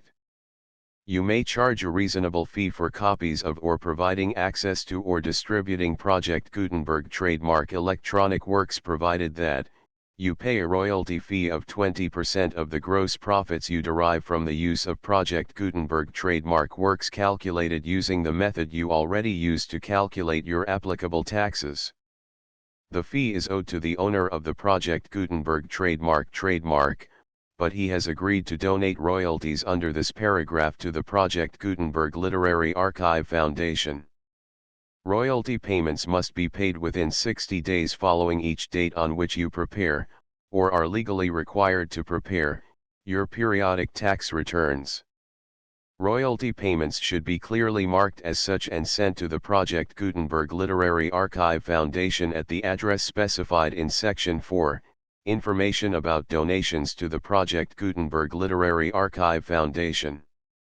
You provide a full refund of any money paid by a user who notifies you in writing, or by email, within 30 days of receipt that he does not agree to the terms of the full Project Gutenberg trademark license. You must require such a user to return or destroy all copies of the works possessed in a physical medium and discontinue all use of and all access to other copies of Project Gutenberg trademark works. You provide, in accordance with paragraph 1.f.3, a full refund of any money paid for a work or a replacement copy, if a defect in the electronic work is discovered and reported to you within 90 days of receipt of the work. You comply with all other terms of this agreement for free distribution of Project Gutenberg trademark works. 1.e.9. If you wish to charge a fee or distribute a Project Gutenberg trademark electronic work or group of works on different terms than are set forth in this agreement, you must obtain permission in writing from the Project Gutenberg Literary Archive Foundation, the manager of the Project Gutenberg trademark. Contact the Foundation as set forth in Section 3 below. 1.f.1.f.1. Project Gutenberg volunteers and employees expend considerable effort to identify, do copyright research on, transcribe and proofread works not protected by U.S. copyright law in creating the Project Gutenberg trademark collection. Despite these efforts, Project Gutenberg trademark electronic works, and the medium on which they may be stored, may contain defects, such as, but not limited to, incomplete, inaccurate or corrupt data, transcription errors, a copyright or other intellectual property infringement, a defective or damaged disk or other medium, a computer virus, or computer codes that damage or cannot be read by your equipment. 1.f.2. Limited warranty, disclaimer of damages, except for the right of replacement or refund described in paragraph 1.f.3, the Project Gutenberg Literary Archive Foundation, the owner of the Project Gutenberg trademark, and any other party distributing a Project Gutenberg trademark electronic work under this agreement, disclaim all liability to you for damages, costs, and expenses, including legal fees. You agree that you have no remedies for negligence, strict liability, breach of warranty or breach of contract except those provided in paragraph 1.f.3. You agree that the Foundation, the trademark owner, and any distributor under this agreement will not be liable to you for actual, direct, indirect, consequential, punitive, or incidental damages even if you give notice of the possibility of such damage. 1.f.3 Limited right of replacement or refund. If you discover a defect in this electronic work within 90 days of receiving it, you can receive a refund of the money, if any, you paid for it by sending a written explanation to the person you received the work from. If you received the work on a physical medium, you must return the medium with your written explanation. The person or entity that provided you with the defective work may elect to provide a replacement copy in lieu of a refund. If you received the work electronically, the person or entity providing it to you may choose to give you a second opportunity to receive the work electronically in lieu of a refund. If the second copy is also defective, you may demand a refund in writing without further opportunities to fix the problem. 1.f.4 Except for the limited right of replacement or refund set forth in paragraph 1.f.3, this work is provided to you as is, with no other warranties of any kind, express or implied, including but not limited to warranties of merchantability or fitness for any purpose. 1.f.5 Some states do not allow disclaimers of certain implied warranties or the exclusion or limitation of certain types of damages. If any disclaimer or limitation set forth in this agreement violates the law of the state applicable to this agreement, the agreement shall be interpreted to make the maximum disclaimer or limitation permitted by the applicable state law. The invalidity or unenforceability of any provision of this agreement shall not void the remaining provisions. 1.f.6 Indemnity. You agree to indemnify and hold the foundation, the trademark owner, any agent or employee of the foundation, anyone providing copies of Project Gutenberg trademark electronic works in accordance with this agreement, and any volunteers associated with the production, promotion, and distribution of Project Gutenberg trademark electronic works, harmless from all liability, costs, and expenses, including legal fees, that arise directly or indirectly from any of the following which you do or cause to occur. A. Distribution of this or any Project Gutenberg trademark work. B. Alteration, modification, or additions or deletions to any Project Gutenberg trademark work, and C. Any defect you cause. Section 2. Information about the mission of Project Gutenberg trademark. Project Gutenberg trademark is synonymous with the free distribution of electronic works in formats readable by the widest variety of computers including obsolete, old, middle-aged, and new computers. It exists because of the efforts of hundreds of volunteers and donations from people in all walks of life. Volunteers and financial support to provide volunteers with the assistance they need are critical to reaching Project Gutenberg trademark's goals and ensuring that the Project Gutenberg trademark collection will remain freely available for generations to come.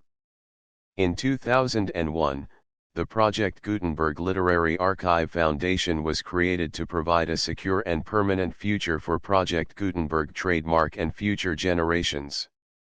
To learn more about the Project Gutenberg Literary Archive Foundation and how your efforts and donations can help, see sections 3 and 4 and the Foundation information page at www.gutenberg.org.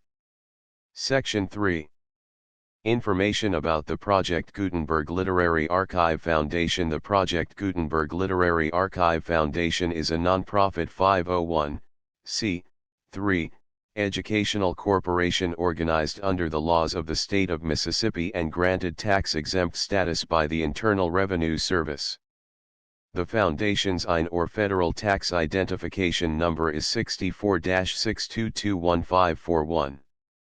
Contributions to the Project Gutenberg Literary Archive Foundation are tax-deductible to the full extent permitted by U.S. federal laws and your state's laws.